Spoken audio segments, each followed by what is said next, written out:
Welcome to r/Am I the Jerk, where OP's wife believes a psychic that he's cheating on her. Am I the jerk for refusing to consider stopping our divorce after my ex admitted her psychic friend lied about me having an affair? I met my wife, Rona, when we were in college together. I made the obviously terrible assumption that the fact she was in post-secondary education meant she had a modicum of common sense. We started dating our senior year, and after job hunting, settled on moving back to her hometown after graduating. We found an apartment and lived together for 2 years before getting married. All good so far. At our wedding, I met an old friend of hers, Anna. She offered to read my palm. Whatever. Anna only comes to town every once in a while. She lives in New York City, so she doesn't have time to visit since she has an exciting life there. She makes costumes for plays and cosplayers, so we see her maybe 4 times over the next 2 years. Last time she came was Labor Day last year, and that's when it got weird. All of a sudden, Rona starts acting odd. She starts checking in on me at work, coming by when I'm working late, asking to use my phone because hers is almost out of power, that sort of thing. She finally comes out and accuses me of having an affair. I thought she was joking, so I laugh and say, "No, I'm not." This sets her off like a Roman candle, because Anna told her I would laugh it off when Rona came for the truth. I laughed because it was ridiculous. I barely had time for a relationship with my wife and my job. I'm home all weekend long. When I go golfing, her brother is almost always either in my foursome or at the club. And most important of all, I love my wife. I wouldn't do anything like that. And yet, she picks the word of Anna, the psychic seamstress, over mine. She asks me to leave our apartment. I say no because I have nowhere else to go. So she leaves and moves back in with her parents. They think she's nuts too. I spent the next few months working and trying to convince her that I'm not cheating and that I want her to come home. I don't get invited to Thanksgiving because it would be awkward. I didn't even stick around for Christmas. I went home to see my family. They've been following all this stupidity without commenting until then. At Christmas, they had an intervention. They said my wife was having a break from reality and that she wasn't coming out of it. My dad told me to give my head a shake, which he only does when I'm being monumentally stupid. When I got back, I went to a lawyer and started my divorce. This was in January. Finally, at the beginning of April, Rona calls me to talk. I say that we should talk through our lawyers. She starts to cry, and I agree to meet her in public if she will allow me to record our conversation so I can give a copy to my lawyer. She eventually agreed. Turns out, her and her parents hired a private detective to find my affair. 6 months and a huge bill later, 0 evidence of an affair. She finally believes me and wants to come home. I tell her that our lease is up in July and I already found a job in Denver near my family. She says that she would come here with me. I respectfully declined. I told her that we just weren't right for each other. The truth is, I do not want to have my offspring share DNA with this dingbat. Anyway, I'm moving ahead with my divorce. I'm gutted that she believed her psychic friend over me. Her family has approached me several times. The last time, her dad offered to front us a 25% down payment on a house if I agree to go to marriage counseling instead of just leaving. I politely declined. I cannot be bought. Rona is now depressed, but I see no way of ever trusting her again. She's young enough she can marry again and wreck some other guy's life. Am I the jerk? Absolutely not the jerk. At least you found out before having kids. I can only imagine how that relationship would have been going forward. Every new magazine quiz or daytime talk show would lead to a new accusation. Not the jerk. Once she took the word of a psychic over you, it was over. And the fact that she then convinced her parents to hire an investigator to get info on your infidelities is just the icing on the cake. And only the PI coming up empty brought about the realization that you were telling the truth. What else will she blindly believe when her psychic friend has another vision? Run, don't walk. She made a mistake, the kind of mistake that a 9th grader would make, with the same mental capacity of a 9th grader. The question is, though, did she learn anything from it that shows you that she has grown up? Another question to ask yourself is, how was your life with her otherwise? Are you letting this mistake overshadow all else in your time with her? Well, who do you think is the jerk? OP or his wife? Please let us know. My psychic told me that most of our viewers are going to hit the thumbs up right now. I'm really hoping that they were right. Am I the jerk for taking back a gift after I learned the birthday person would not be the one using it? My daughter, Jenny, who's 13, has a best friend, Morgan, who's almost 13. The two of them spend a lot of time together at our place. I do not know Morgan's mother very well, as Jenny doesn't often go to their house. This is mainly because Morgan's house is a little chaotic. She has 4 siblings. Jenny is an only child, and Morgan has said she likes the quiet. Morgan has done a lot of stuff with us. I occasionally enter radio and online competitions and will win tickets to certain local events. When I won 4 tickets to a concert last year, Jenny and I brought Morgan along with another friend. We all had a blast. Recently, I won another pair of tickets to a concert that I plan to attend with Jenny. A few days after, I was told about a work trip that I have to take that falls that weekend. Jenny usually comes with me. So Jenny suggested we give the tickets to Morgan for her birthday. She could either go with another friend or her mom. I checked with Morgan's mom before we mentioned this to Morgan, and she said that was fine. Last night, Morgan was at our house and she seemed upset. When I asked why, she said her mom was taking her brother to the concert because her brother has never been to a concert before. I asked if Morgan's brother even liked the band, and Morgan said no. It was just the principle of the matter. Morgan and her other 3 siblings have been to concerts. He hasn't, and since they can't afford stuff like this, he gets to go. I found this unfair and honestly a waste of tickets. I called Morgan's mom to double-check this story, and she confirmed it, including her 11-year-old son barely knowing anything about the band. I said I'm sorry, but I don't feel right giving these as a birthday gift anymore, as these were for Morgan. I said we'd give them to Jenny and Morgan's other friend, who I know likes the band, and we'll get Morgan something else for her birthday. Morgan's fine with this. Morgan's mom is upset and says I'm trying to tell her how to parent. I don't think I am, because if a different friend gave Morgan the tickets and it was the same result, as crappy as I'd find her mom doing this, I wouldn't say anything, as that's not my business. As I'm the one giving the tickets, I want them to go to Morgan. I'd also feel different if the brother loved the band too, but as he doesn't, I don't want to give them to him. So here I am left wondering, am I the jerk here? Not the jerk. Why is her mom dragging a kid to the concert if the kid doesn't even want to go? If we were friends, I would volunteer my own money to Morgan's mom to take little brother to a concert he may actually enjoy. Talk about an utter waste. Kid's gonna hate it, Morgan is gonna be upset, you're gonna be upset. Does the mom like the band? But then, why bring the kid that doesn't want to go? I just don't get it. Morgan's mom is going through something. I feel bad for her because clearly something else is afoot. This is the dumbest of all possible plans. Why is she fighting for it? I would feel better if Morgan's mom just took the tickets herself and went on a date. I could understand that. Mother of 5 really wanting to go out? Okay, I understand. Still a jerk move, but at least I would understand. Not the jerk. You hadn't given the tickets yet, so the only thing you took back was an offer. Am I the jerk for failing to stop my mother-in-law from buying landfill for my kids at a fun fair? I went to a local fun fair with my kids and mother-in-law. We decided to walk around looking at all the rides before deciding what to go on. Mother-in-law had forgotten her wallet, so it would be me buying any rides. This let me relax about the sometimes tricky dynamic of who's paying for what. As we walked past a prize stall, pay money to win a prize, mother-in-law commented in shock at the high price, and I agreed. At the next ride, my husband joined us.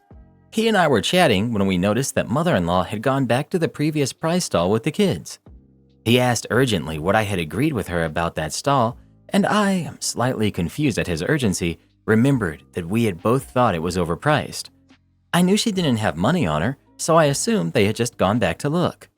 We've disagreed with mother-in-law many times about her excessive, in our view, gifts for the kids.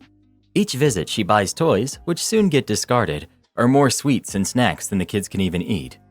This is important to us because A, we want to teach the kids moderation and value rather than excessive disposable expenditure. B, we're worried about the environment and the excess of toys contributes to landfills. C, while she has the right to use her money, the amount spent on this stuff feels wasteful when it could be used for more lasting things for the kids. Back to the fun fair. My husband insisted I tell him what I had agreed with mother-in-law. We hadn't agreed anything, I told him. We agreed that it was priced too high. I then noticed she had taken out her phone to pay using her contactless payment. Husband said he didn't want her buying it, and I said he should go tell her. He insisted he didn't want to do that before finding out what I had agreed with her. I told him if he could see what was happening, he should go and stop her. By now it was finished, and I said, look, it's done now. It's her money to spend, and if she wants to have fun with the kids by spending £15 on a prize stall, that's up to her, and that I hadn't agreed to anything with her, as I believed she had forgotten her wallet. After we got home, he picked a huge fight with me, telling me he was really distressed by the landfill of the prizes. The toys are already falling apart, and the repeated messages this kind of spending sends to the kids about the value of things. His main complaint to me is that when we first saw the stall before he joined us, he insists I should have told mother-in-law not to buy it for the kids, and the facts that A, I believed she had no means of paying, and B, had commented on how overpriced it was were not relevant. I still should explicitly have said that we didn't want her to buy anything. I think this is unreasonable and would have made things really awkward at what was supposed to be a fun outing. He says it's my fault that mother-in-law spent her money on poor quality prizes, which will be in a landfill by next week. Was it my fault? Is his mother incompetent and needs care like a child? If not, then her behavior is her responsibility and no one else's. If he wants to set a boundary with his side of the family, then he needs to tell them what he wants from them. If they choose not to comply, it's their decision and he needs to set consequences for their behavior. You told him that you and his mother had not agreed to anything other than her apparent agreement that the game was not worth playing. He chose to keep asking you the same question until she completed her purchase. Then he blamed you for her actions. It doesn't work that way. He needs to tell her what she's allowed to do with the grandkids. If she doesn't follow it, he needs to take action. He could have walked over and asked her to stop. He could have told her that he has told her previously not to spend money on such purchases and walked on with the kids, allowing her to choose to follow and waste the money or to play herself and then catch up to the rest of you. He needs to step up and handle things that are happening in front of him or to accept that he chose to do nothing. He's responsible for his choices, not the jerk. Landlord put me through 3 years of heck. My landlord was a terrible human being. Honestly, calling him a human is even pushing it. Just a few things he has done to me over the past 3 years. Stole my dryer and other household products that are in a common area. Made me pay for a plumbing repair which was deemed normal wear and tear. Tried breaking into my house. Retaliated against me because I went to my lawyer after he sent me a letter about a parking spot. He tried charging me an extra $150 a month. Mind you, I was never late for rent in 3 years, except for when he made me pay for the plumbing repair. So the next month, I was a couple of days late. The list goes on. Now this apartment was nowhere near nice. I found out the plumbing was illegal. He left me with a porch for years that had severe safety issues. The ceiling paint was always falling down, gas heater was not up to code, and so on. I finally got my chance to leave after he wanted to raise my rent $500 a month. He will do anything and everything to get more money out of his tenants. So I called the building inspector 4 days before I left. I told him everything. The porch, when he finally replaced it, didn't have a permit and was definitely not up to code. I told him about the plumbing and the heater. I went on and on. The inspector came over the very next day. I saw him taking measurements. Each violation is a $500 a day fine until fixed. I honestly don't know what happened, but goodness did it feel good to finally get him back. He's at the very least on the town's radar now. A week before I moved out, he tried telling me I needed to be out at a specific time. I never responded, and where I lived, that's not how it works. He tried to threaten me with the police if I wasn't gone. Well, I went to the police myself that morning to warn them. The landlord did come by, threatened me, and harassed me. I called the police. They informed him I was in the right. Long story short, he had broken into my apartment. I had left to go to storage. While I was gone, he nailed my door shut. I told the police to get the supervisor because I was over here being harassed by this guy. Go figure, he left before the supervisor could get there. I'm positive he knew he'd be arrested on site. Got the police report. They're charging him with a felony for breaking and entering. Fines plus a charge? Don't be a jerk to good people. I had a landlord that threatened to evict us if our baby didn't stop crying. In addition to a small discrimination settlement, I also got his unpermitted renovation of half the building red tagged by the building department. After we left, I ran into him and he was still a jerk. I made sure to tell him I called the building department. Watching his head almost explode was so nice. I'm now looking to buy, but my current landlords don't even live in the state. I take care of any issues unless it's big. Much better here. Am I unappreciative for telling my parents that I don't want them giving my kids gift from Goodwill? Backstory. I lost my husband last summer in an accident that also made us temporarily lose our house and all of our belongings. I called my parents before I even knew that he was gone, while I was trying to get to him and while the ambulances were in transit. They left their house to drive the 300 plus miles to get here. In the 6 hours it took them to get here, I was told that my husband had passed, broke the news to my kids, met with the Red Cross, called insurance, came up with a list of essentials before the city locked us out of the unstable structure, broke the news to my in-laws, went to Target to buy pajamas, toiletries, and dog food, and cried in the hotel with my kids until they fell asleep. My parents got there 6 hours later. Today is my kid's birthday. For 15 years, since my oldest's first birthday, my parents have been giving my kids progressively lower quality gifts from Goodwill. A lot of them have been clothing that is too big or stained, or toys with missing or broken parts. I've worked with the kids over the years to understand that it's the thought that counts, but at 12 and 15, they've realized that there isn't thought. It's stuff that was on sale on Goodwill color days. For clothing, it's in colors they have expressed they don't like wearing, but pink is for girls, so that trumps my kids' preferences. For toys, they're meant for kids much younger. They thank my parents at every holiday and wait until they're gone to add them to the donation box.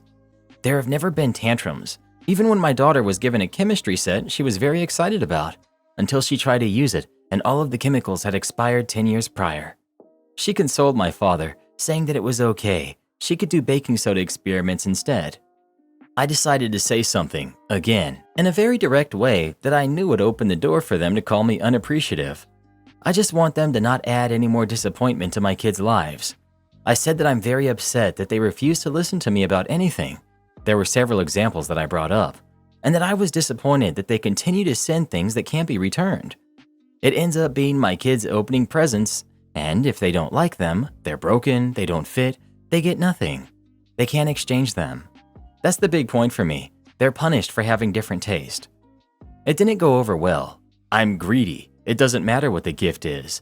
It's the thought that counts. I'm just mad because I'm not in control. I'm selfish and self-centered. My kids are entitled brats. My father asked me, "How much do you want?" To which I lost it. I've never asked them for a penny since well before I was 16. I bought my first car from them for $6,000. All my savings from the job I had in middle school and all my savings from my real jobs and Christmas gifts. I took 3 jobs after college so that I wouldn't be in the position of having to ask them for anything. I bought my first house at 24 years old without any help from them. I told him as much and said that the control was in them buying from stores that do not allow returns or exchanges, so that my kids are punished if they don't like what my parents like. Then it was off the rails with supporting documentation about why I'm selfish and self-centered, and the day that my husband passed came up. I didn't thank them for coming to help. They drove here in 6 hours when it normally would have taken 8, and I didn't even thank them. I had to clarify what my father was actually saying, that the first thing out of my mouth 6 hours after my husband had passed, and I was staying in a hotel with my kids and dog because my house was also destroyed, were meant to be thank you. I seriously would not be able to say if I did or did not thank them because I don't think I was even able to say any words at that point. I told my father that there was something seriously wrong with him if he thought that their feelings should have been my priority and that he should go to a doctor. His thoughts were entirely irrational. No normal person would be thinking about manners at that point. My mother piped in to back him and said that they came to help, and I had them babysit my dog and spent more time with my in-laws. My in-laws who just so suddenly lost their only son. My parents always hated my husband. It was no skin off their backs. They just kept saying I was pushing them away and I changed the day that my husband passed, and that I was being entitled and self-centered. Am I? I really have no idea where to go from here, and maybe they're right, but I'm having a hard time seeing that perspective. Maybe I just don't have the emotional capacity that other people have in situations like this. I should also add that they are not poor by any stretch of the imagination. My father has hoarded all of their money. They own their house outright and have rental income on top of the retirement and Social Security. They don't actually need to even dip into their personal retirement money. They've also gotten several large inheritances lately to the tune of hundreds of thousands of dollars each.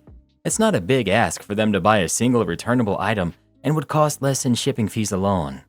And no, even though I'm an only child, I have been told that their inheritance will skip me and go to my kids. I expect $0 from them now and $0 from them after they pass. This is solely about them respecting my wishes. If given their inheritance, it can go into the crematorium with them for all I care. I'd dump them, to be honest. After the comment about how you didn't thank them for driving up to help you after your husband passed, they seem to only care about the appearance of being good people and not actually doing the right thing because it's the right thing to do. Am I the jerk for kicking my mother-in-law out of my house for being passive-aggressive about my husband cleaning up? My husband Tom and I recently moved into our house. Today we hosted our first dinner party with my mother-in-law, father-in-law, brother-in-laws, and their wives and sister-in-law. I took a day off from my business to make sure everything was perfect. I spent hours on my feet to make sure everything was perfect. I went grocery shopping, cleaned the house, and cooked. By the time everyone got here, I was exhausted, but I still entertained everyone because I was so excited to have them over. Everyone was having a good time, even mother-in-law. I think it's because Tom and I sat at opposite ends of the table and she got to sit next to him. We moved to the living room to have dessert, and that's when everything went to crap. I was in the kitchen with sister-in-law plating up the desserts she brought and making more ice cream. A few minutes later, Tom came back and started clearing up the dishes that were on the table. I didn't ask him to do this, he's just like this. Mother-in-law heard us talking and came to the kitchen and saw Tom loading the dishwasher.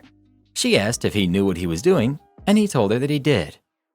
Mother-in-law came in after Tom went back to the living room and said, OP, if you need help with cleaning, you should have asked us to do it instead of stressing Tom with it. He's not good at this sort of thing, and he's had a long day at work. The key to happy marriage is working together and making life easier for each other. Tom works so hard. He bought this house and everything in it to make life easier for you. The least you can do is clean up. I told her I didn't ask for help. Tom just helped because this is his house too, and he wants to make life easier for me. I also asked her if she realized it wasn't 1993 because Tom isn't a baby anymore. He's capable of cleaning up. It's not rocket science. I told her we don't need marriage advice, especially from her because she said something about making our marriage last while she was on marriage number 3 out of 7 at my age. She called me angry and said I had no need to be vicious. I told her I'd show her vicious, and I left the room. Mother-in-law followed me to the door, and I told her to get out. She did, and then started crying. Everyone came to see what was going on, and I told them I'm tired of mother-in-law and her nastiness she tries to hide by being passive-aggressive. Father-in-law apologized for her, and I told him I don't accept. She can apologize for herself or leave. Tom and his brother Andrew told her to apologize, and she refused, so I shut the door in her face and went to the kitchen. Father-in-law and one of my husband's brothers and his girlfriend left soon after. The rest that stayed had a good time, and they left 2 hours ago. All heck broke loose, and I'm getting messages basically calling me a jerk. I don't think I was, but Tom and everyone who stayed is biased because they can't stand mother-in-law. So I don't know. Am I the jerk? Not the jerk. Your mother-in-law sounds like a nightmare, and it sounds like this isn't the first time. At least Tom is supportive of you. Anyone saying you're the jerk is clearly happy to enable mother-in-law to be a jerk. Karen wanted me to turn off my TV when her family walks by my apartment because her kid is grounded. I just moved into an apartment last week. So far, everyone I have met in passing has been nice. No one has been too loud at unreasonable hours, arguing with each other, stealing parking spaces, and other typical shared space craziness. Yet, at least, only been here a week. I did, however, encounter a Mama Karen and her 6-year-old son. My apartment is one of those half-in-the-ground units with 2 other floors on top. As such, the top of my patio wall is level to the walking path. If I have my blinds open, you can easily see into my living room and kitchen. This honestly doesn't bother me. The weather is finally really nice here, so after work yesterday, I opened my patio sliding door and blinds to let the cooler air in while playing some Minecraft. After a while, I could hear a couple of women talking outside a few units down, just general chit-chat. I also heard a smaller kid running around, messing with the gravel along the pathways, and generally just being a bored kid while mommy talked with her friend. Really no big deal at all. Then it happened. I heard one of the women called for the kid. Jason? Jason! Jason, get over here! Jason! Fake name for protection. I looked up to see the kid standing on the path next to my unit transfixed on the TV. Uh-oh. He didn't answer quick enough. Mama Karen came stomping over to him and forced him to look at her while she yelled in his face about answering her and not watching TV, especially someone else's. I thought the way she was acting was overkill, but let it be. He's not my kid, and I'm not a parent at all. Just to my fur babies, 2 cats. I did pay attention for in case things got worse to jump in, but didn't stare. I only looked over when she called out to me to apologize for her son. Note, not for her behavior. I said it was fine. Mama Karen took him back over to her friend and they continued talking. Eventually, the kid started playing around near them again. Soon, he was back over at my patio, looking in, watching me play. Soon after that, I hear Mama Karen yell at him again. This time, he flinched. Hard. It broke my heart to see the effects of this in action, as he was just frozen staring at her. This time, I jumped up and went to my patio door. She was already at him by then and yelling at him again. I tried to interject to say I truly didn't mind that he was watching me play. This is where the Karen aspect comes in. She turned to me, sickly sweet, the demon gone for the moment, and kindly explained that dear Jason was grounded and not allowed to even look at a TV. I said, "Bummer, dude," to him in sympathy. She didn't like that I addressed him and not her. I also didn't think she liked that I showed him sympathy instead of instantly taking her side, even though I had no idea why he was punished in the first place. I wouldn't doubt if it was some silly reason on her part, or her being bothered by normal kid behaviors. She then asked me something that blew my mind. "Can you please shut off your TV when we're out here? We are usually out here for some outside time for about an hour a day. Or you can just shut your window and blinds." Not gonna lie, the people pleaser I have been raised to be almost said, "Oh, sure, no problem," and was going to do it. Then I stopped myself thinking, what? Telling me what to do in my house? I'm trying to have a shinier spine. I tell her no, I won't. Oh boy, that sure as heck is her trigger word.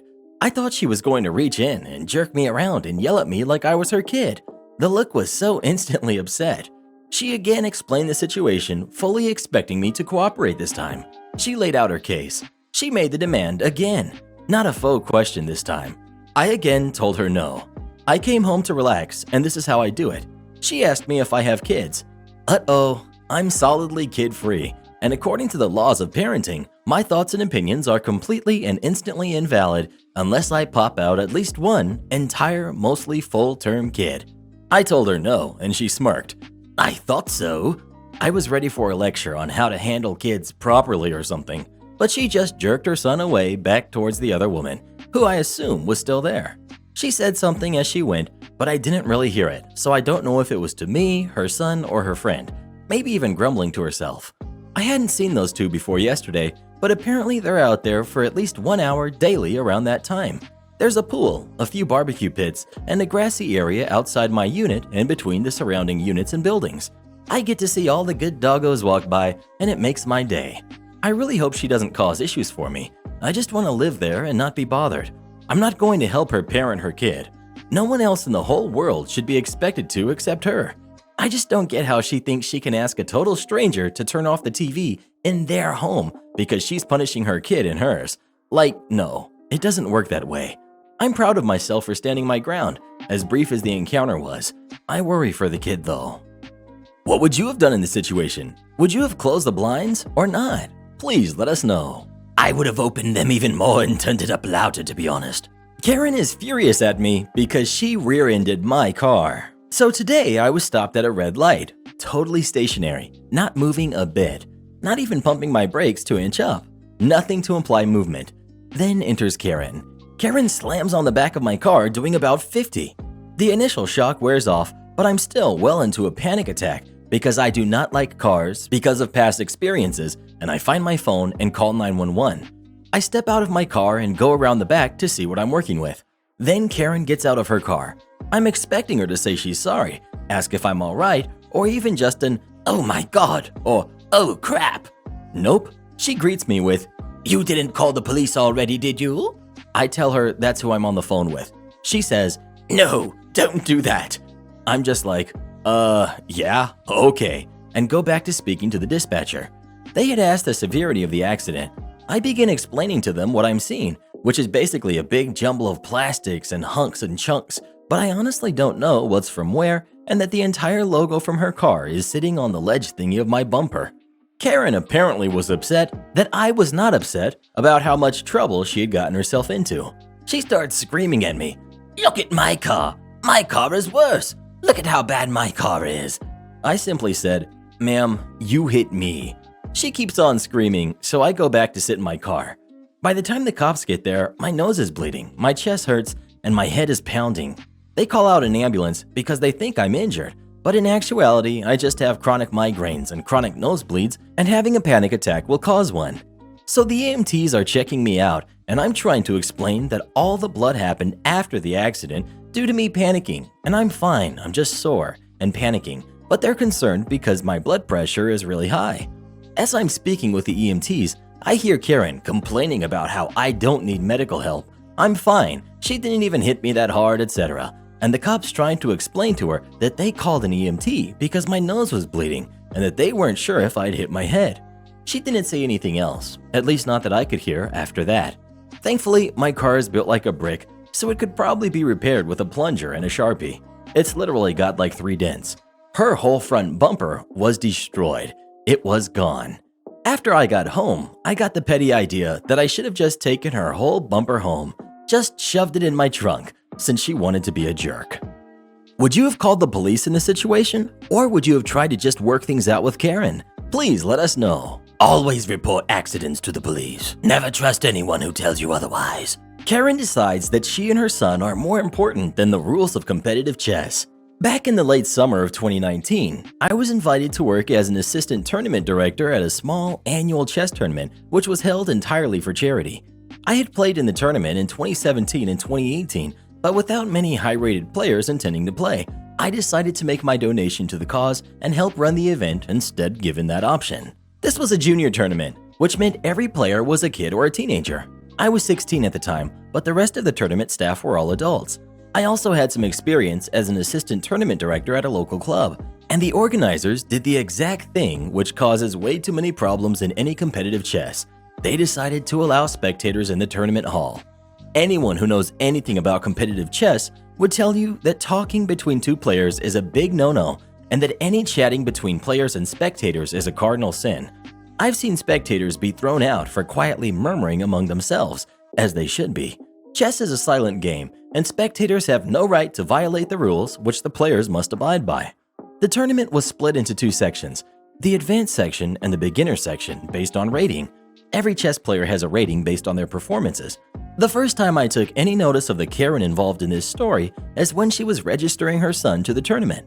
When she was informed that his rating suggested that he would be best fit to play in the beginner section, chess tournaments usually allow you to play sections above your rating but not below your rating, she almost threw a fit. My son is not some novice. He will play in the advanced section. She then turned away and grumbled something about how rude the suggestion was. The tournament director was maybe one of the most helpful and polite people who I've ever met in the chess world, a true inspiration by the way. So Karen's son was signed up for the advanced section. The director was much more experienced than I was, and while the expectation was that players in the advanced section would be very aware of the rules, such an expectation was not held for the beginner section, which for that reason would mean directing the beginner section would be much more of a challenge. With each section in 1 or 2 rooms and 2 tournament directors, I was given the advanced room, and Karen with it. I am a huge stickler for rules in chess, so I was watching the games and the spectators like a hawk. It had already been made very clear that I had the authority to settle any disputes and deal penalties as was necessary. Warning, loss of clock time, or forfeiture in extreme cases. Ejection of players I would have to consult the chief tournament director for. So round 1 started, and I'm watching the games. Karen's son, an advanced player, started the game by moving with 2 hands. This is a big no-no. You must move and press your clock with the same hand. So I paused his clock, declared the foul, issued a warning, and then let the game continue. Karen was almost already snarling from the spectator seating across the room. Literally, 1 move later, I have to deduct 5 minutes from the son's total 30 for doing that same thing I warned him about 1 move before. Then again, this time for 10 minutes, after about 2 minutes. If he did it again, now with 15 of his 30 minutes deducted, he would be forfeited. I made that very clear, and he finally got the hint. Somehow, Karen managed to hold her tongue this long when she starts talking to her son in the middle of the game in another language. This is wrong for her to do on so many levels. Even if she was speaking English and I was able to understand whether or not what she was saying was innocent or not, it would be wrong. Her talking at all is wrong. I had to assume the worst, not knowing what she had said, and went up to her. Ma'am, you can't speak to your son during the game. That's against the rules. Realistically, he could get in trouble for that. This is your warning. If you talk to him again, I'm going to have to ask you to leave the tournament hall. I don't want to punish your son for your actions. I was just telling him to wipe his nose. What is your deal? Ma'am, that's not acceptable to do during a rated chess game. You can tell him after the game. You know, it really feels like you're targeting my son. I haven't spotted improper play from any other players. The exact same action will be taken if I do. There is no way my son is playing improperly. I'm not going to argue with you about it right now. There are 8 games in this section, and I need to focus on all of them. Okay then, she said smugly. Another minute later, Karen starts talking to her son again, and I go back to her. I told you before, you're not allowed to be talking to your son during the game. Okay, and? Please make your way out of the tournament room now. There are snacks and drinks just outside, and your son will update you on the result of his match when he finishes it. What? Please leave the tournament room. You have no authority to tell me to do that. Then go and speak to the chief tournament director of the organizer. Okay, we'll see what they think about your ethics. I just go back to what I'm doing. I had already been good friends with the chief tournament director for several years and had worked with him before. I knew this Karen thought, oh, it's my word against a teenager, and that she was going to get her way. But really, it was her word against mine, and my word was very well trusted for good reasons. None of us had seen Karen before this tournament that I could think of, and she already hadn't been one for first impressions. Karen did not return to the tournament room. Speaking of chess, have you ever played chess? Or how about checkers? Please let us know. I prefer Candyland, to be honest. Am I the jerk for getting a teacher fired over my son's head tattoo? My son, who's just turned 16, has had alopecia since he was young. For those of you who don't know, his hair falls out. It can progress with severe stress, and since elementary school, has been bullied mercilessly for it. The only real treatment was these injections into his scalp, which, as I'm sure you can imagine, are super painful. It was getting to the point that he'd become anxious closer to the doctor's visits, so I started looking at different options. I came across micropigmentation and suggested it to my son. He agreed that this seemed like the best option, and so for his birthday, I managed to get an appointment to set up under his doctor's recommendation, which made it totally legal. We drove 2 hours out of our way and spent the weekend in a larger city to get this done, since our town is fairly small. I don't know how to describe it. Even if it's buzzed, this stuff looks so real, and his confidence is just through the roof. He's no longer hiding under hats. He feels so confident with his new hair, and it's just really great to see. I'm honestly so glad that we made the decision, because now we can just move on from all of this. It's a huge weight lifted off of his shoulders every day. His school, however, thinks otherwise. He goes to a pretty strict Catholic school. Admittedly, I should have probably asked first, but I had flipped through the guidebook and saw nothing about tattoos in their policy. However, I got an angry email on Monday evening from a substitute teacher. She overheard my son explaining his procedure and felt compelled to tell me how this mutilation is illegal and unacceptable. I tried to explain, but she refused and continued to tear into me and him over this, going so far as to call me an irresponsible father for allowing my son to get a head tattoo. She called him a bad example and said that in no way is this acceptable under school rules. Well, here's where I may be the jerk.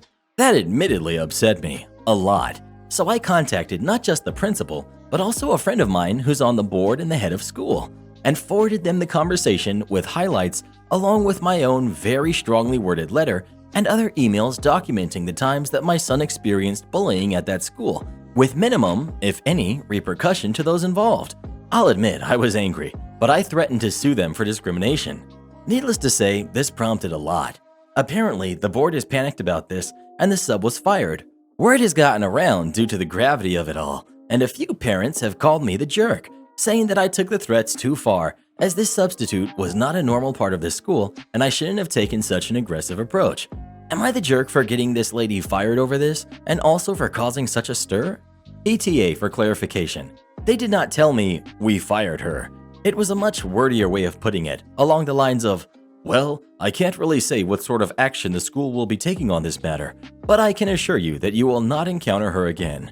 That information was relayed to me over the phone, so I don't remember the exact wording, but it was something like that. This is extra hard because she had taught some of the parents of kids who go there now and had since retired and become a sub. She was known for calling parents up at night when students were out of line, and it wasn't my first encounter with her. The previous ones were borderline. Son came to class with a hood or hat on, so those I'd say she was more or less valid with, but this was way different. Edit. Wow, this blew up. I never expected it. I read through the comments, still have about 300 to go, but cannot reply to them all. I just want to thank you all, especially those with alopecia, for your kind words and shared stories. I wanted to add some points here to answer some questions. Mother is, and will always be, in the picture. She's from New Zealand, and last February went to visit. Lockdown happened, and then some family matters, which have caused her to stay there for the foreseeable future. We're hoping she will be back this spring, but it's still tentative. She has my back on this, but at the moment, we've decided that the healthiest thing to do is for me to be the parent with a focus on our son while she focuses on caring and advocating for her nieces, who will most likely be joining our family. She was aware of all of this, but we've agreed for a while now that it's my son's decision on his treatment. Alopecia doesn't affect you other than the hair falling out. I wouldn't consider my son disabled, especially because I know many families who have it much worse with kids who have conditions. That being said, it's definitely devastating to a kid, even if they are healthy. For those asking me more about the micropigmentation, my son will need another 1 to 2 more. We worried about his big patches, so he's still got some more to go, but we will just be doing his whole head. We've decided against the eyebrows for now because we don't know how well they can really be replicated. He will be done by the end of December due to the school calendar. I'm aware micropigmentation isn't a tattoo. We just call it a tattoo because it's easier and fun to joke about. We're looking for him to switch schools. The parents who told me I was out of line are the ones who had the sub as their English teacher back in the day. They've said that's just how she is, and they still see her as their teacher. It's a really unhealthy dynamic, yes, but it exists. Please do not waste your money on me with the rewards. This is a throwaway. Finally, if you're going to tell me I'm the jerk and send me hate, just do it here. Stop being a coward. This is like 2 in 1,000, but come on, do you have nothing better to do? I don't care if you don't work here. It's still bad customer service. I was washing my dog at a local pet store. They have public dog baths there with tons of signs about cost of using them. I was rinsing my dog off when I heard someone ask an employee, "Do you guys trim dog nails here?" I kept rinsing because I don't work there and assumed they were talking to an employee. I also couldn't see them because the dog bath is somewhat tucked behind some shelves. "Excuse me," I heard someone say in an annoying voice. I still didn't look up. I don't work there. From now on, we've got the annoying customer, a graying man with a pot belly and a deep voice. I heard the dog wash gate open, so I glanced over my shoulder. There's multiple ones to use there. I saw someone staring at me with their hands up. Customer pulled down their mask and strongly said, "Excuse me, do you trim nails here?" Me. "Oh, I don't think they do, but I don't work here. You'll have to ask someone who does." "But I just asked you. Why would I ask someone else?" Me. "Because I don't work here?" Customer. "If you don't work here, then why are you washing someone's dog?" Me. "I'm washing my own dog. This is a public dog bath." I pointed at the sign that read, "Dog bath, $10 per use." "So, you don't trim nails here? You just wash dogs? How much would it be if I brought 2 dogs in?" Me. "Dude, I don't work here. I just told you that 3 times. Go ask someone else." "I don't care if you don't work here. That's still bad customer service." I already have a short temper with stupid people, but I was getting more than annoyed by this customer, especially since he kept getting closer and closer in a gated bathing area, and my dog was starting to get agitated by him. Me. "I don't work here, you idiot. I told you over and over. Buzz off." My dog started growling, which he only does because of the excitement. He's not aggressive. Customer stormed off, slamming the gate and knocking over some dog treats. I could hear him from the other side of the store yelling at the cashier. "I want his name now. I want him fired." Cashier. "I'm sorry, sir. Who are you talking about?" "The employee at the dog wash." Cashier looks in my direction. "I'm the only employee here. That man washing his dog is a customer. Is there something I can do for you?" "Yes. Get your manager on the phone." Cashier. "But that man is not an employee. I'm actually the only employee here today." "I don't care." Cashier was silent for a few seconds and said, "I just told you he doesn't work here. I'm not calling the manager, but I am going to ask you to leave." Customer, "I'm not leaving until you call your manager." Cashier, "If you don't leave, I'm calling the police." "Forget you. I'm writing a review. This is terrible customer service." Customer stormed out. I've never in my life been confused as an employee anywhere, especially at this pet store. They wear blue shirts. I was wearing a black hoodie. After he was yelling at the cashier, I couldn't tell if he was all there in the head. Either way, I don't work there. Am I the jerk for asking my husband not to bring his friend around? I'm 43, female, and my husband, who's 45, has a friend, Todd, who's 39, that he's been hanging out with since we moved to our new state for work 5 years ago. When we first moved here, I struggled to find a new job. Todd would make passive-aggressive comments about how nice it must be to have someone support me. When I told my husband about it, he told me that Todd was joking and didn't mean it. I told him that it offended me and that I didn't find it funny, and he told me that I was taking it out of context. Since then, Todd has made more offensive comments. Last month, when I brought my husband a coffee and some food to his work, he was working overtime and he was tired and hungry. Todd saw me in the parking lot and remarked about how nice it must be to have a wife that brings coffee and food on command. I told him that I was not a dog and do not talk to me like that. The next day, when he saw my husband, he told him about the conversation we had in the parking lot and said that I was rude to him for no reason. So I told my husband what he said, and I told him that I will not be spoken to like that. My husband told me that I need to relax and that he didn't mean to be rude. Last week was the last straw. I replaced my phone after 7 years of having it. I had been saving money for 6 months to pay straight cash for the new phone. Unbeknownst to me, my husband had ordered it for me as a surprise. I was so excited and happy to finally have a phone that worked right. The night that I got it, we went out to dinner and ran into Todd while we were waiting for a table. Apparently, he knew that my husband was getting me a new phone and even remarked how spoiled I was and how hard my husband works for me to just spend his money. I saw red. I told him that first of all, I didn't spend his money. He did. That I have a job and I'm more than capable of buying my own phone, and that he was a petty, jealous jerk who was angry because he can't find a girlfriend who will put up with his crap, so he takes it out on me because I'm the only woman who will speak to him. We ended up just going home, and my husband gave me the silent treatment the whole ride home. As soon as we walked into the door, he told me that I embarrassed him. I told him that I was embarrassed when his friend told me that I was some kind of money-grubbing leech, and he just stood there and allowed it to happen. I told him that I do not want Todd around anymore and that he wasn't welcome in the house. My husband thinks I'm overreacting, and that's just how Todd is. Am I the jerk for asking my husband not to bring him around anymore? Well, who do you agree with? OP or her husband? Please let us know. Revolution against our HOA. My wife and I moved into a 64 townhome community that was 10 years old at the time. The HOA board was comprised of 5 members that were original homeowners when the community started and had been the sole board members since the community started. Their sense of entitlement was bat crazy. They thrived on their quarterly walkthrough of the neighborhood as they could write up every single home for some kind of violation regardless of how minor the offenses were. Everyone gets a violation letter. Our first letter, the first month living there, was that our garage door paint was starting to peel. It was a 2-centimeter screw where the panels met. It needed to be repainted, the siding needed to be power washed, there was a patch of green moss behind a bush, and the sliding door on the deck was dirty. There was dirt on the bottom of the door from recent rain, and it needed to be washed. We had 30 days to fix the issues or begin accruing a fee of $25 a day until they are resolved. I asked around and everyone gets these ridiculously petty letters every quarter.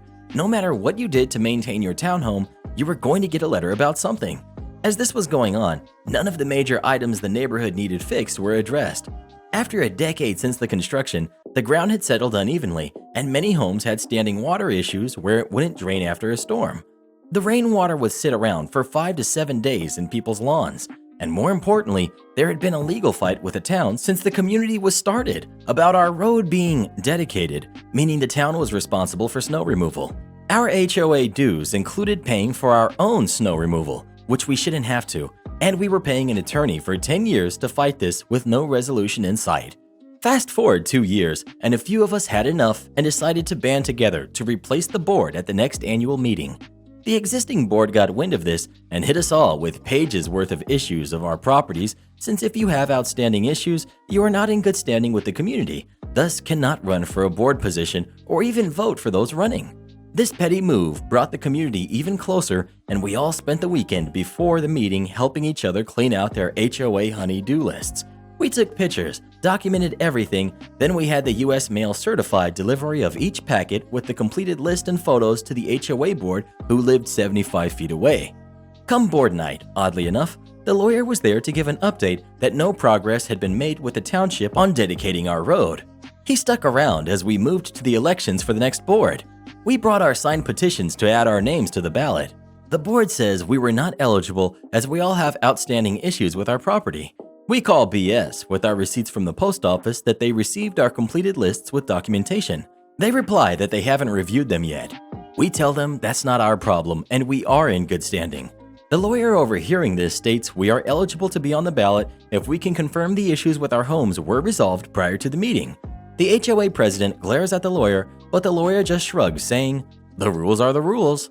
With the exception of the 5 existing board members voting for themselves and each other, we are voted in nearly unanimously to replace them. I lead the revolution because I was tired of the petty BS where there were real problems in the neighborhood. Sadly, the rest of the elected board members vote me as president. I have no idea what I'm doing, but we spent the next few sessions removing all the dumb violations from most of the neighbors. We went through the bylaws to really focus on what's important. What happens next? Ends up, that lawyer was a friend of the previous president and was in no hurry to resolve anything as he was enjoying our excessive bill. I notify him if it's not resolved in the next 6 months, we're finding new representation.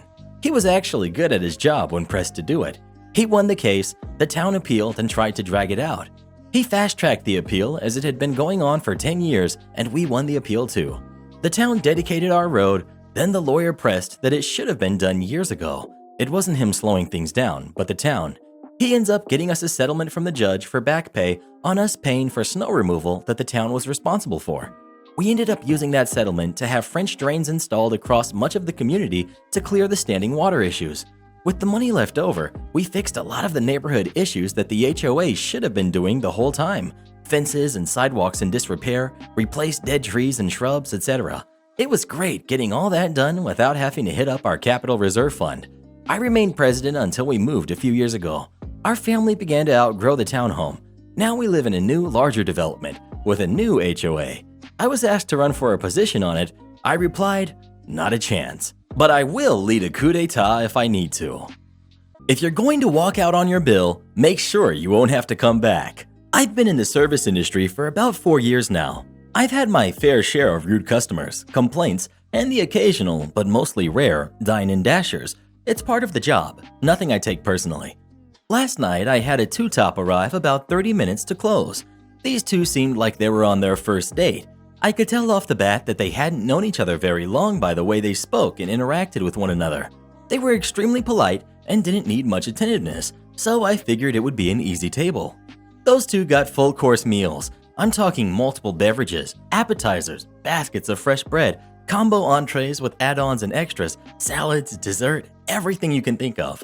About halfway into their meal, they call me over and the man starts explaining that his half-eaten, well-done sirloin steak is overdone and tough to chew. No kidding. I offer to grab my manager whenever he threatened he will not be paying for the entrees, only everything else. I happily obliged and told him I will send my manager their way to work something out and promised him he will not be forced to pay for his half-eaten steak. My manager came to a compromise with him and gave them a generous discount from their $160 tab.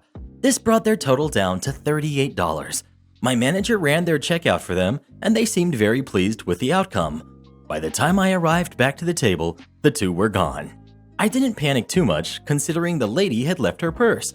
I immediately went to the host stand to let them know the two from my table had both went to the restroom and not to buzz it off yet. I figured they would be back shortly and be ready to pay. 5 minutes passed, then 10 minutes passed. Then I paid a visit to the women's restroom, which was empty. I grabbed my manager to let her know that they belong on the world's most dumbest criminals and passed off the lady's purse for safekeeping in the office. I walk up to the host stand a short while later to discover my manager is on the phone with the lady who left her purse's mother. She informed my manager that her daughter forgot her bag, to which my manager replied she forgot to pay the bill too. This lady's sweet mother was offering to pay their bill as well as pick up the purse shortly. My manager politely declined and told her that if her daughter wanted her bag back, she will have to show her face and come pay her bill. I'm getting ready to leave for the night when my manager hands me a credit card and tells me the lady from my walkout is here to pay her tab.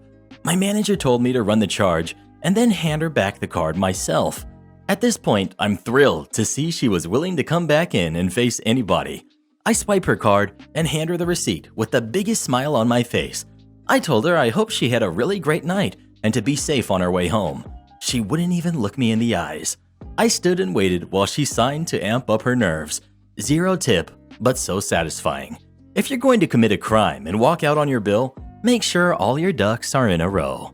Entitled mom thinks my colorblindness is contagious, tries to get me banned from school fair. Little disclaimer, this happened 6 years ago, so lockdown has nothing to do with this. Bit of backstory. I am mildly colorblind, and I have had this my whole life. I mostly struggle with telling the difference between pink and yellow, but there are more colors out there that I can't see. This all started when the primary school my younger brother, 11 at the time and not colorblind, was putting on a party/fair. I don't remember what it was for, but I think it had something to do with fair trade. Now my mother made me cut out some paper chains along with other people in the gym to prepare for the fair. More and more people left until it got to the point where it was just me and another kid and an old gentleman at the back. Remember this part. And this kid was professional at making paper chains. I struggled to keep up. I was sitting closer to the piles of paper than he was. When the kid ran out of paper, he kindly asked me to pass some of the yellow paper. I pulled some pink paper out of the pile, thinking it was yellow, and he looked at me confused. So I responded with, "Wait, is this pink or yellow?" And he responded with, "Pink," and led me to the yellow paper. I apologized and told him I was colorblind, and he started to ask questions. They were questions of curiosity, such as, "Do you see red?" or "What color is that?" Then enters entitled mom. The entitled mom in this case was the kid's mother and had entered the gym looking for the kid's father and overheard us talking about my colorblindness. The entitled mom first said, "Blank, sweetie, please keep your distance. I don't want you to become colorblind as well." Me, being utterly confused, replied with, "Excuse me, you can't catch colorblindness from another person." The entitled mom then proceeded to give me BS looks and then walked out of the gym with her son in tow. I'd say about 5 minutes later, she returns with the head of the department and said, "Yep, he's the one." The head then approached me and said, "Are you the one causing disturbances down here?" Me, no. What do you mean? This lady thinks my colorblindness is contagious and that I'm going to give it to her son." The head, of course, did not believe me, being a 14-year-old at the time who slacked off a lot. My mother overheard the conversation and walked in and started to defend me until the entitled mom yelled, "Colorblindness is contagious, and you're going to give it to everyone here if you don't leave." Me and my mom looked at her, utterly shocked, and the head was unaware on whose side she was on, until she said, "All right, Mrs. Entitled Mom, and you, Cheerio Dude number 2, I'm going to ask you both to leave as you're both making a disturbance here." But then the old gentleman at the back of the gym stood up and said, "There is no disturbance here, miss.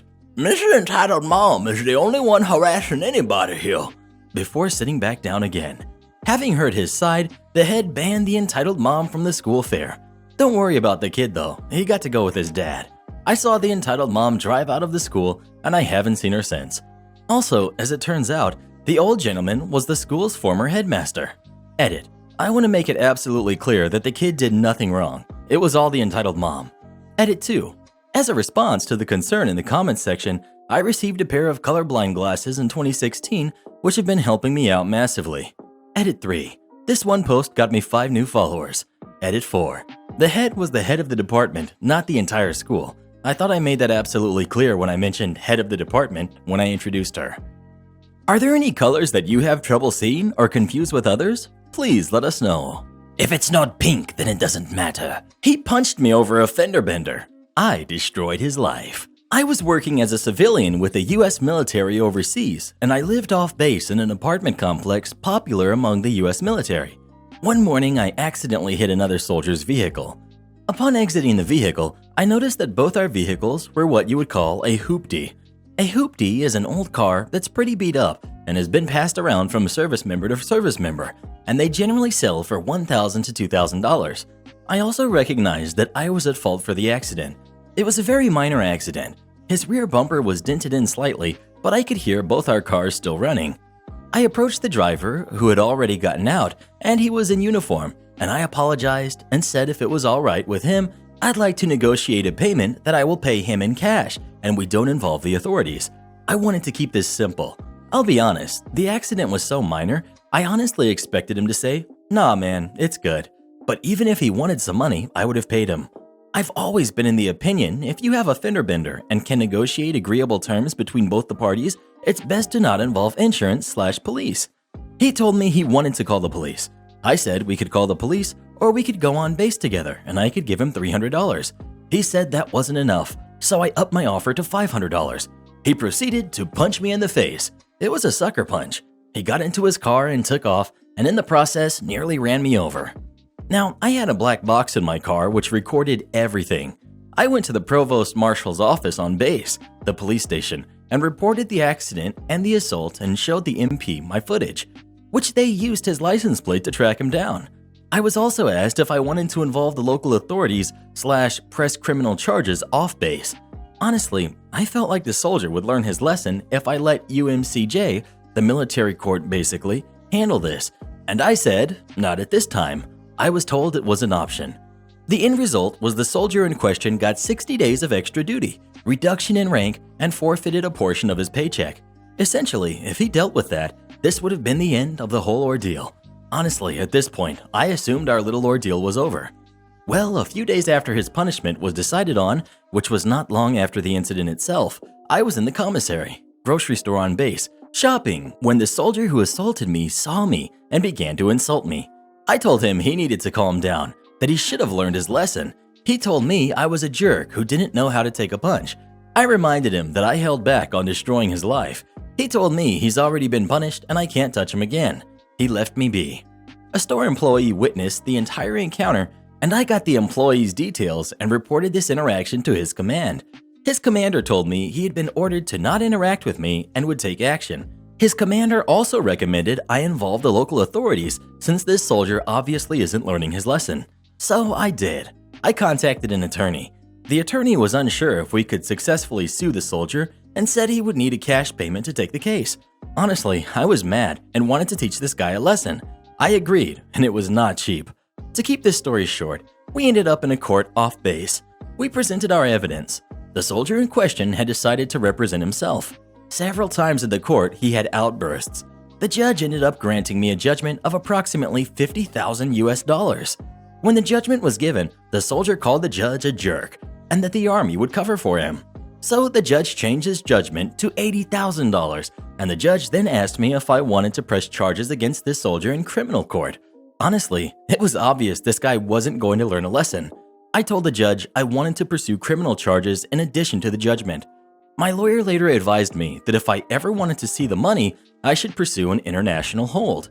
With my judgment, it's likely that a judge would grant me an international hold. An international hold is basically where the soldier would not be allowed to leave the country until I was paid my $80,000. Also, he told me that according to the agreement between the US military and the host country, the US military would honor the international hold. Basically, the US military would not protect him or move him out of country to avoid punishment. Honestly, by this point, I had paid my lawyer thousands of dollars, and I honestly didn't feel like paying thousands of dollars and getting nothing for it. So I said yes, I want to go forward with the international hold.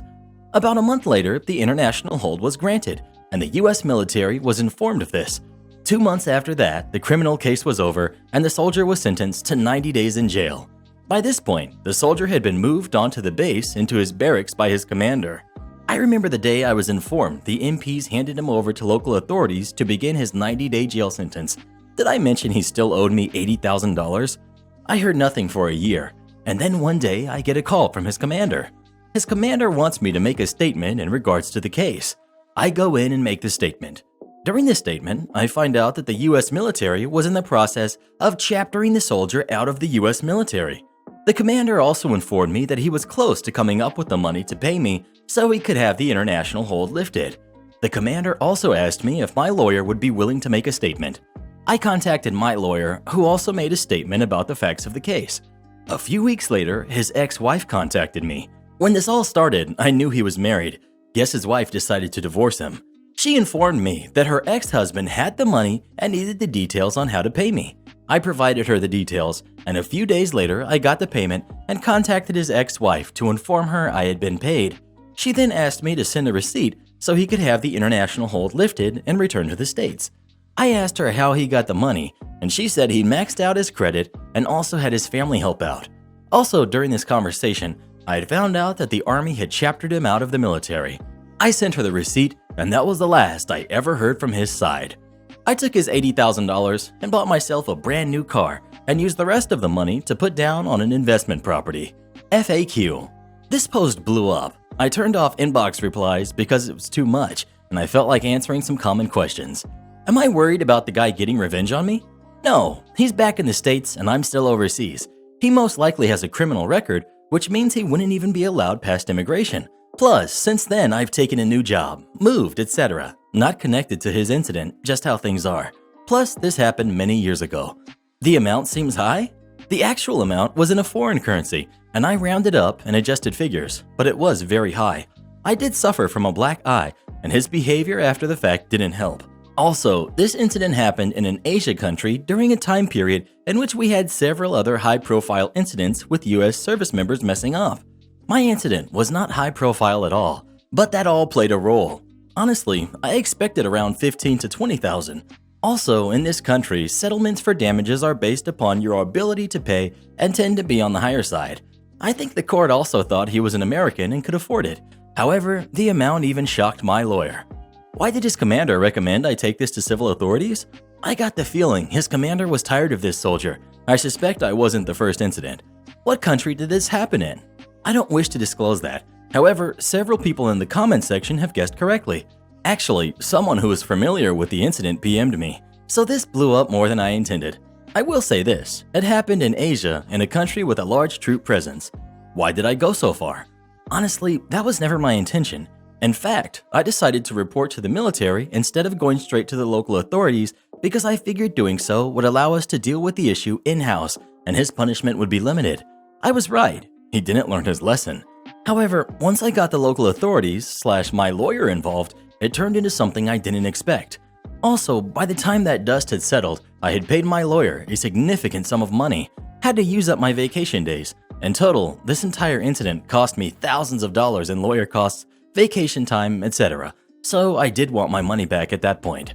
Why did he get a jail sentence for simple assault? So in this country, they do not like to give suspended sentences to foreigners. I suspect a local national would have gotten a suspended sentence. I do have a local national friend who was involved in an assault many years ago, and he got 90 days suspended sentence. However, my guess is the judge gave him jail time instead of suspended sentence because he was a foreigner. However, I was not involved very much in the criminal case. Questions about his wife / ex-wife. Truth be told, I don't know much about this. I do not know if she was his ex-wife because of this or not. I also never saw her in person. The only involvement I had with her was at the very end. Would you press charges on someone if they punched you or not? Please let us know. How you gonna press charges after I knock you out, bruh? Lay off a third of the team and expect us to work harder? We'll see about that. So this happened sometime in the 2010s, somewhere in the UK. That's all I'm revealing. I worked for a medium-sized PLC and a small team that worked with the sales department getting quotes. I had previously worked in another team in a different department in the same company as well. This also includes elements of malicious compliance. I'll post this there as well. So to set the scene, the company had recently had some issues with regulators and senior management were either oblivious to the damage they were doing or didn't care. They were trying to save costs, but going about it the wrong way. So my team consists of 6 team members and a manager. We were fairly busy and often helped out on other teams as well, and they would in turn help us. This is important for later. So we are all called into a meeting without warning and told that due to declining work tickets, they were laying 2 of us off. They did say 2 people were safe, the manager and his sidekick. They made us reapply for our jobs, including doing a test, following the letter of the law on redundancy, which had nothing to do with our roles.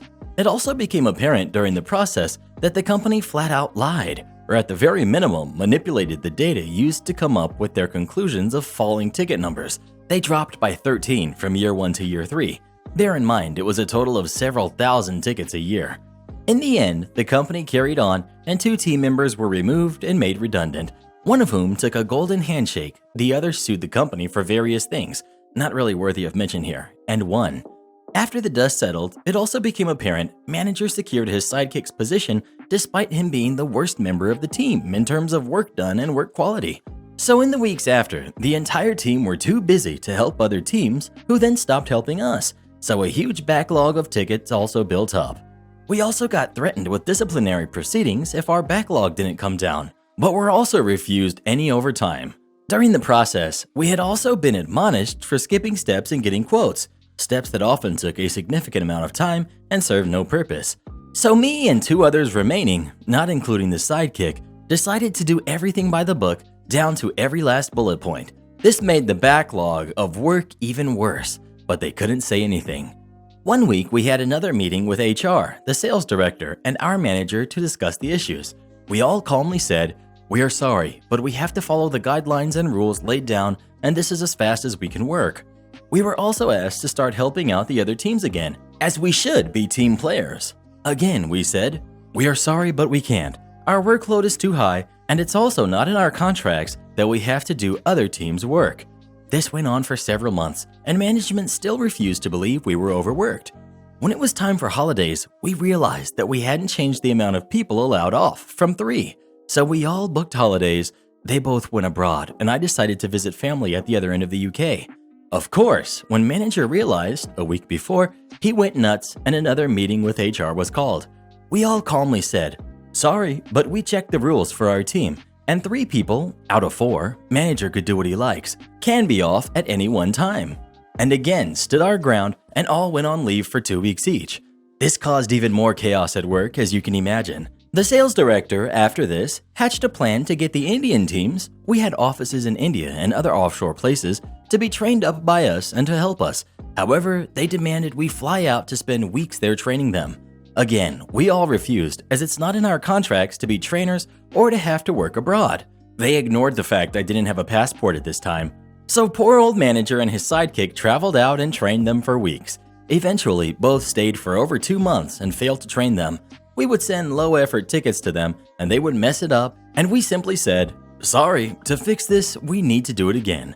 So after 6 months, they gave that idea up entirely. After around a year or so of this, we all decided to all seek other employment, having found we could not trust the company or manager anymore, and we all found roles elsewhere within a week of each other, so all handed our 4-week notices in, and were due to all leave on the same day. Now, the female member of the team, who was a very learned person, and she revealed in all of our contracts any documentation we create is ours, and we can do with it how we wish when we leave. So we hatch a plan.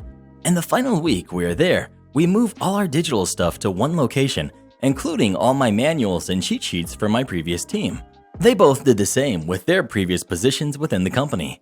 On our final day, we bring in our own external drives, and with IT's help, download and remove all documentation and delete the copies on the company systems. We all said our goodbyes, and at the end of the day, quite happily told our manager what we had done. He exploded and demanded it back, and we calmly tell him, no. According to the letters of our contracts, this is ours, and we choose to remove it with us. We were later told by friends who remained that the sales director had a fit because now no one was doing quotes for him. Gladly, we all have great new places and keep in touch. The time I told a mean old man to shut up and leave me alone. A couple years ago, I worked at a national hardware store chain. I had an encounter with a mean old man. Let me specify that when I say I worked at the store, I didn't work for the store. This is important later. I worked for the company that supplied the flowers and shrubs and trees, but I was always at that store when I worked. For some background, I'm pursuing a degree in forestry, minoring in horticulture. I've taken 3/4 of the classes needed for a bachelor's in horticulture. For personal reasons, I'm leaving it at that and coming back later for it. And I worked for 2 semesters in a plant biology greenhouse/conservatory on campus. I also keep well over a dozen plants on my own. All I mean by saying that is that I know how to water plants. I also know that when you water plants that are for sale, needing to look nice, and bunched together tightly and frequently shaded, You want to avoid drenching the foliage so the plants can breathe and take up water to avoid root rot and the foliage drying. Presentable flowers get sold, rotting flowers do not. I was watering them by using a long handheld sprayer, shooting the water into my cupped hand and directing the water underneath the foliage with my hand. Honestly, I thought it was a clever move since no one else watered them that way and a third of our stock seemed to be lost to rot. In comes the 60-year-old man who tells me I'm doing it wrong. His wife is nearby. I ignore him. He tells me I'm doing it wrong again. I've had a long day by this point. It's hot and in the middle of summer in the Midwest, and I'm irritated, so I keep ignoring him. Then he tells me that I'm wrong again and that I'm stupid for doing it the way I'm doing it, and that he's owned a commercial greenhouse for 30 years, so he knows what he's talking about. After he told me I'm stupid for doing it this way, I turned to him and said sternly and loudly, "Shut up and leave me alone." He stood there for a second, a brief moment of shock, and then he yelled, "Where is your manager? I'm going to report you." Remember how I said that I don't work for the store? I look at him and said, "He oversees 7 different stores in this part of the state. Good luck finding him." It should also be noted that my boss was a woman, not a man, but I opted not to say that. At this point, he was getting really flustered. His wife came over looking sheepish and put her hands around his arm and gently started pulling him away. Nothing ever happened, so I assumed he either couldn't find someone who cared or didn't tell anyone. Have you ever had someone tell you that you're doing something wrong and they didn't know what they were talking about? Please let us know. Oh God, those are the worst kinds of people. Don't stick to our agreement? You shouldn't have been stepping out. This is a story from a long, long time ago in a galaxy far, far away. And by that, I mean it happened 3 years ago at a pizza place I used to work at. I was a delivery driver for 6 years at various pizza places, picking up and moving on to greener pastures whenever it suited me. Granted, that only happened a couple times because I am unfortunately a very loyal employee. To be honest, I should have done that before this whole thing ever even happened. The store I was at was part of a nationwide franchise, and the waters had gotten choppy. All of the managers quit at once, and they just couldn't seem to get one to stick around. It got so bad that the area manager had to come in as an acting GM and brought a manager from another store with him. These two are the main characters of this story. Well, besides me, obviously. For the purpose of this story, we'll call them Jeff and Kate, and I'll just be me. Jeff was 45 and had been with the company for a long time before I started, worked himself up from the position of driver all the way to being the one to oversee about 20 stores. He was actually married to another area manager. I got along okay with Jeff for the most part. On the other hand, Kate and I got on like a house on fire, both being ladies of a similar age. She often confided things in me that would soon come back to bite her, figuratively. I considered myself a decent employee as far as pizza slingers go, came to work on time, did all of the dishes, got along with everyone, and had the best delivery times. Because of this, I usually landed all the best shifts, including opening on Saturdays. If you've never worked a tip job, you know that shift is the most coveted out there. Working through both the lunch and dinner rush before going home is well worth having to get up earlier. That information is relevant to the story, trust me. You see, there are always 2 drivers who do that shift. One comes in earlier and leaves earlier, and I was the one who got to come in just before we flipped on the open sign and went home once dinner rush began to die down. This is also relevant. The final vital bit of info you need for context is that my brother goes a bit wild at Christmas. His favorite thing to do is book an entire movie theater for everyone he knows to see a movie of his choice.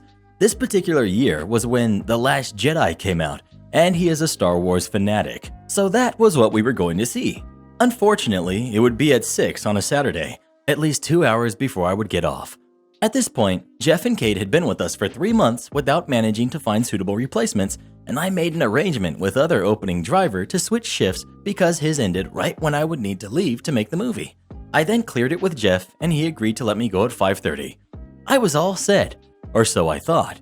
You see, that Saturday we started busy, very busy. So busy that at 5:30 when I went to hand Jeff my slips, he had already dispatched me out on a double delivery. I took them, but reminded him that I needed to leave when I got back. I just hoped the trailers were long enough that I didn't miss much of the beginning of the movie. I got back from my double, and by that point, it was already 6 and the theater was 20 minutes away. I had to leave. Once again, I went to hand my slips to Jeff, but he got in my face. "You leave when I say you can leave," he told me. "You're not going to let me?" I asked, incredulous that he was going back on our deal. I came in early. I did my time, dang it. He looked so very smug. No. Well, I made a decision right then and there. There are so many pizza jobs out there that they needed me more than I needed them.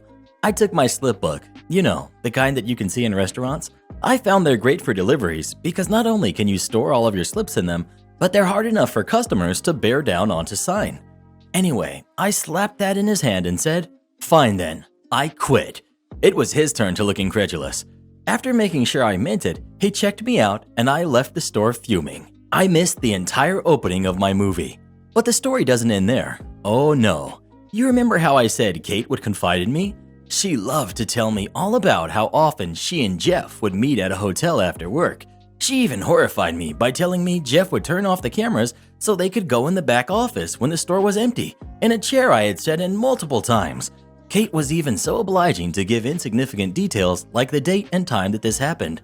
So I put an anonymous call to the franchise's HR and told them what to look for when it came to checking the tapes.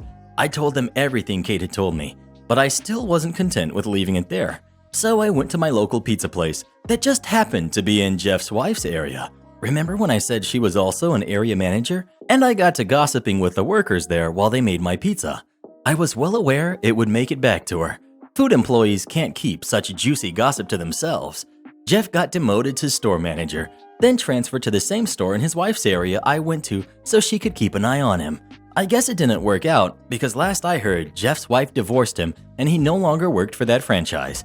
And none of that would have happened if he had just let me leave on time. Edit. This got way more attention than I was expecting. Thank you so much to everyone who has awarded it. That being said, there are a few details I left out because I thought they would bog down the post. I'll add them here. 1. Jeff had let the other morning driver, the one whose shift I took, go home before me, despite claiming we were too busy for me to go too.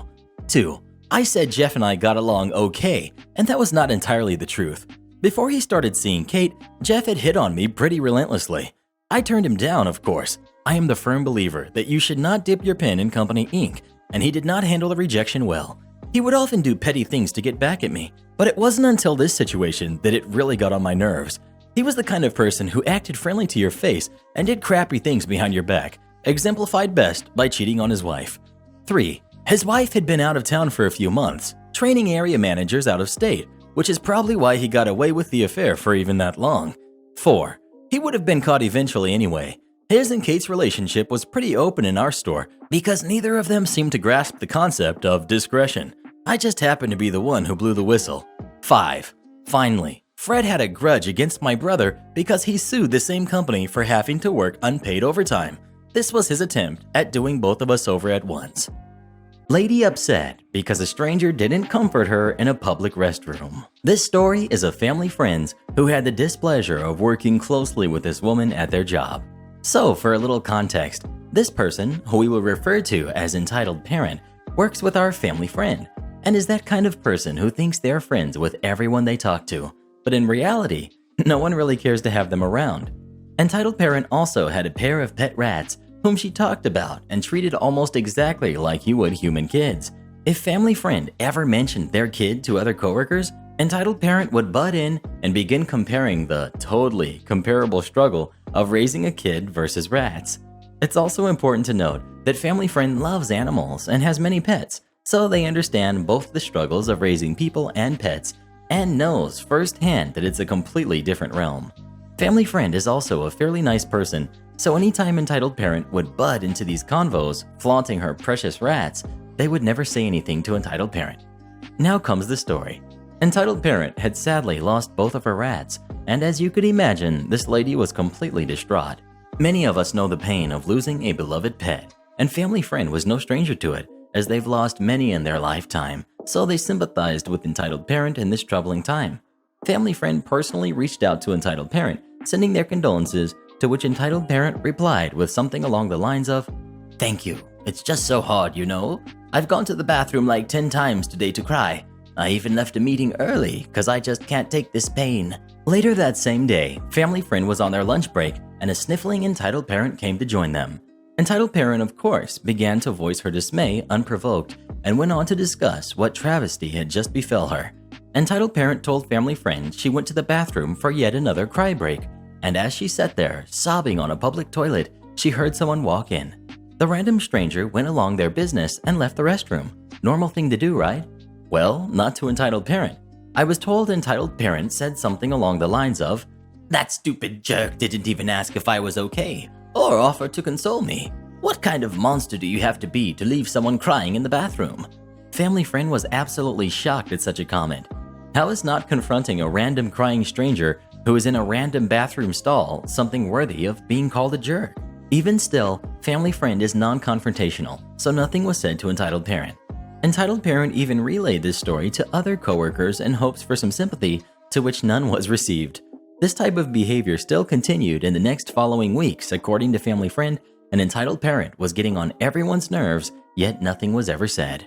This was the end of family friend's story with entitled parent, but even still, they still try to understand why entitled parent was like that. If it was just entitlement or some other factor causing her to be like this, we still have no clue to the answer of this, nor the answer to why someone would go out of their way to hide the fact they are crying, yet also wish to get consolation for it at the same time. Karen messes with my job, she gets fired and loses her boyfriend thanks to her Instagram. Alright, circa 2014, I worked for a large movie theater chain in a small Midwestern city. Job was pretty awesome outside of the crappy pay and essentially no way to move up. I like to think I'm good at my job, and I try my hardest no matter where I work. In this particular situation, I was one of the most tenured employees at the theater, except for two older folk who had worked there part-time on the side and had full-time jobs elsewhere. So for the sake of this story, I need to tell you about Jane, not her actual name. Jane started working for the theater 2 months before me. They worked elsewhere as a supervisor and were looking to move up at the theater. Right after I started, one of the managers left to work at a different theater and the supervisor moved up. We had two managers, one general manager, basically the highest level at the theater, and a supervisor, which is a manager in training. This is important. Jane somehow got the supervisor position, even though there was another person who was essentially promised the position due to their continued service at the theater for almost 8 years. There were rumors about Jane hooking up with the GM when she started, and this situation got them going again. I didn't care too much because why would I? I am but a lowly peon in the corporate machine. Anyways, Jane moved up and the tenured crew member left the company because they got done over.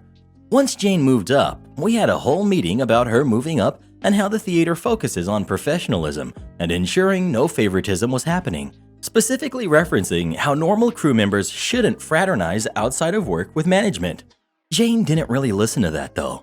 She continued to hang out with the younger crew members and would do various things like go drinking with them, take them to bars, etc. Oh yeah, I forgot to mention, Jane had a secret Instagram where they would post pictures of themselves with their friends from the theater. They chose Instagram because none of their family or her boyfriend used Instagram and no one would know, right? Even more crazy was her relationship with a 19-year-old that worked at the theater. She had a boyfriend who had been with her for years and honestly supported her for all intents and purposes. Not only did she have a 19-year-old side piece, but also another one who was 17. I even caught them messing around in the break room one time. She essentially threatened me with my job if I told anyone. Honestly, she could have just told me to please be quiet and I would have just judged her silently. Fast forward about a year or so, and another one of the managers left for a new job. Jane obviously moved up and someone else took the supervisor position. Now, I won't go into too much detail, but despite my tenure and performance, I was looked over for the promotion. A newer crew member who was really good friends with Jane got the position over me. This was confirmed by the other manager who let me know that Jane was definitely in good with the GM, who ultimately made the final decision.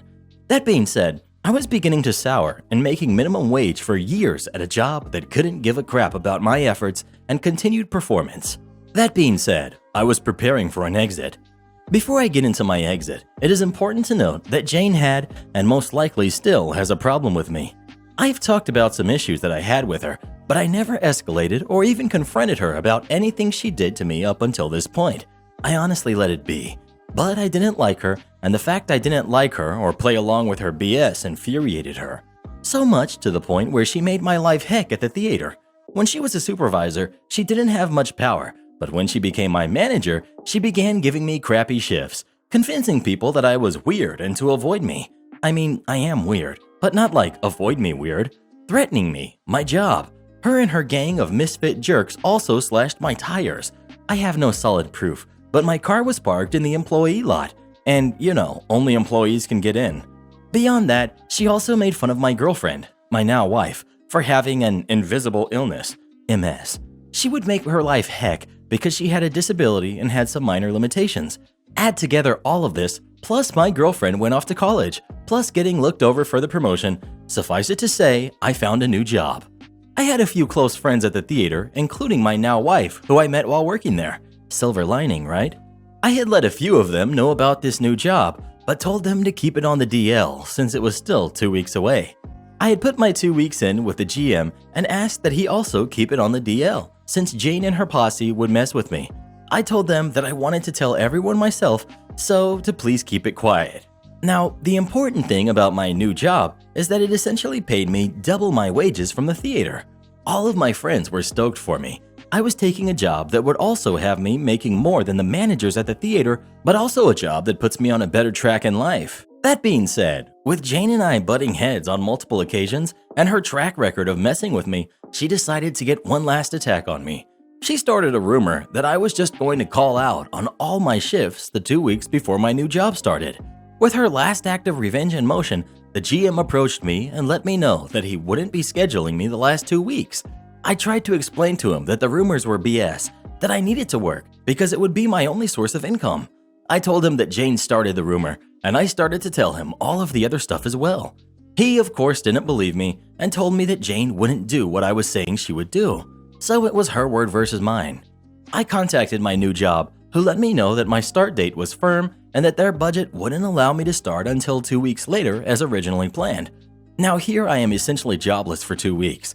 Now I was upset, but I was also lucky. I was still living with my family and didn't have to pay rent, so I sucked it up and essentially told myself that I would just take a forced 2-week vacation.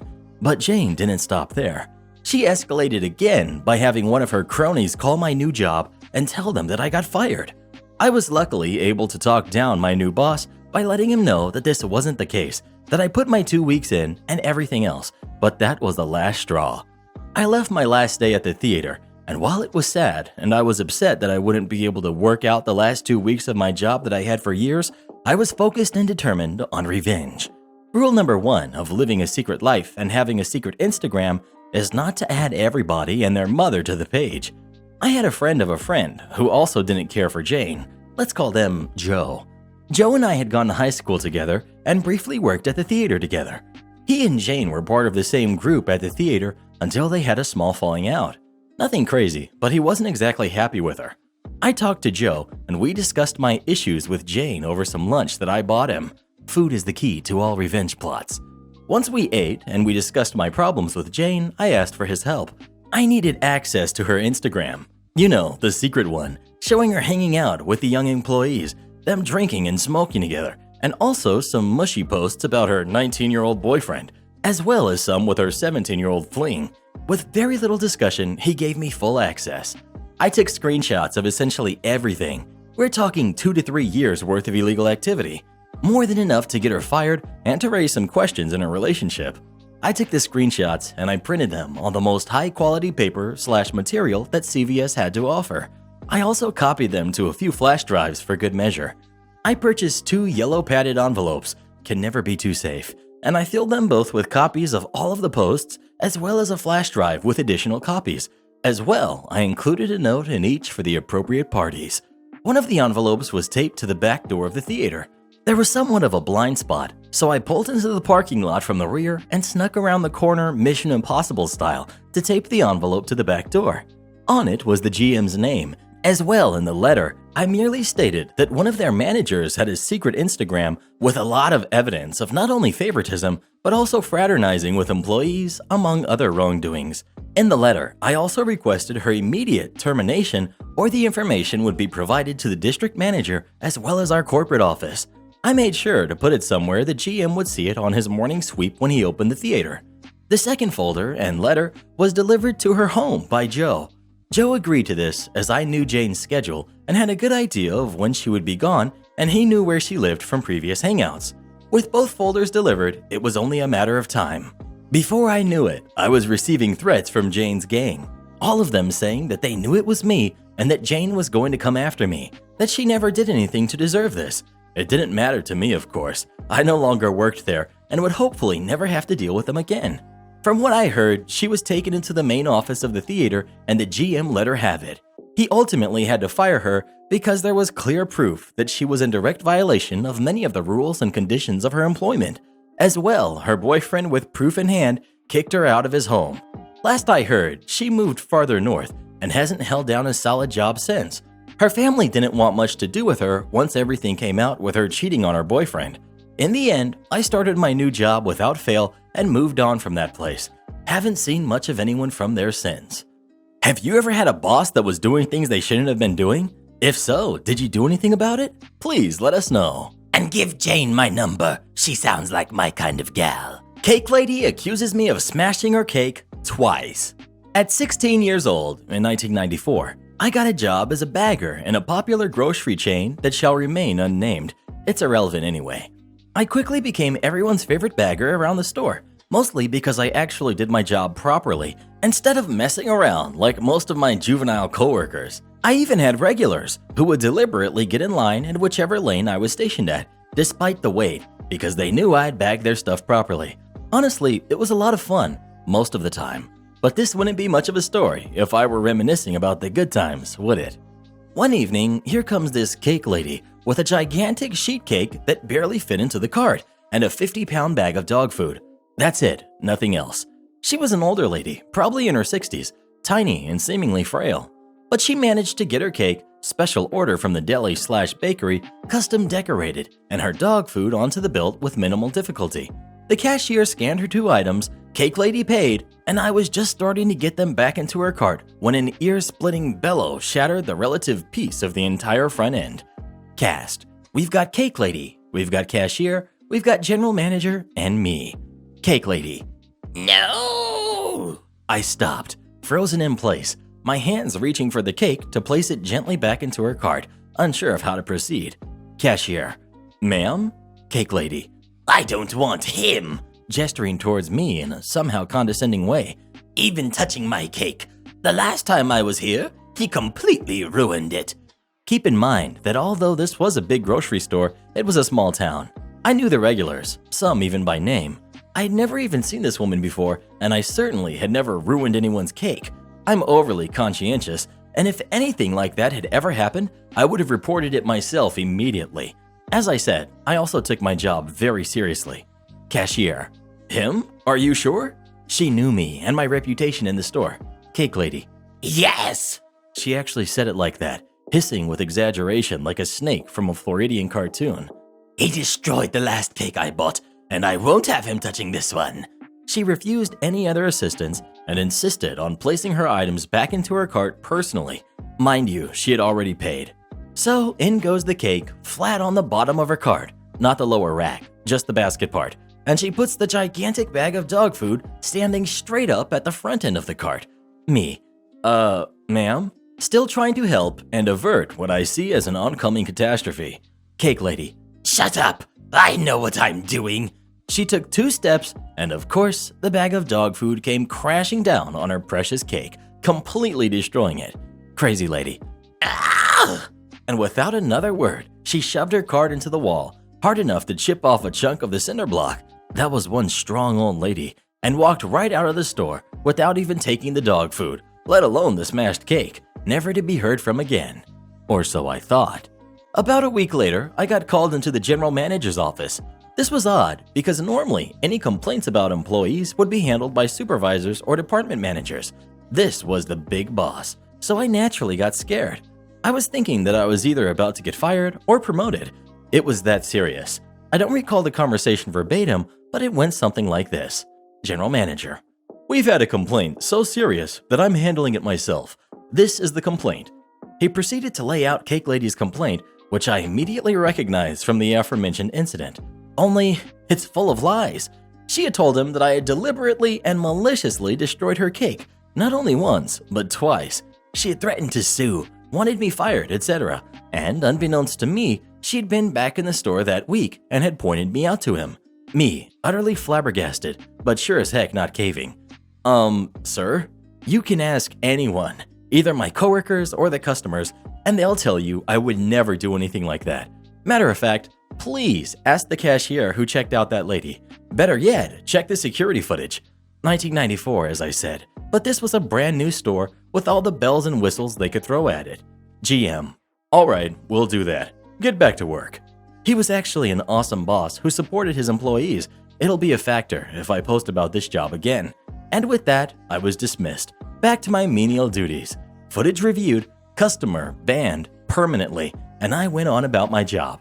Not much later to be promoted to cashier, and then FES, front-end supervisor, with many more stories to relate. Thankfully, I never saw that lady again. Speaking of cake, what's your favorite flavor cake of all time? Please let us know. Carrot cake. Golden Corral for the win. I have to meet with the area manager to explain why I missed a target? Sure thing. To set the scene, I used to work for a phone network in the UK in the late 90s as a shop salesman. The company had a problem with declining sales as they thought themselves better than others, and people would pay the privilege of being with them. Well, the public didn't, and it showed. Of course, head office couldn't comprehend this, and along with a string of draconian measures, they insisted that if you missed any of your 21 key targets each month, you had to travel to wherever your area manager was and explain in person why you failed and how you will correct this for next month. And if you didn't, they started disciplinary proceedings. I and a lot of other staff realized this colossal mistake they made in the wording. First off, we could choose when to travel to them, and the company had to, by law, pay for it. They even said that they would pay travel and other expenses in the announcement and linked to the government website stating it. Cue the maliciousness. I had actually taken a new role in a different industry and was on my 3-month notice. And this new policy came into effect in the first of the 3 months, and I missed one of my targets, for amount of accessories sold, by 2%, so I got the summons to see the area manager. I had been informed that there was a meeting of area managers to be held in Aberdeen, the far north of Scotland, in 2 weeks, so scheduled my meeting with him accordingly. Now, I lived and worked near the other end of the country, so I used the company system to book my travel, and due to the journey times, 9 hours to get there, I had to book a hotel for 2 nights. I also opted to pay the optional £50 to upgrade all of my bookings, first-class rail ticket, and a 4-star hotel instead of a welcome break or other budget option. So on the Monday I traveled up, stayed overnight, Tuesday held my 15 meeting, which went like this. Area manager. So, why are you here? Me. I missed my target for sales of accessories by 2%. Manager. And how do you plan to correct this so we don't have to start a formal disciplinary? Me. I don't. Manager. I beg your pardon? Me. I have no intention of making a huge effort to sell 4 pounds more stuff.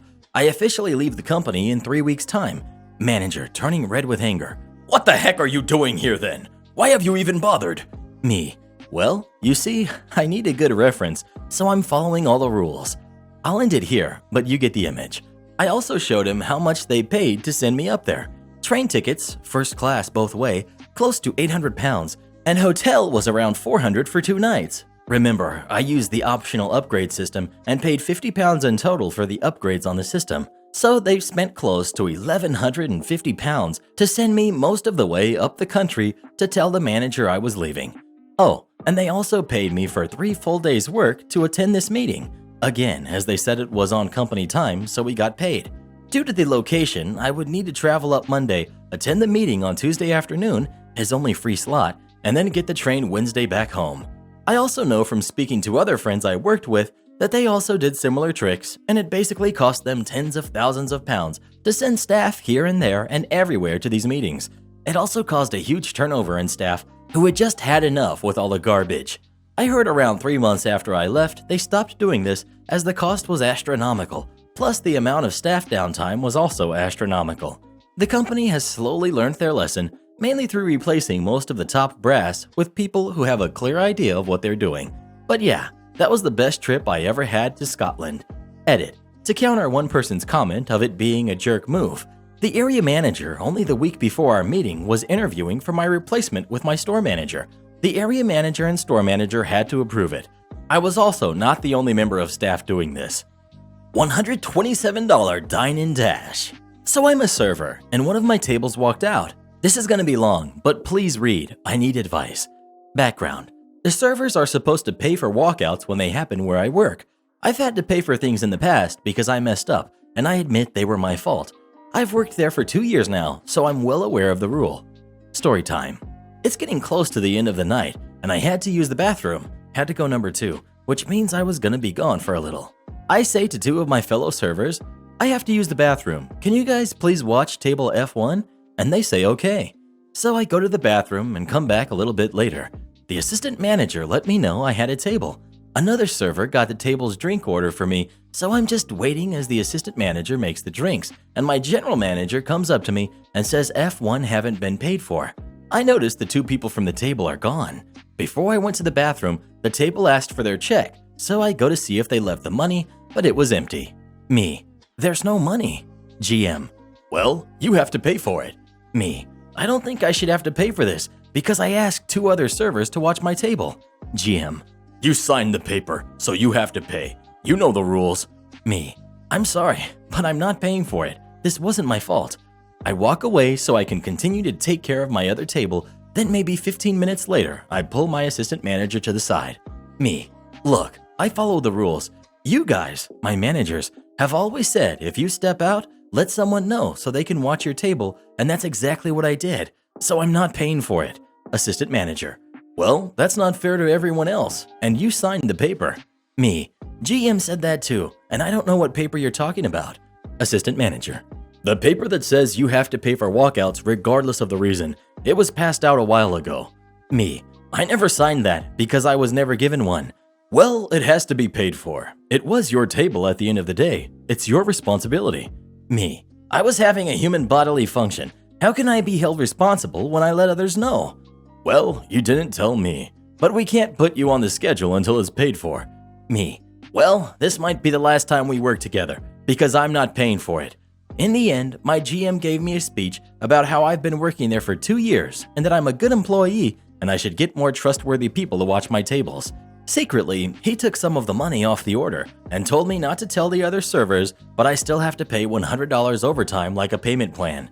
I just want to know if I was in the wrong for not wanting to pay it. Obviously, the other 2 servers could have been held accountable as well, but I didn't want to have my coworkers hate me. At this point, I'm just going to pay it off and work until I find a new job, because this place is far from perfect, but this whole thing has completely upset me. Well, who do you agree with? OP or their boss? Please let us know. I think we need to get some pro-revenge on that boss. You say I can't go out for lunch? Yes, I can. This happened when I was 15 years old. From 15 to 18, I lived in a state institution. Think Oliver Twist, but slightly less dirty, and we actually got food. The institution was a pretty long ways from where I lived before, so I had to change schools. At this point, I hadn't really been to school in years and got held back a few times, 3 times to be exact, so I was way older than my classmates. It only took me 1 day to realize that I'd rather spend my 30 minutes lunch break outside school than inside. Nothing to do with the people, I just preferred to be alone and relax. The school was right next to a canal, and I spent most of my lunch breaks on a little pier, enjoying the water and feeding the ducks who'd come to check me out. This worked out pretty great, until some teacher asked me for my pass. I knew I had to have one, but I kind of avoided showing it by just walking in like I had done nothing wrong. The fact that I looked older must have helped too. The reason that I didn't have a pass was that you weren't allowed one just for chilling outside. You only got one if you actually went to your grandparents' house and ate something there. So I got in trouble for not having a pass. But I got in trouble for a lot of things, and nothing really scared me anymore. I tried to keep a low profile, but I did feel like I needed the time alone during the lunch break. So I got caught a few times in the following weeks and needed to go to the principal, who hammered on me for going out without a pass. I told him I didn't know about the pass. Lie. But surely I could get one, since I fulfilled all the requirements for getting one. I told him I went to my institution for lunch every day. Lie. So please hand me my pass. Now, he was aware where I had come from, the institution, and that it was quite far away from the school. He told me there was no way I went there to eat every day. I told him yes, so he got out the necessary paperwork, a form that a parent/caretaker had to fill in to say that I'd be eating there every day. He told me that lunch would start in about 5 minutes, and then he expected the signed paperwork on his desk before lunch was over. If I could do that, I'd get the pass. If I'd failed, he'd go down hard on me for every infraction that would follow. So I did what I had to do. Once the bell rang, I spurted to my bike and pedaled the 5K, 3 miles, like there was no tomorrow. I barged into the institution's place, where they were all very surprised to see me and grabbed a piece of bread and some cheese. stuffing these into my mouth. I then disturbed a meeting with the director of the institution and told him that he needed to sign this to prove that I would eat there every day. And I told him I had eaten just now, still chewing the bread and cheese. Now, thank God the director was a cool, laid-back guy, also very smart, so he knew what I was up to. He signed it, and I flew out the door again, onto my bike, and did the 5K back. I ran up the stairs and got the paper down onto the desk of the principal within literally seconds to spare before the bell rang. I just stood there, panting and sweating like an ogre, while the principal looked at the paper. He asked me if I had a nice lunch. Yeah, pretty chill, I managed to tell him, between breathing my lungs out. I got my pass, and I sat at that pier for the rest of the school year, enjoying some peace and quiet and friendly ducks. I also failed that year and transferred again, but I did come out okay, thank God. University finally treated me like an adult, and most if not all of my behavioral problems just went away. At least I didn't have to jump through so many hoops just to eat some food on my own. Being told to shut up and what happened after. So this was a few years ago, when I was still a cashier at a certain blue-themed department store. We offered a no taxes discount on applicable items to those with a native status card, and to apply this, they needed to present the card at the beginning of the order. We would check it for validity, and the order would begin. Well, one fated day, a couple comes through, maybe mid to late 30s, and they have a medium-sized order, which I process with no problems. No indication of what is to come until I tell them their total. The man says they have a status card, and I tell him that unfortunately, they would have needed to declare it at the beginning of the order for me to apply the discount. The woman starts insisting that we can do it for her, that we've done it before, etc. So I call the CSM, Customer Service Manager, equivalent of a front-end supervisor, over, explain the situation, and ask if there's anything we can do. I still want to help the customer at this point, even if she's being a little rude. The CSM explains that short of erasing the order and scanning it in again, this time with the discount in place, there's nothing to be done. This lady chooses that, and while the CSM is erasing the order, I say in an apologetic tone, "Sorry, this is why we need to have you show us the card at the beginning of the order," by which I meant that it would take even longer for them to be able to leave. Admittedly, this was not the best thing I could have said at the time, but she snapped at me. Not an exact quote, but the gist of what she actually said. "I knew that you could do it, so don't be stupid." I said something else. I think something to the effect of, "Please don't call me that, ma'am," to which she replied even more venomously, and although I don't remember the first part of her sentence, I could never forget the second part. "Maybe it's time for you to shut up." I had never been told to shut up by a customer before. I'd had my fair share of rude customers before, to be sure, and even been sworn at and had my intelligence insulted. But for some reason, being told to shut up like that was the tipping point, because I did shut up. And after they were gone, the man whose order was next asked if I was alright, and all I could do was ask another CSM if I could go to the bathroom, where I promptly burst into tears. When I came out, obviously still quite upset but not crying anymore, the front-end manager told me to take my lunch early. When I came back is when this story takes a turn. Apparently, the manager and yet another CSM had been standing at the front doors, watching for this couple to drive by. And when they saw them, the front-end manager actually ran after their car, and when he managed to stop them, went off on them about how they had treated me and proceeded to ban them from the store. I hadn't particularly gotten along with my manager before then. He's harmless, just very outgoing and slightly odd personality. But this incident instilled me with a newfound respect for him and a stiffer upper lip around customers. Dispatcher refuses to send van in for maintenance, gets forced to change my tire while I enjoy dinner on company time. This story is one of how a lowly delivery driver got to royally irk a dispatcher, waste his time, get 4 hours of overtime, meal paid for, and a free beer. So I was a driver for a little company that rhymes with Slamazon. I had been there for several months by this point and had developed a reputation of being very serious about vehicle maintenance. We aren't talking like washing them or whatnot, but cleaning out urine bottles, fixing broken wiper blades, installing lights to replace the burnt out ones, or other stuff that would indicate you actually remotely care for your driver's well-being. Seriously guys, I had a van once with no working lights of any kind, and its passenger side door fell off its hinges right in front of my dispatchers, and they still sent me out. Needless to say, some trips were better than others, but this particular time, well, it was a doozy. You see, friends, I was considered a problem driver by some for being obsessed with vehicles being kept road legal. I had not caused any issues other than this. We had dispatchers that were promoted up after a month, and after hitting mailboxes, cars, and other kinds of insanity, but I was always skipped over. This naturally irked me to no end, and I was looking for better within 6 months of starting. I was there for nearly 2 years. Naturally, all my requests for the essential equipment and urine bottle removal was denied. So I'd buy bulbs for my van and pull them out after my route was done so I could put them into the next one the next day, and I chucked the bottles out on the record. Kinda gross, but better than smelling it in the hot Georgia sun in the middle of summer in a van with sometimes working AC. This nonsense continued for the entirety of my time there, of course. This event, however, was the first of many times I decided to get back at the dispatchers for messing with my routes and giving me the worst vans and so on. You see, this van had the lights that were bad, broken AC, shook like crazy, squeaked, smelled gross, door didn't properly lock, so anybody could have stolen packages from it and not much could be done. And to top all of this off, 4 bad tires, like metal bands exposed and one bulging out. The whole day, I babied this van as best I could, putting air in the tire a few times and just barely finishing my route with some daylight to spare. So, 10 hours on the road down and an hour and a half back to the distribution center. I get underway and get about halfway before I felt the telltale shake of a tire going out. Well, here we go, I say to myself and scan my surroundings. I'm on the interstate and not very far from an off-ramp. So with what little tire I have, I limp off the ramp and go to a parking lot, which is right next to an Applebee's.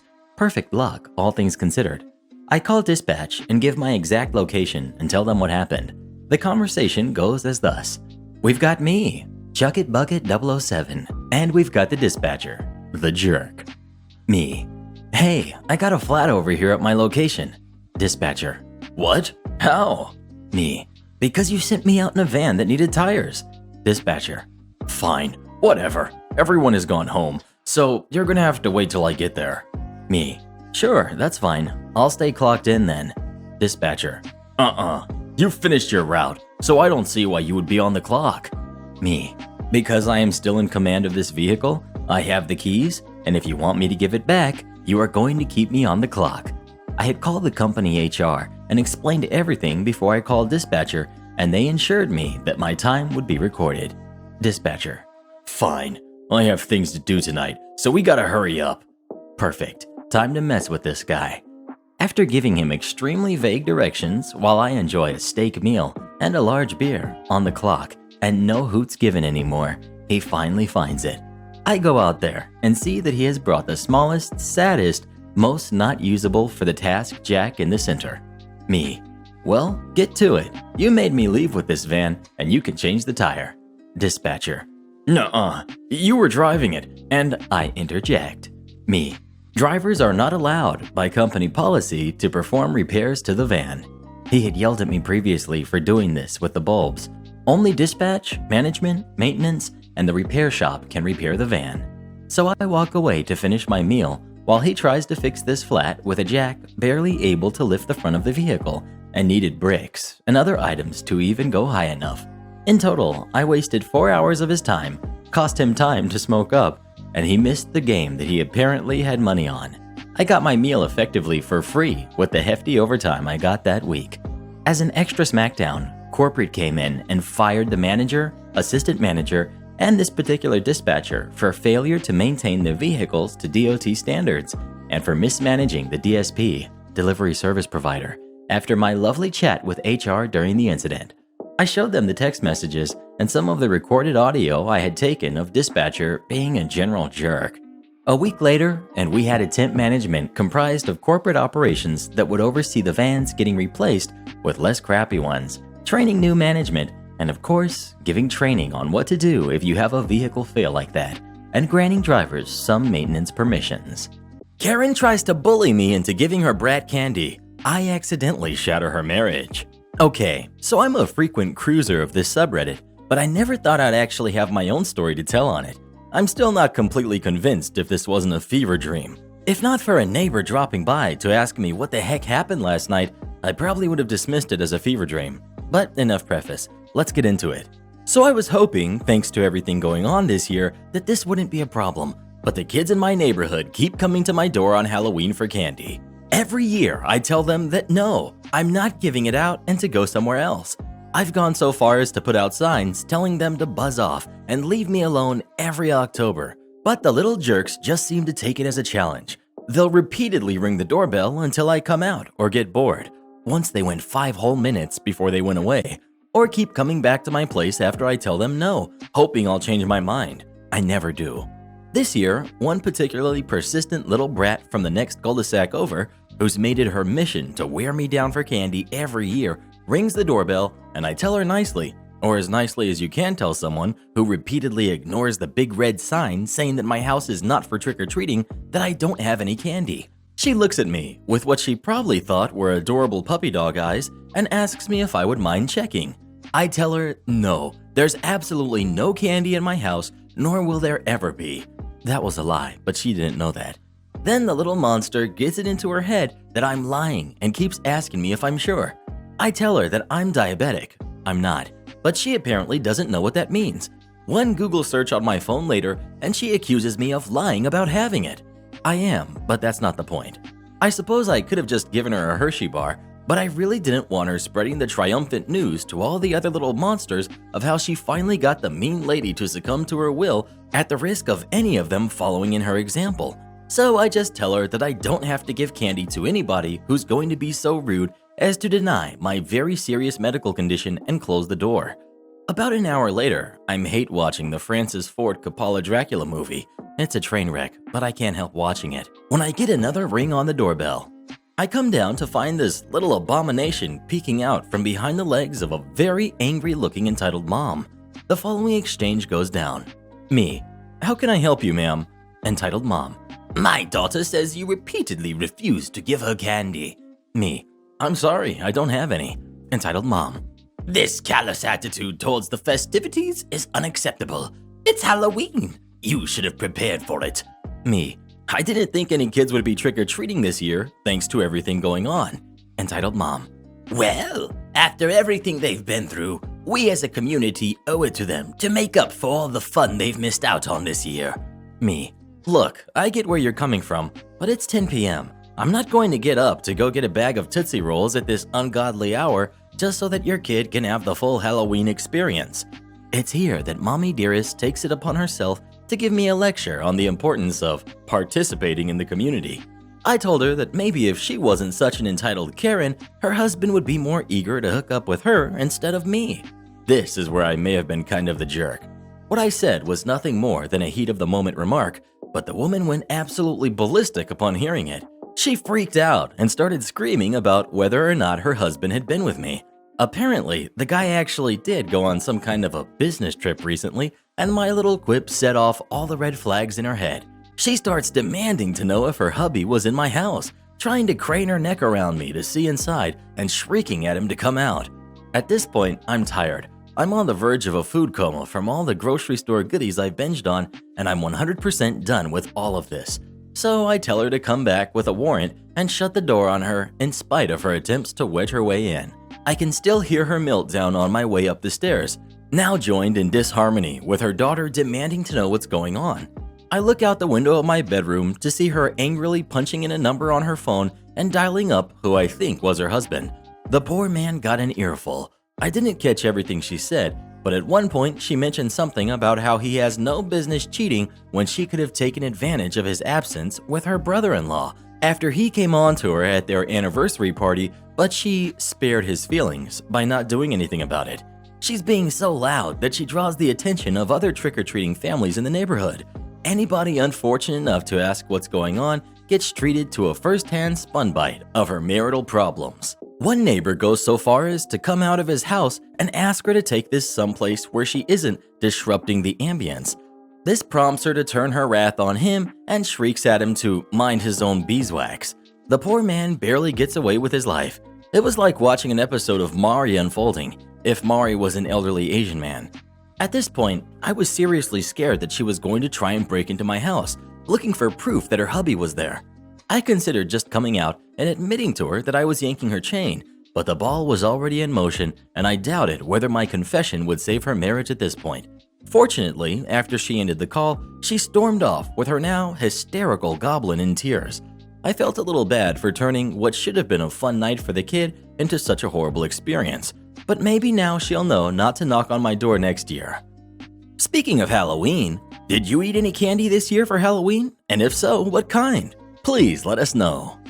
Almond Snickers for the win. Mother steps in front of my 60-mile-per-hour car with a flashlight. This just happened, and I really need to vent. My store manager is giving me time to cool down as I'm really shaken up. I'm a delivery driver for a pizza place, and I get an order. I put it into Google and drive to basically the back alley ghetto of a neighborhood. I'm next to a house with tons of old washing machines and restaurant equipment. I call the person, as the delivery instructions told me I should, and the mother picks up. Entitled Mom. Hello? Me. Hello, ma'am. This is OP calling from Papa John's. I think I'm here. I don't see you. Are you sure you're here? Me, thinking I just got the wrong house. I'm sorry. Here, let me drive up the road a bit. I think I see you. I live in North Carolina, so trees are everywhere. I end up driving around for 20 minutes and feeling horrible. The mother is getting aggravated as she realizes the person she saw wasn't me. I keep telling her I put in the address, but Google says I'm right where she is. She asks if I'm in a trailer park, which I wasn't. She then put her 14-year-old son on the phone.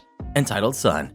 Hey, are you stupid or something? Come to... Then he read the name of his trailer park, letter by letter, slowly. I put the name into GPS and find that it's 10 minutes away. Darn it, Google. I tell them, and the kid gives the phone back to his mother. Entitled Mom. This is unbelievable. I've been waiting for an hour now. 20 minutes. Me. I'm on my way. I'm so sorry. I hang up and go to the trailer park. I get there and call her for her number. No answer. I call again. No answer. I call my store, who tells me to take the second order. I had 2 people's orders with me and to just come back.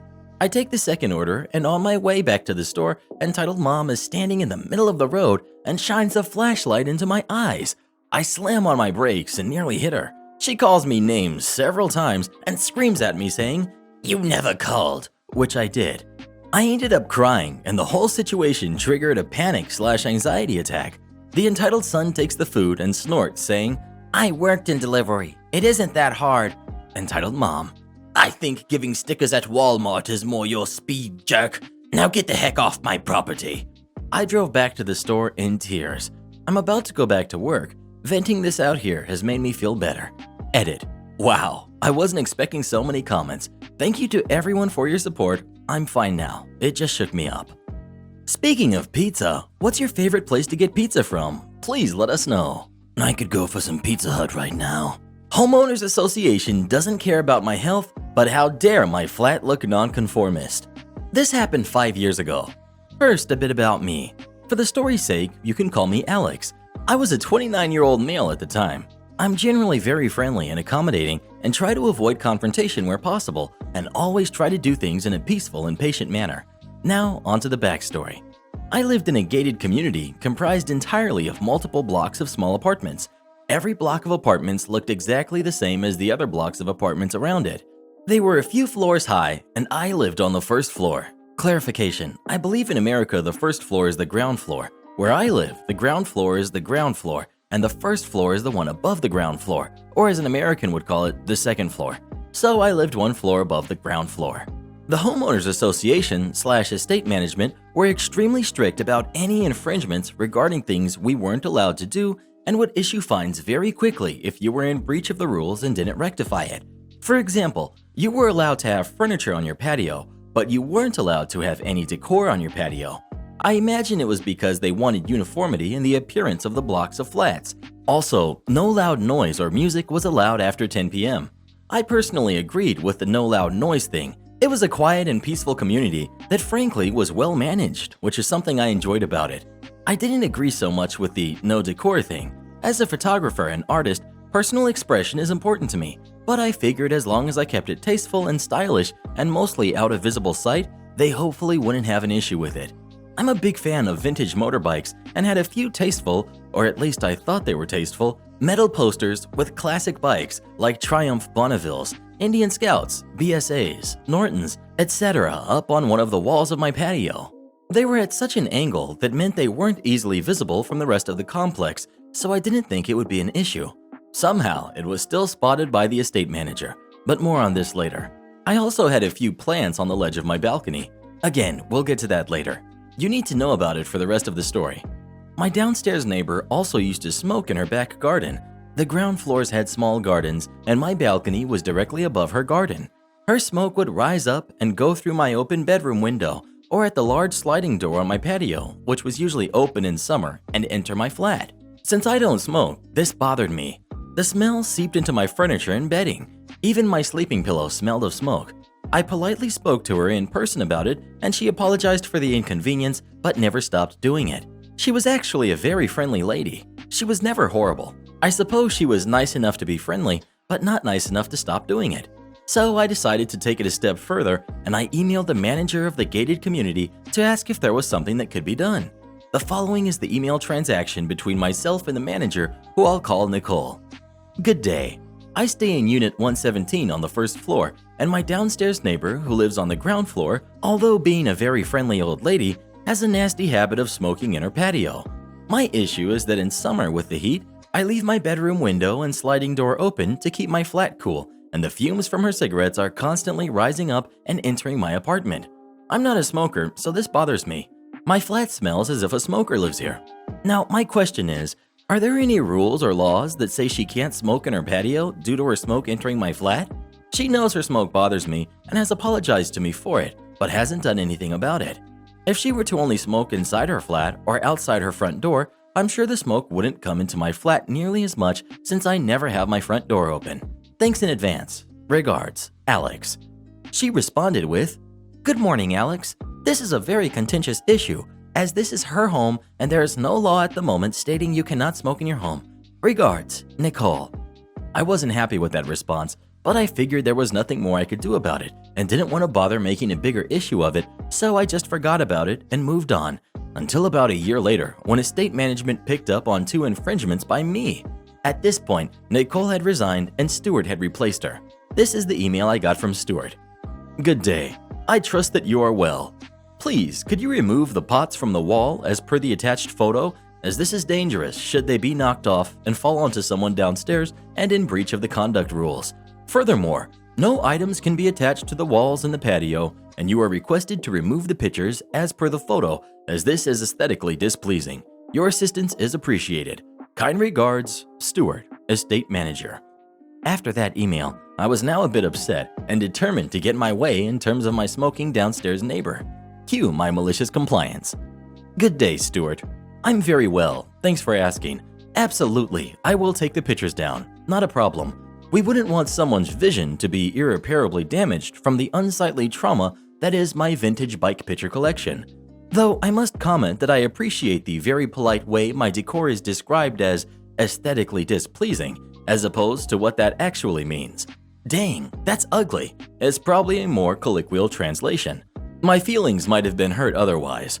I'm very relieved I didn't go into the profession of interior decorating, which a few people I know have said I should have done, since the sudden realization that my taste and style isn't what I once thought it was. It could have been a disaster career-wise. Alternatively, what if I were to replace the photos of the bikes with a nice family portrait of my parents? Granted, they aren't supermodels, but they're attractive to me, though I may be biased in that opinion since I care for them, so I'm hoping they're not too ugly. Oops, I mean aesthetically displeasing. If that fails, maybe a reproduction of the Mona Lisa would be sufficient to meet your high standards. Tourists travel across the globe and wait in line for hours just to see it for a few minutes. Would that be allowed? I won't even charge fellow tenants for looking at it when they're walking past my balcony. Obviously, I'm being a little ridiculous, and I don't mean to give you a hard time. You're just doing your job and enforcing some of the ridiculous rules that management has come up with, like the freedom of choice to decorate and style our own property in a manner that we like. God forbid we show some individuality.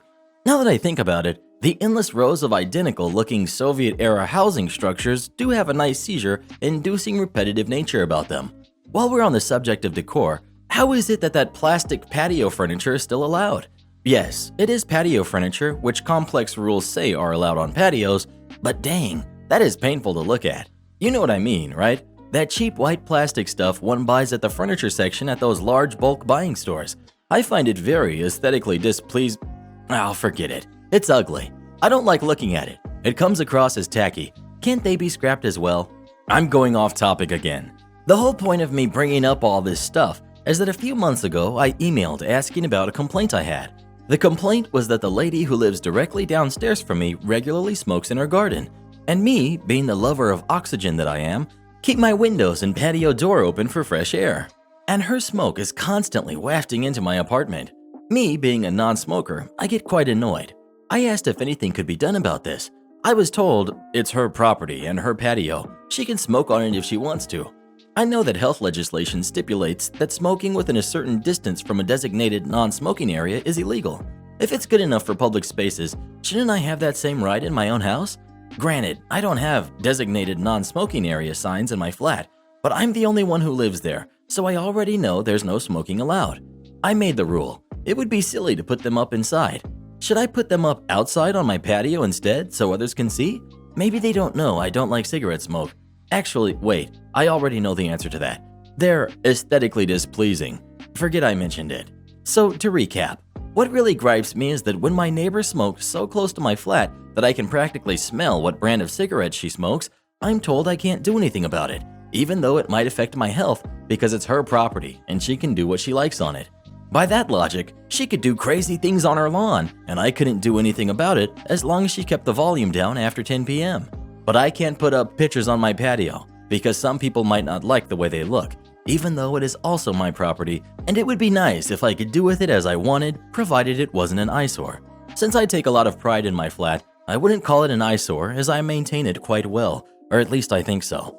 If only a person's lungs and health were as important as other people's inability to mind their own business. So what I really wanted to know is there any way that my neighbor could possibly just smoke inside her flat? Or at least outside the front of her flat if she insists on smoking outside where the smoke won't come into my place as easily? I would accept that too. I'm not a completely unreasonable guy. I find her smoke nasally displeasing. I normally wouldn't make such a big deal about it, but I'm starting to feel that what I'm subjected to versus what others have to be subjected to is a bit unfair. Sorry to put all of this on you, Stuart. I understand it's totally not your fault. I'll still take the pictures and the plants down immediately. Your assistance is appreciated. Kind regards, Alex, Unit 117. I sent that reply after 6 p.m. and did not expect him to respond until the next morning, but half an hour later, I got a reply. My email must have made an impact. Hi, Alex. Thank you for your email. I thoroughly enjoyed reading it.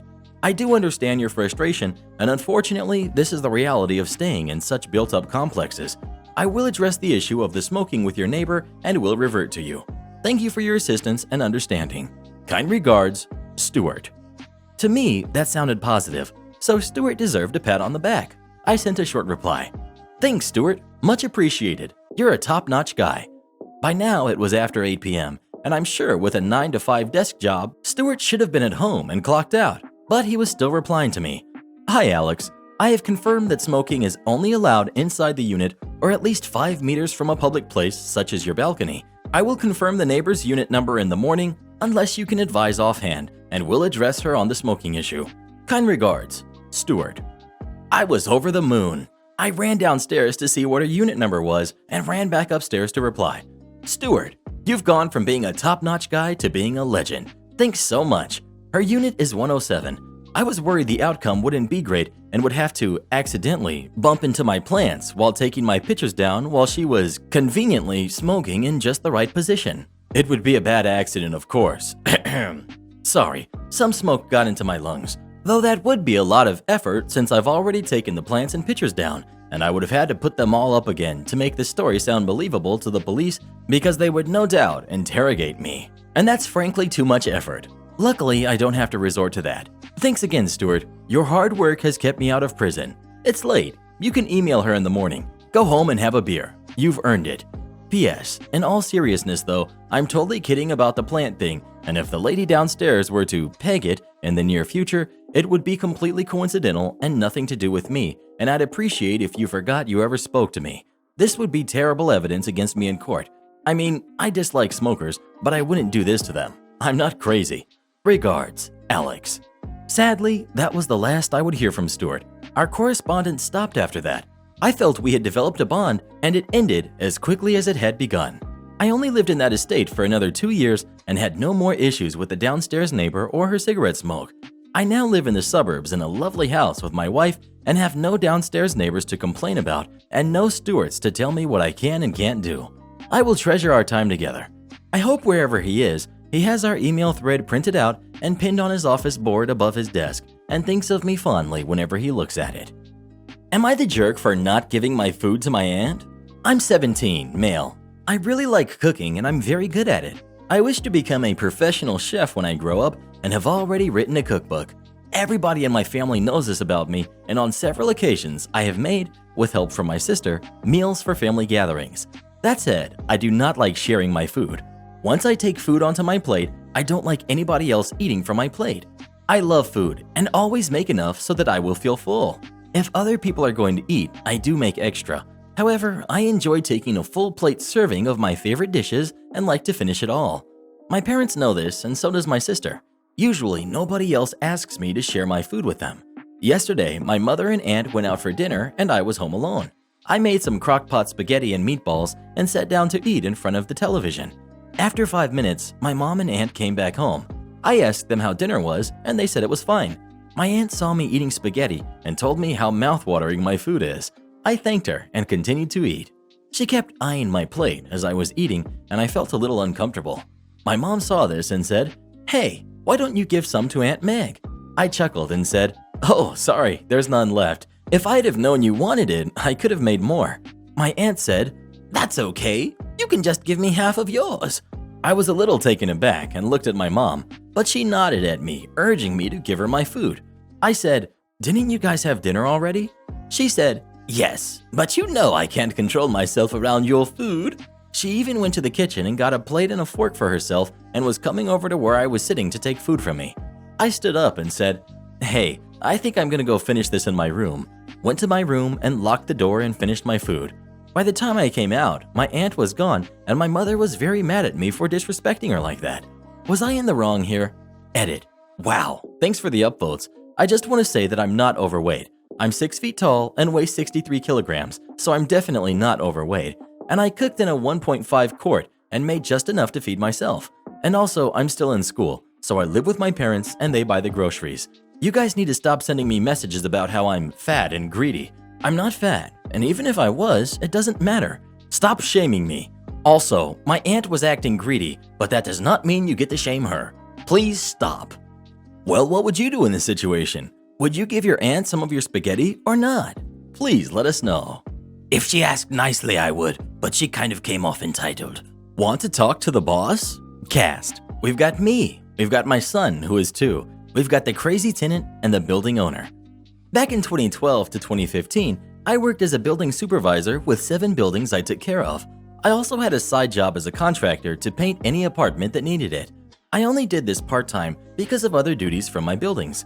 If I didn't have time for painting, my employer would hire outside workers. I had been a painter for about 8 years by this time and did a very good job. I wanted everything perfect. At the time, my son was only 2 years old, and I had him with me for 2 weeks. I had other building supers who were taking care of my buildings for my 2 weeks off. My boy started talking really early, and by 2 he could speak quite clearly. He didn't make much sense, but you could understand every word he said. I got a call from one of my tenants angrily telling me that I must come to her place to paint her living room. Her grandkids colored all over the walls with Sharpies, and she has company coming and would be totally embarrassed if they saw her walls. I kindly told her that I'm on my 2 weeks vacation and can't help. She started screaming into the phone, telling me it's my job, and I have to do this or she won't pay rent next month. I told her to call the building owners and explain that to them and that they have 3 other painters on call. That went over like a loud fart in church. Then I told her that my painting and landlord status were 2 separate jobs and I'm on a 2-week vacation from both. She hung up and called the building owner. She called me after asking my side. I told her and she just laughed about it and said, if she calls back, just have fun. But she knows better than to threaten holding the rent back because I warned her if she didn't pay, she couldn't stay. I miss that woman. Less than 5 minutes later, I got the call I was expecting from the crazy tenant. She tried telling me the owner said I had to be there by tonight to get it done immediately.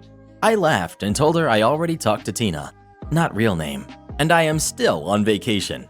That's when she said she meant my boss from painting. Malicious compliance activated. I said, he is right here beside me. I'll put you on speaker so we can all straighten this out together. So I put the phone on speaker and told my son he is wanted on the phone. He loved talking on the phone. He didn't listen to you. He would just tell you about what's going on with his day, tell you what he's watching on TV, tell you about the puppy pooping in the grass.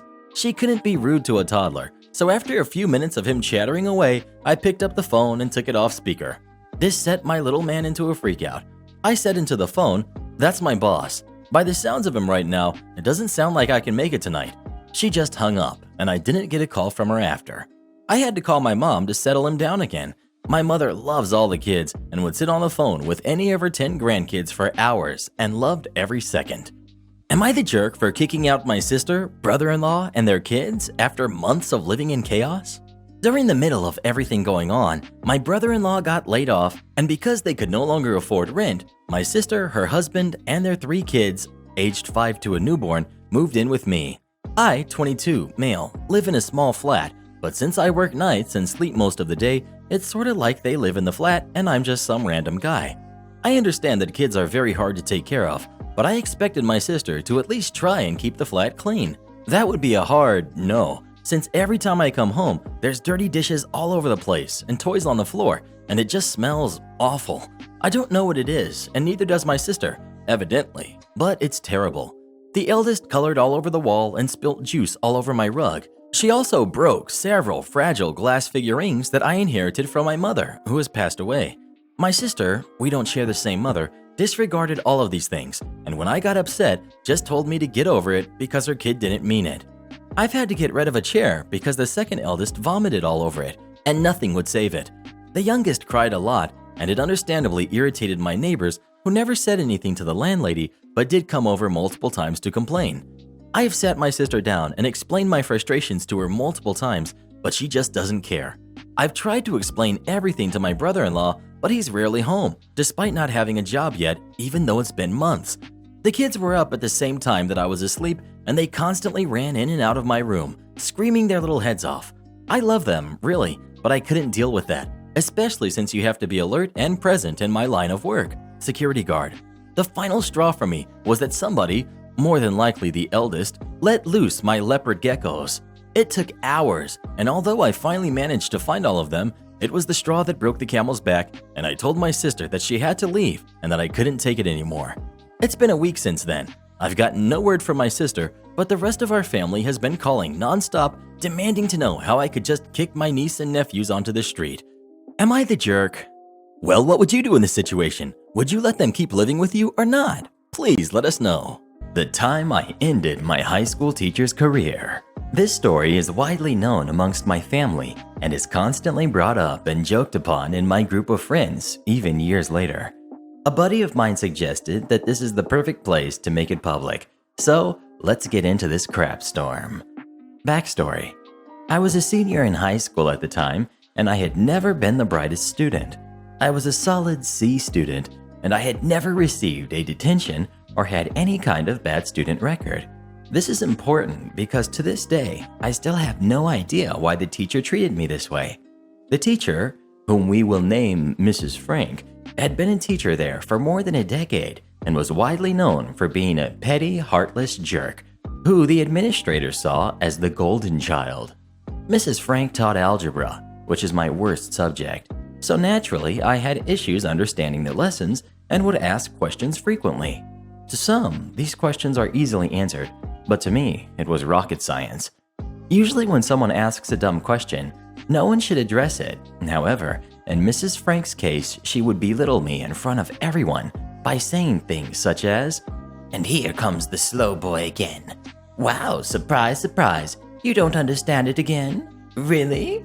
We have to go extra slow for you today, don't we?" Etc., etc.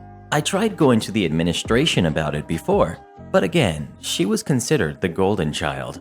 They would send someone in to examine her during class, she would act respectful and normal for one day, and go back to being a jerk the next. This goes on for about half the year until I had enough. I went to the local Radio Shack, bought a recorder, and secretly recorded every insult she would throw at me.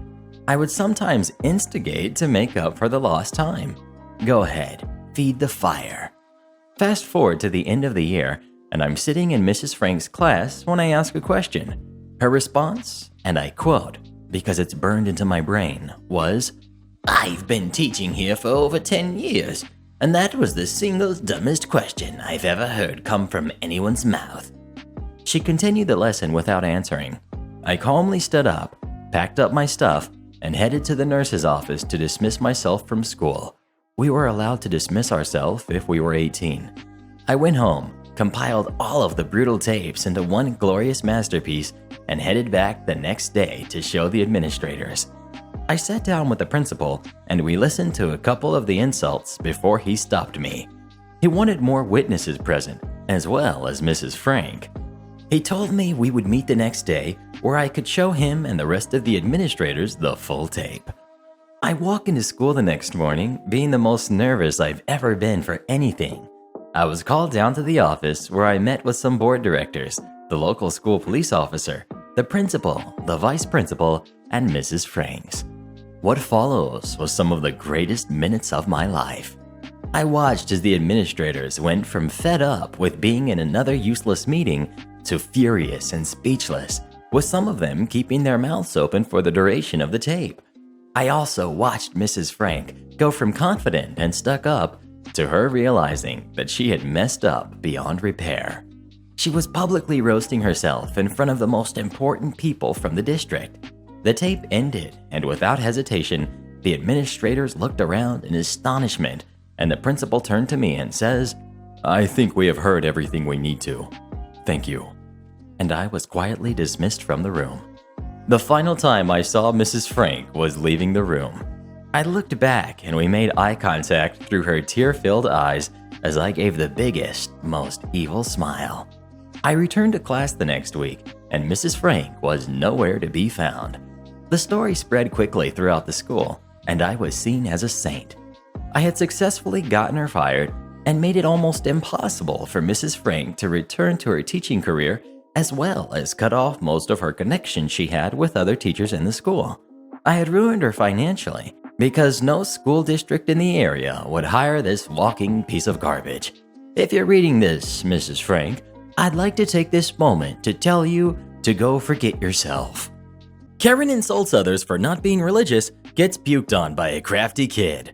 My aunt, we'll call her Karen here, seemed to have an obsession with virtue signaling.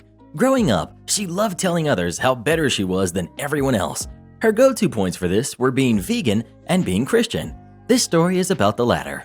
For many Christmases, Aunt Karen would make a point to tell me or my dad what bad people we were for not being religious, like she was. We never went to church, and my dad never made me take Sunday school. I remember Aunt Karen saying things like, "That's not gonna get you to heaven. You know, it's called Christmas for a reason. There's no Santa Claus in the Bible." She made snide remarks when my cousins and I watched cartoons with Santa in them. At one point, when I was a little older, she even said something to the effect of, "People who don't celebrate Christmas for anything other than Christ will go to heck." I don't know why my dad kept inviting her over. Something about Christmas makes people think they're obligated to be with toxic people only because they're family. One Christmas Eve, I was already in my moody, rebellious teen years, so I wasn't very merry to begin with. I dreaded having to spend another night with people that couldn't stand each other. Aunt Karen was especially snide this year, making comments like, "You wouldn't be so gloomy if you went to church for once," or "Kids today need the fear of God to straighten up. OP's sins are making him miserable." The last straw was when I heard Karen essentially tell my dad, "Your son will grow up to be a criminal if he's not taught about God in the Bible." I had enough of this lady being a jerk every Christmas, so I hatched a plan to get her out of my dad's house. When I was a kid, I used to be lactose intolerant, but my dad kept a jug of milk in the fridge to go with the Christmas cookies he bought for our relatives. When no one was looking, I drank a glass of milk in the kitchen and carried on like nothing had happened. After a while, I started feeling nauseous, but did my best to hide it. I made sure to stay near Aunt Karen whenever I could. Eventually, I started gagging, and then finally, I let out a projectile of white gunk and stomach acid on Aunt Karen. She screamed in horror about me being a disgusting little brat and how her sparkling red dress was ruined. I pretended to cry and acted remorseful, making my other relatives sympathize with me. My dad was frustrated that he had to clean the carpet and sent me to my room. I eavesdropped on Karen, lashing out at my dad for getting puked on, and finally, my dad seemed to get the hint that his sister shouldn't have been invited. He told her to leave, so she did, with my cousins in tow.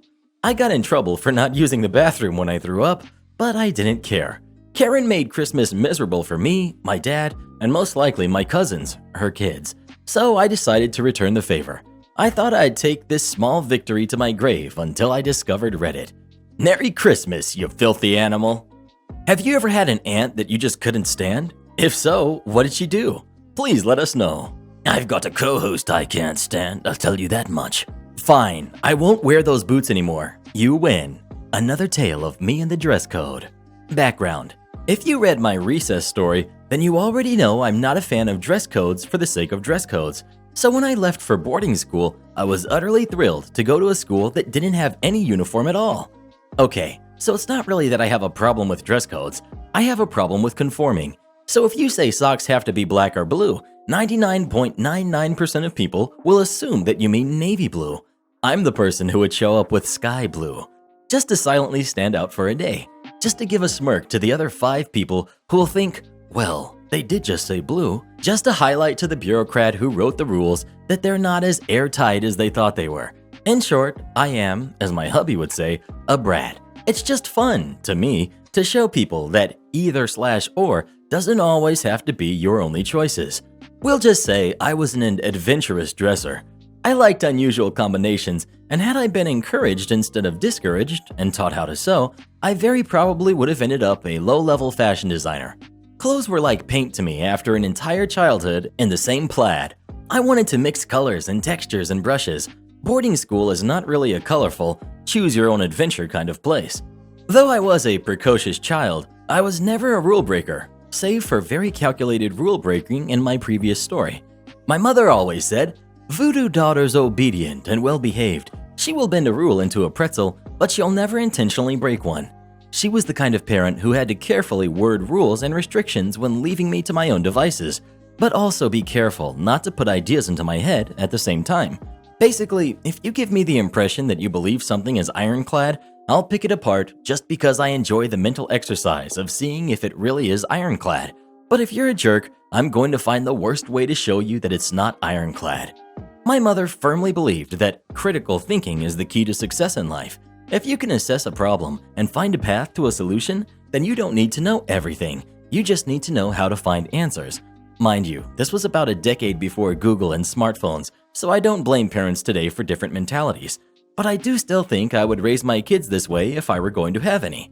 So I had been raised to believe that the people who get ahead in life are the people who don't just say apple when asked what the red round thing on the desk is. You pick it up, you turn it over, you note the feel and the weight, you mark the smell and the reflections in the wax, and you file that away for later. Never know when someone's going to ask you what the bottom of an apple looks like when there are no apples to look at, right? Anyhow, when you spend your life mentally picking up every problem, question, and object so you can flip it over, turn it inside out, change the colors, etc., mundane things like school handbooks actually become a bit fun. The story. I went to a boarding school with 2 types of dress code. We had classroom dress, which was exactly what it sounds like. We were basically expected to look like young professionals. All the normal rules you would expect. Skirts below the fingertips for girls, shirts and ties for the boys. The handbook was pretty specific, as most are. The alternative was what we could wear in our free time, town dress, and it was the standard we were expected to dress to when seen in public, off campus, or just spending time in the students' lounge. This was more relaxed, but still had plenty of rules that we had to follow. I had a pair of knee-high suede moccasin boots with fringe at the top, just below the knee. Actually, I had 2 pairs, one in black, one in brown. They were the most comfortable, warm boots I've ever owned. My mother and I fought constantly over these boots, and it was a great triumph to me that she had allowed me to spirit them away to school with me. Then, one day I was approached by a teacher who told me that the teachers had had a discussion and my boots weren't in the spirit of classroom dress. "But I've read the dress code. There's nothing in there against them," I protested. "I know. It's just been decided that they don't meet the spirit of the dress code," she elaborated. "But they're the right color." "I know." "They're the right fabric. Suede is allowed." "I know." "There's no restriction on boot length." You allow riding boots for the equestrian club? I know. Then why? I don't really know if I was angry or sad or an even split of both, but I was emotional. I wish I had better answers for you. She was a teacher I liked, and I knew she liked me. I realized why they had sent her. I wasn't the sort to make a scene or cause a fuss. I was the sort to get even. Okay, I said, and walked off. That night, I studied the dress code front to back. I read every sentence forwards and backwards. I said them out loud. I held up every article of clothing mentioned and studied it as if I were an alien who had nothing but the handbook and that piece of clothing to figure out how it was used by humans. It was a pretty strict handbook. I had to give them that. But they had made 2 mistakes. The handbook was oddly unspecific about which items of clothing were to be worn where.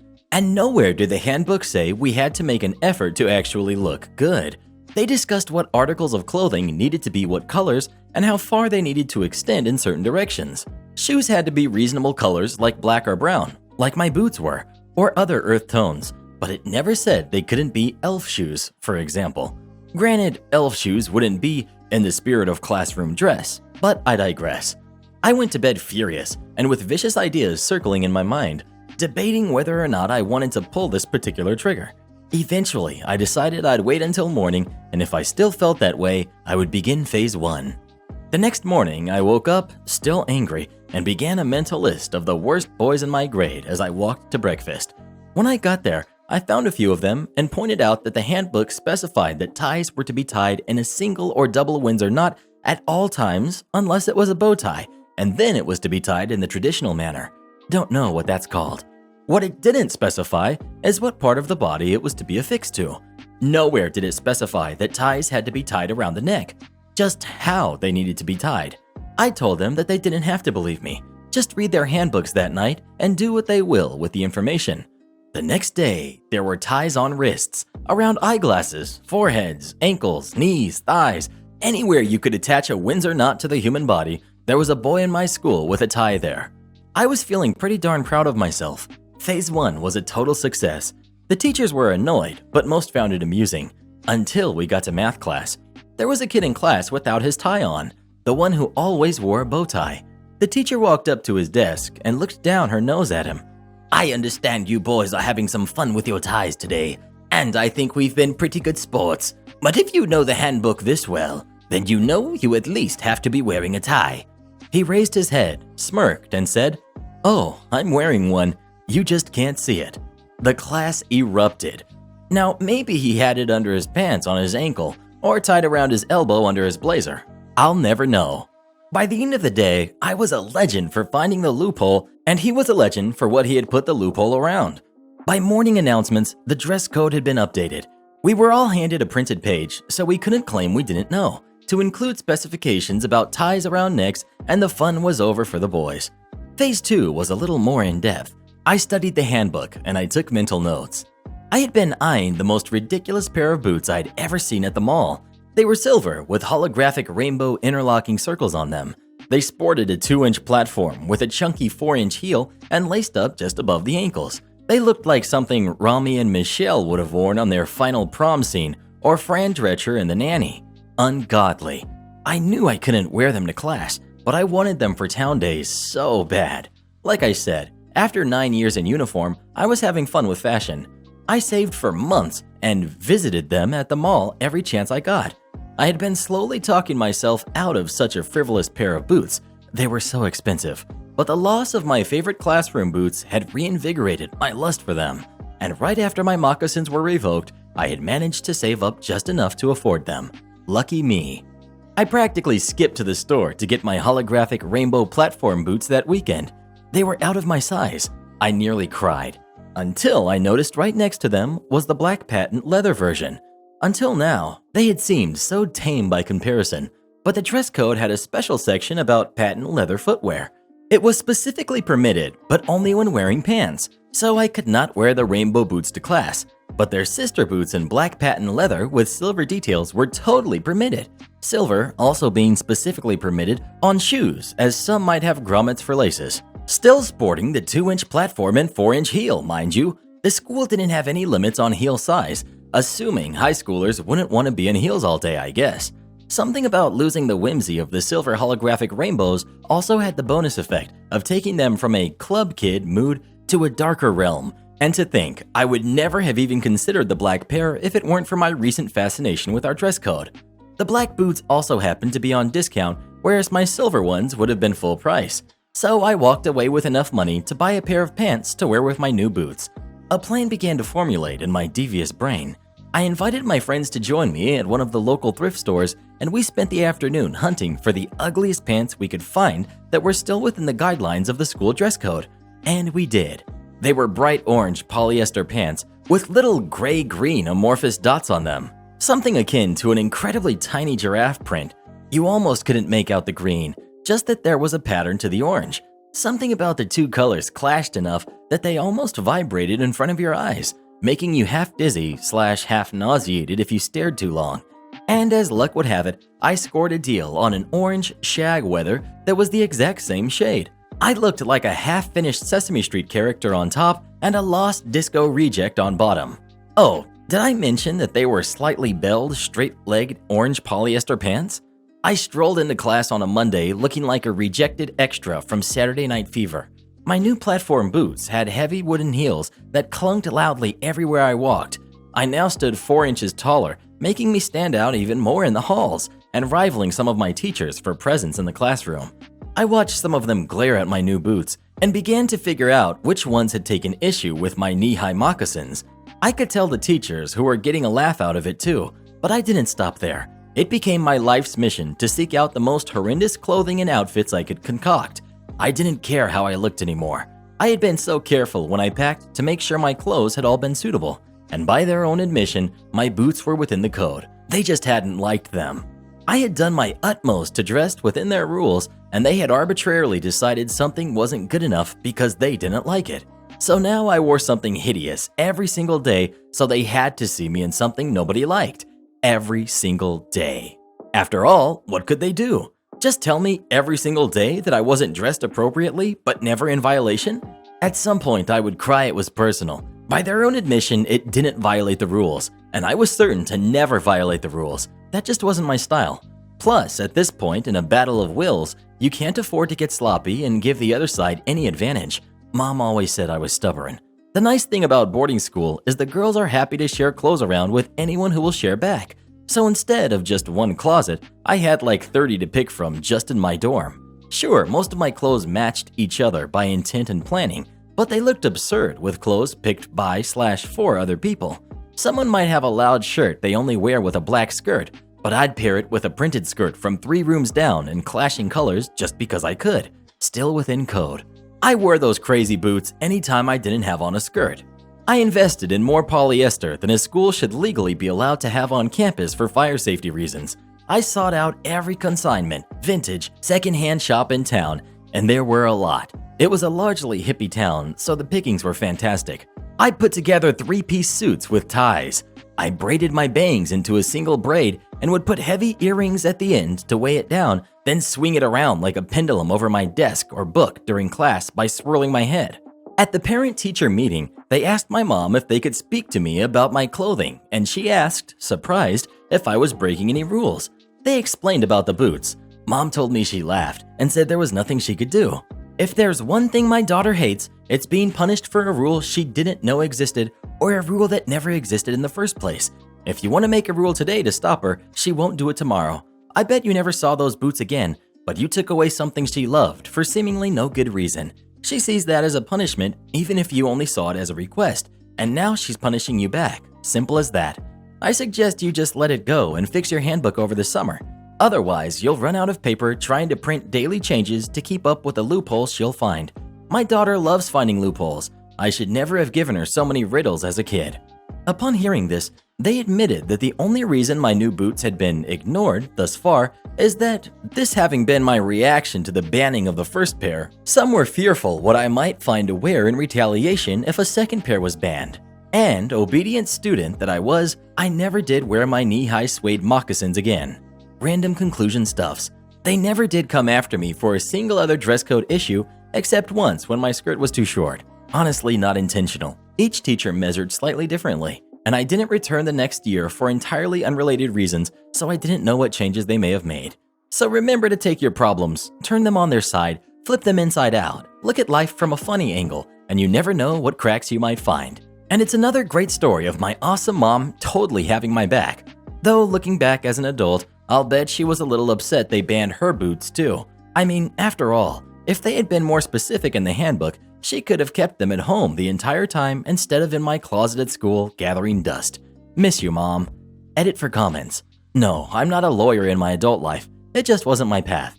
But I'm self-employed, starting a business in an industry I'm extremely excited and passionate about, and I enjoy nearly every single minute of work I have put into it. I'm blessed and thankful to love what I do. Have you ever gotten in trouble for violating a dress code? If so, what did you do wrong? Please let us know. There's got to be some sort of code your head violates. Looks like a balloon. I need 3 out of 4 manager approvals? I'll get them myself then. This was about 4 years ago. I worked at a management company in the accounting department. I was the jack of all trades, being trained to fill in any spot that was empty on any given day.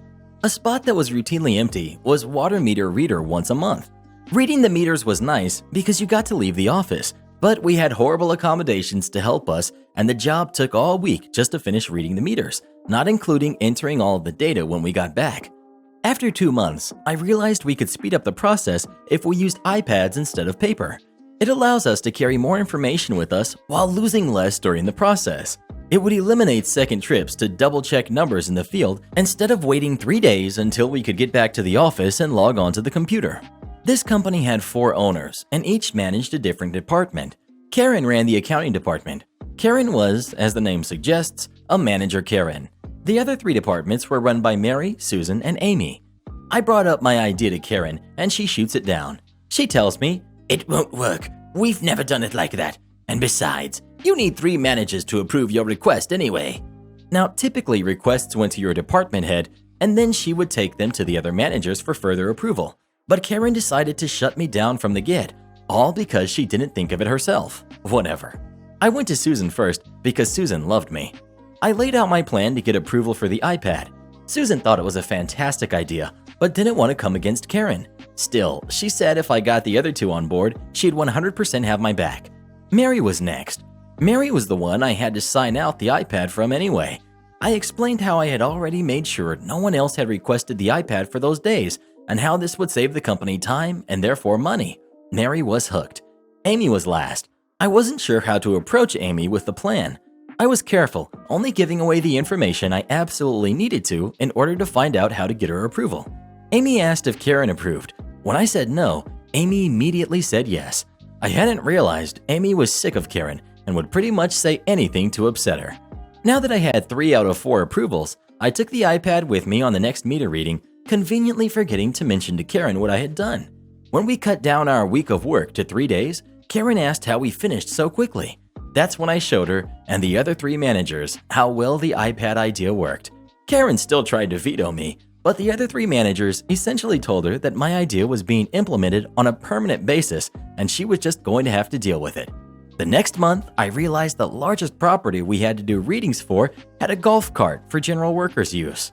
I again approached Karen with the idea of getting approval to use the golf cart and cut down our 3 days down to 2, along with allowing us to bring water throughout the property and not dealing with dehydration and overheating. Karen repeated what she said the first time. I would need 3 managers' approval and I didn't have hers, so I went round again doing the same thing. Susan and Amy were on board immediately, but Mary didn't want to come around this time. Mary said I would need approval from the board of directors for the property to use the golf cart. Lucky me, I knew the board because every time we read meters, they came out to chat with us. During our next meter reading, I played up the heat and the walking, mentioning how nice it would be to be able to drive our vehicles, but knowing it would tear up the grass. One particularly loud board member, nicknamed Red for her hair, made a big stink and got me approval by that night. Mary approved the use of the golf cart the next day, and we were done in 2 hours, what normally took us all day. Going back early really upset Karen again, because I didn't follow company protocol with my ideas. She insisted that had I simply persevered, she would have taken my ideas to the others eventually. She actually told me eventually. Meanwhile, it only took me 3 months to reduce a job from a week's worth of work minimum to 4 days maximum. The other managers have set up a permanent schedule for the current water meter readings, and I now have a new job where my boss actually listens to my ideas. Let this be a lesson. Context. This story is about my sister, who is very much into the goth scene. My sister is also a teacher, and for professional reasons, she tones down the goth for school, but still wears a lot of black and gothic jewelry to work. Now onto the story. Last school year, my sister had a student teacher named June. June was a very lovely girl in the classroom, great with the kids, and my sister could tell she would be a great teacher one day. She got along with my sister well enough, but she thought my sister was weird. Well, for being goth. But being in her 30s, my sister doesn't really care. Well, one weekend, my sister went to the mall with a couple of friends, looking like she came out of a Charlotte Brontë novel. Really pale skin and dark makeup. Went into a candy shop, and lo and behold, there's June. My sister went away from her group of friends and to strike up a conversation with June, and here's the interaction. Sister: "Hey June, how's your weekend going?" She was interrupted by June. June: "Yeah, can you get me like 3 pounds of jelly beans and some item I can't remember?" Sister looks at the candy store employees who are wearing blue bright shirts and aprons with the store name on them. My sister looked like Morticia Adams, maybe weekend brain. Sister: "June, it's me, Miss F, your mentor." June: "Yeah, so?" Sister: "You work in my classroom at our Catholic school." June: "And your point is?" Sister: "It's me, Miss Franklin." Not real name, obviously. June: "Again, so what? I need jelly beans and some other item." Sister: "Look, I just came to say hello, but obviously not. You're being really rude right now." June: "How dare you? I go to the fancy college, and I'm a student teacher at a Catholic school. I'm getting the manager." Sister: "Oh, sure, go ahead. I'm also going to tell the headmaster about this incident and your professor. God forbid you to run into any parents or kids outside of school." Sister walked away. She didn't email the headmaster or her professor, but did email June telling her to meet her early on Monday morning. Monday morning comes around, and my sister looks less like Morticia and more like Abby from NCIS. My sister is one of those who, when they are mad, she gets stone-faced, but does not show any emotion. June comes into the classroom all chipper and smiles, and my sister gets up to greet her. Sister: "June, we have a lot to discuss. First, did you not truly know it was me on Saturday at the candy shop?" June's face went white, but she didn't say anything. Sister: "Can you explain your behavior that day, or is that how you are outside of the classroom?" June: "I didn't recognize you at first, but when I did." Sister: "So, you double down on your mistake and make a complete jerk of yourself. You're lucky that I didn't tell the headmaster or your professor about this. Let this be a lesson. You never stop being a teacher outside of school. You may be the only adult your student may trust. If you act the way you did this past weekend and that student sees you act like that, you've just broken that trust. Never do that again." June sobered up real quick after that. They finished up the school year. My sister never saw June again, but she hopes that encounter that weekend taught her something. Am I the jerk for using my future mother-in-law's own line on her? I, 28 female, and my fiance, 28 male, have been together for 9 years, since sophomore year of college, engaged since October of 2019.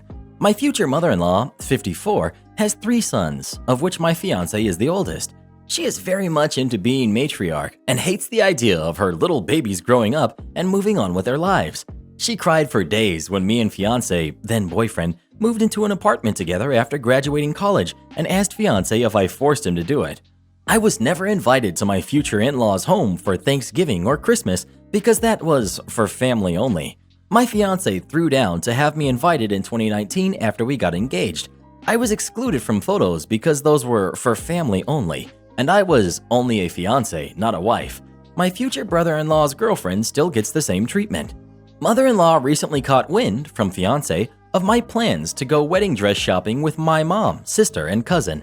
She assumed she was invited and called me to ask what day and time. I said, "Oh no, it will just be me, mom, sister, and cousin." She was clearly upset and asked why she couldn't come. I said, "Oh, it's for family only. I'm sure you understand." She sputtered something about having to go and hung up. She later whined to fiance about how I was being mean, excluding her from this experience since she has no daughters.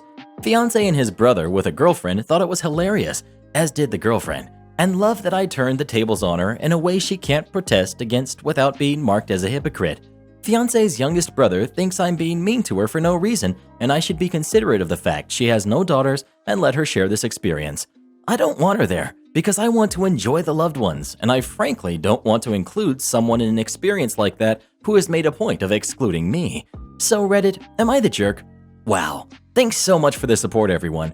To answer some questions, the first 2 years we dated, I had no desire in going to the in-laws for the holidays. Third year was my senior year in college, and the first time my fiance wanted me to come. She said no, but hey, we didn't fight it. Subsequent years, fiance was getting more and more worked up, but I told him not to rock the boat.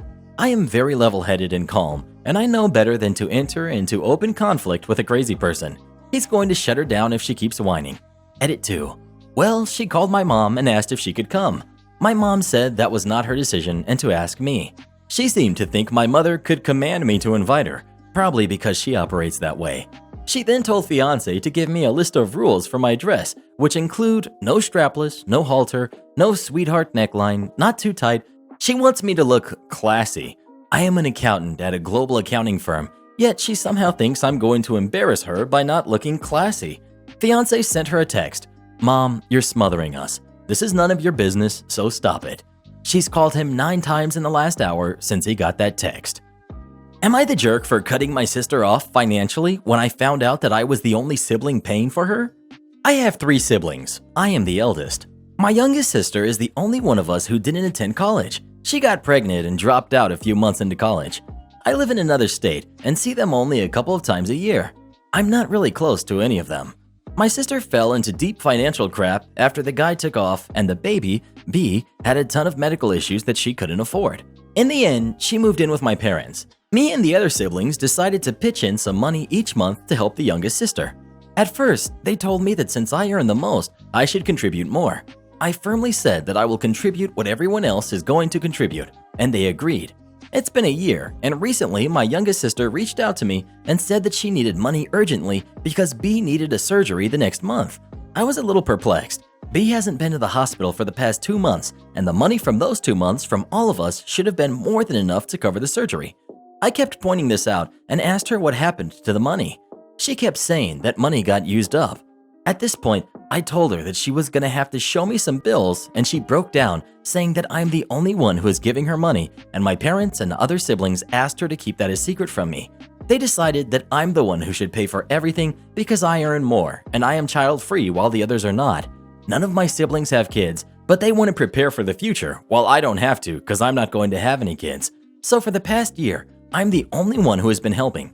What's worse, every time she needed X amount of money, she would call me and tell me that she needed 3 times that amount of money and told me that my siblings already paid their share. I was so angry when she confessed. I immediately hung up on her and refused to talk to any of them after that. This literally happened a few days ago. I haven't sent any money this month or for the surgery. Everyone obviously thinks I'm the jerk. I told my siblings that until they match what I've paid last year, they aren't going to see another cent from me. My siblings told me that they cannot afford that much right now and begged me to continue paying or at the very least pay for another year so everyone can figure something else out. I refused to. Am I the jerk here? Well, what do you think? Should OP keep paying or not? Please let us know. No, he shouldn't, and he also shouldn't talk to any of them anymore. Karen demands I let her pick me up. Okay, so this happened yesterday and I'm still shook. Basically, our school had an award ceremony for our sports teams. Our school is well known for being very athletically competitive, going to states and regionals and such. Casting. We've got me. We've got best friends 1 and 2. We've got the embarrassed kid. He was really polite and I feel bad for him. We've got the entitled parent and we've got the office nurse. Please note, I'm 13 and I weigh 31 kilograms and I'm really super small. So after an excruciating amount of time sitting on concrete in my own world, everyone started to get up and take photos with family and friends with their medals and ribbons and stuff. Me and my friends found each other. Important to note, we were all standing sort of close to the kids receiving stuff, so we were easily spotted. And after a while of chatting, a super tall boy wearing like 4 ribbons walks up to me and awkwardly asks if he can pick me up. Not uncommon for short people to hear, because he's curious or something, I don't know. Anyways, this is how the conversation went. Embarrassed kid. Hey, I don't mean to be weird, but can I pick you up? Me. Oh, sorry, I usually say yes, but I have a bit of a health problem. Entitled parent. What do you mean, no? She put emphasis on the O for some reason. My sweet boy just wants to lift you. It's not inappropriate. So I currently have a mystery infection in my lungs. I've been in and out of the hospital and doctors are stumped by it. Anyway, being lifted or laying with my head lower than my legs stops me from breathing, and occasionally it just gets really bad, even when I'm not doing anything, even when I'm sleeping. And because I'm really skinny, I can feel my bones moving on each other, can even hear it sometimes, so I get cramped pretty easily. I'm perfectly healthy, I just have a really fast metabolism. Me. Oh no, it's not that. I just have a lung problem right now, and that— Oh, stop whining. You're lying, and I know it. Embarrassed kid. Mom, please just stop it. It's okay. She just said no. No, this spoiled little jerk should let you pick her up. It's not a big ask. She then reaches for me, in which my friends intervene. Best friend 1. She's not lying. She's been in the hospital. Plus, it's none of your business. Best friend 2. Yeah, you're literally trying to grab someone. Entitled Mom. This lady wouldn't let anyone finish their sentences. Oh, don't give me that. I know she's lying. If she was so sick, she wouldn't be here. And then this jerk literally pushed past my absolutely amazing friends and grabs me by the bottom of my ribs. Now, this may be okay for other people, but like I mentioned, lung problems and weight problems, so when she grabbed my ribs, she grabbed my ribs. There was a thin layer of skin between her and my bone. She then lifts me up, in which I flail in agony. God, the pain. Not only was she crushing me, I couldn't breathe. Karen. See? You're lying. Stop screaming. I'm not hurting you. And that's all I remember before passing out, other than my friends losing their minds screaming for her to drop me, and literally an entire hall of people turning to look at my bony flesh sack flailing in the air. Anyway, I wake up with the office nurse leaning over me with my spacer, the mask they used to give me my Ventolin, and the crazy entitled parent in cuffs for assault on me, etc. Turns out, my lungs literally stopped for around 5 seconds and I turned completely blue. Anyway, I get tested in the back of the ambo and had a fun talk with the paramedics, telling them about this crazy jerk. They laughed and said I should press charges. I am. That lady could have really hurt me. So yeah, I'm in the hospital right now. Turns out I have one dislocated rib. The bottom rib where she grabbed me got pushed under the rest, which is why my lungs stopped for a bit. I don't know what's gonna happen. We will charge her 100%, but I'm gonna try and avoid being too involved because it's midterm right now and I need to get through high school. Would you let Karen pick you up if she asked, or not? Please let us know. Your head's so big I probably couldn't pick you up if I tried. Am I the jerk for telling my former stepson the real reason I didn't see him much after the divorce? I was married to my ex-wife for 9 years. I came into my stepson's life when he was 4, and my wife and I divorced when he was 13. It's been 7 years since the divorce. I've since remarried and have 2 kids with my current wife. I raised my stepson, I'll be calling him JT, as my own, and I loved being his father. We were very close, and I wanted to adopt him, but was constantly blocked by his biological dad, who's a real jerk. The divorce between me and my ex-wife was messy. We married too young, and looking back, she was a toxic and negative force in my life. I also didn't know it then, but she is also bipolar, which was undiagnosed and untreated when we were together, and it explains a lot of the behavior I witnessed. I wanted to stay in my JT's life since I basically helped raise him, but my ex refused to let me see him and threatened to tell him lies about me if I pursued any legal routes for visitation. At the time, I was newly laid off and unable to afford a good lawyer. I really regret not fighting harder / calling her bluff, but I was afraid she'd turn him against me or even lie to the police and get me arrested for something I didn't do. JT and I reconnected last year. He's 20 now and living on his own and in college, for engineering at that. We've been playing catch up and he's met my wife and one of my daughters. I've given him some things for his apartment, etc. He eventually asked me why I didn't stick around after his mom and I split. I told him pretty point blank, "Your mom made sure I couldn't." I didn't go into detail with the threats or why we split up in the first place, but I let him know she had strong-armed me into being no contact. JT was understandably furious. Obviously, I didn't expect his mom to have told him the truth, but I didn't realize how in the dark he'd been. I got a call from my ex, I have the same number as I always have, with her cussing me out for slandering her to her son and talking to him in general. This is the first I've heard from her in 5 years, by the way. She apparently hadn't known JT reached out to me. I told her to never contact me again and that her son's a grown man and can do as he wishes. I've deleted her number and talked to JT, who confirmed that he confronted his mom and they fought. He's clearly really upset that she lied to him for so long and feels really betrayed by her. I feel terrible, and I'm wondering if maybe honesty, or full honesty, wasn't the best policy in this situation. I don't want to cause rifts in a family, even if it's my ex. She and I have a bad history, but I know she loves her son. Well, what do you think? Did OP do anything wrong or not? Please let us know. The only thing he did wrong was her. Get her some Neosporin for that burn. Entitled dad causes trouble in a restaurant. Sweet kids beg him to stop. So I was out with my family at a restaurant. It was a well-liked and highly reviewed Chinese restaurant. This story is short but sweet. Cast. We've got entitled dad. We've got sweet kids, his 2 daughters. We've got restaurant manager and the waitress. My family and I were set eating our food when entitled parent and his sweet kids are seated a few tables away. Entitled dad seemed pretty friendly, asking staff questions about the place and having general conversations with them. They order their food arrives and they start eating. While they're eating, a fly lands on entitled dad's food. The fly didn't come from the kitchen. It wasn't on the plate or in the food. It came through the entrance and was flying around the restaurant. Entitled dad was complaining about it to sweet kids who were laughing and joking about it. Entitled dad says, "It's really not funny, girls. It's a sign of poor hygiene. Do I look like I'm laughing? This is serious." Entitled dad calls a waitress over and says, "A fly just landed on my food. What are you going to do about it? It's put me right off my food." Waitress asks if it was in the food when it came out of the kitchen, and entitled dad said, "No, it just landed on it." Waitress stood there, unsure of what she was supposed to do about it. She offered to take the food back to the kitchen and get a replacement, but he said no.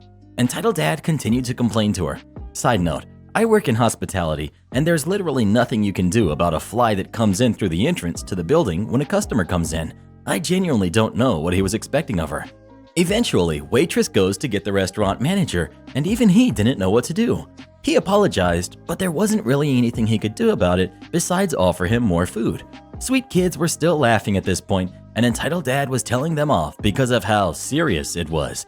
Eventually, entitled dad loses his temper and says, "You know what? It doesn't matter. I'll just eat it," or something along those lines. The manager and waitress walked away. Entitled dad is still complaining to sweet kids, and he doesn't touch any more of his food. Sweet kids are still happily eating. Entitled dad forces the sweet kids to leave their food and leave the restaurant. He asks for the bill. Waitress, 35 pounds, please. Entitled dad, "Really? Do you really think you should charge me that much when I didn't eat the food?" Waitress again stood there, not knowing what to do. They continued telling him he had to pay 35 pounds, and entitled dad continued refusing.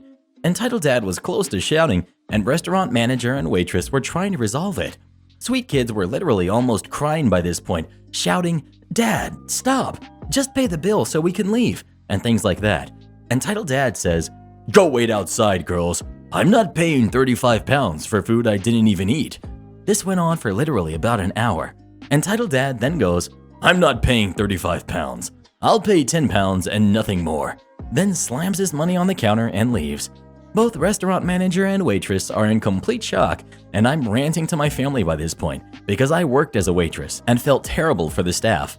What was entitled dad expecting them to do? They can't stand at every door and window and get every fly that tries to enter. It wasn't in any way their fault. An entitled dad refused to have a new meal brought out.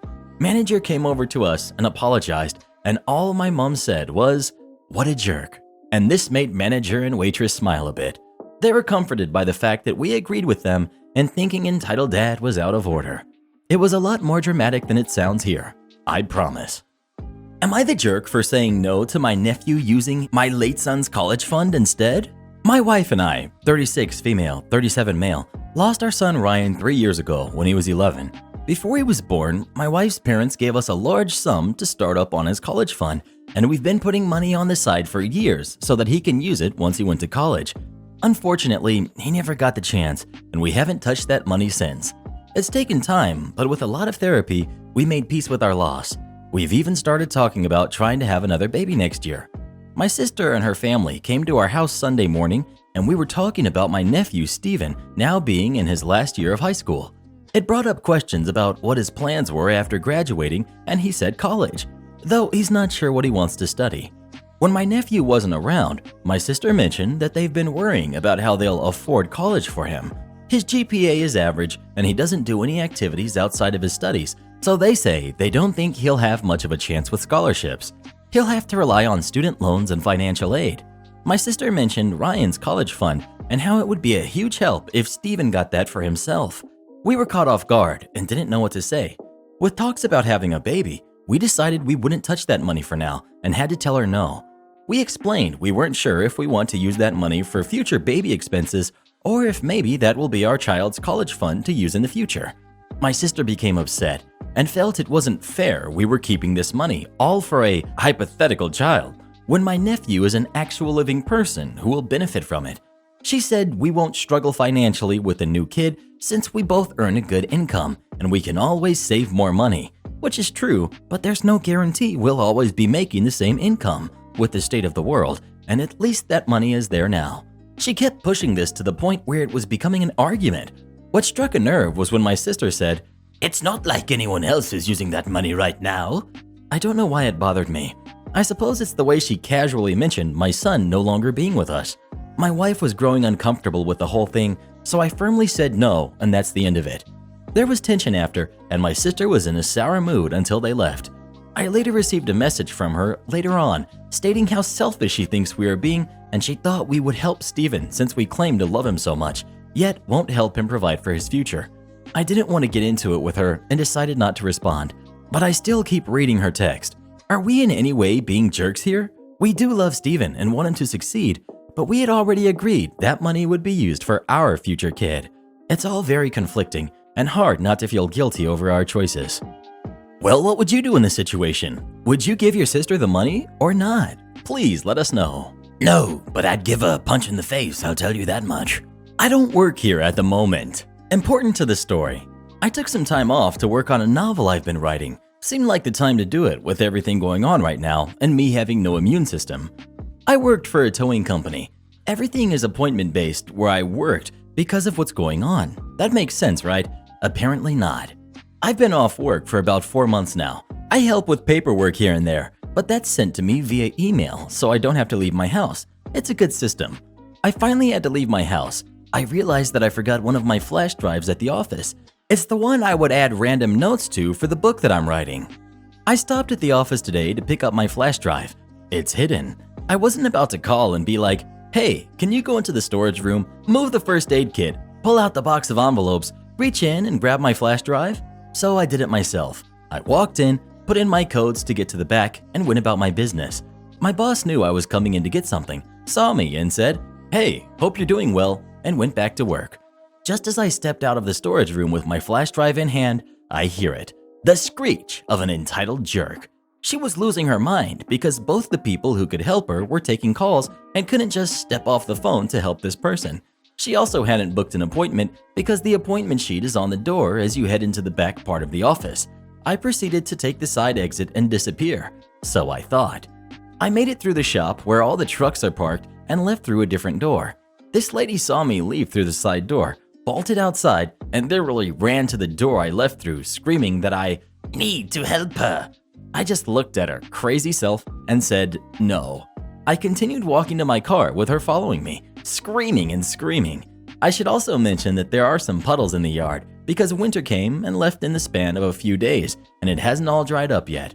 She stepped in a mud puddle and fell over, screaming louder than before. I turned to see if she was okay, and she had alerted a few of the drivers with her banshee scream, who also came to check on her. When the drivers were coming to help, she started screaming about how I had pushed her down. One of the drivers went and got the boss. He came out, asked what happened, and stuck to her story about how I had pushed her and I needed to be fired. My boss looked her dead in the eye. "She doesn't work here, and you don't get to dictate who gets fired here. Sorry." She wanted the cops called immediately.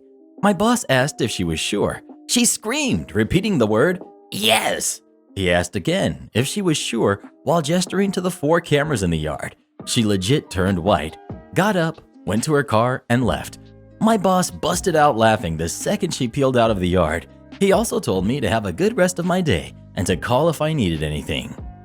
Am I the jerk for telling my wife she's the reason she's not invited to her daughter's wedding? I, male 43, have been with my wife for 4 years. I have a 19-year-old stepdaughter. She struggled a lot during her parents' divorce, and she hasn't gotten therapy till I came into the picture. That's when I noticed how depressed she was. She used to yell and argue all the time. She was harsh and hostile towards me. But that changed when I started fixing her problems one by one, and it turned out she needed healing and being heard and understood. We now have one of the best relationships I have in my life. I appreciate the effort she's made to be who she is today. She told me and her mom that she was going to get married to her boyfriend who she knew from high school. Her mom got mad at her for wanting to get married at this age and while in college, even though my wife got married for the first time at a young age and had rough times trying to make a living and raising a kid. She lashed out at her daughter, telling her to drop it, but my stepdaughter called her selfish and controlling and that she shouldn't try to enforce her opinions on her and decide when she should get married. Her mom gave her an ultimatum and said she'd disown her if she went through with her decision. My stepdaughter stopped talking to her ever since, and my wife said that from now on, she doesn't have a daughter. I thought that was too much for my stepdaughter. I stayed in contact with her, and after a few weeks, my stepdaughter sent me a wedding invitation. I gotta say, I felt a little hesitant thinking about my wife's reaction, but my stepdaughter told me that she felt hurt and alone as her wedding approaches when she's supposed to be happy and excited. She even cried when she spoke with me on the phone last week. My wife found out and lashed out at me because the invitation had my name only and berated me for wanting to go to support my stepdaughter and was upset that my daughter ignored her and didn't even call her to invite her to the wedding. I flat out told my wife that she should have handled the situation better instead of driving her daughter away like that. But my wife got upset and accused me of supporting my stepdaughter's callousness and selfishness and told me not to go as long as she isn't going. I called her unreasonable, and clearly she's mad at me for not calling my stepdaughter and berating her for not inviting her mother after she disowned her. Well, who do you agree with? OP or his wife? Please let us know. Some of you guys writing these stories need to stop marrying such Karens. Am I the jerk for refusing to cook for my boyfriend's daughter even though she had a breakdown? I've been dating this guy, Mark, who has a 14-year-old kid, Jennifer, for a while now. I've only met her a couple of times, so we aren't that close. I started seeing her often after I moved in with Mark, during his custody time. We get along fine, and I think we're bonding well. There's just one issue. Since I grew up in poverty, I hate wasting food. Jennifer has an issue with food. I'm not talking about being a little cranky when hungry. She would cry and scream and even break things if dinner gets delayed by half an hour. During her last visit, work was very hectic for me and Mark. Mark had to go to the office while I worked from home. Since I knew how busy I would be end of day and how Jennifer gets, I woke up early to prepare breakfast, lunch, and dinner. I informed her the same. End of day, I am in so many meetings and calls, and Jennifer barged in 15 minutes past her dinner time and told me serve her dinner. I reminded her that the dinner was in the fridge and all she had to do was heat it up. She comes back 15 minutes later and told me that she threw the food away and now she wanted me to give her a snack for the time being and make her something else. I told her that I'm not going to do that and then locked myself inside the study. I could hear her screaming and crying and I refused to give in. Once my work was done, 2 hours later, she was still crying. She never heated the dinner. She tried it cold, didn't like it, threw the entire dinner for 3 away, and then started demanding me for a freshly cooked dinner. She begged me to cook her something, and I told her that I already did cook her something and that she threw it away. I told her she can either cook for herself or wait until her father comes home and he can cook for her. I went to bed hungry as I was so tired. Next day, Mark told me that he didn't get home until midnight and she was still sobbing when he arrived. Although he agrees that Jennifer was acting entitled, he also says that I should have just cooked her something once my work was done, as I knew about her food issues instead of letting her cry for hours. I got upset and told him that I'm not cooking for either of them anymore. Am I the jerk here? Edit. She isn't diagnosed with anything. What would you have done? Would you have cooked something else for her or not? Please let us know. Yeah, I would have cooked her a knuckle sandwich. The nerve of that kid. Customer threatens to sue me because he decided to jump a turnstile. Quick backstory. So when I was just out of high school, I worked in a small liquor store in a high-risk area. Other than the pay, the job was pretty good, and the manager loved me, took my side in basically anything because I was usually right, and he had a policy that if customers are being a problem, boot them. So it's a cold winter night, and we're about to lock up. I'm mopping the floors while my coworker is closing out her till, and here they come. Our cast. We've got me, we've got my coworker, and we've got these two valued customers, 1 and 2. As I'm putting my mop away, coworker tells me I should come watch this on the security camera. There's 2 guys running at the store, full-on sprint, trying to make it in before we lock up in 5 minutes. My rule is simple. If you get in before I lock the doors, I'll serve you. But if you take longer than 10 minutes after close, I'll ask you to leave with no purchase because it's after 1 a.m. and I want to get some sleep. So customer 1 comes barreling into the store, and instead of walking in like a normal person, he decides to try and jump the turnstile at the entrance to stop shoplifters from trying to run out of the front door. And lo and behold, as he runs past the wet floor sign directly in front of the turnstile, he slips and only makes it halfway and collides directly with the arm of the turnstile tip to tip. His buddy helps pick him up, laughing at him, and they start browsing.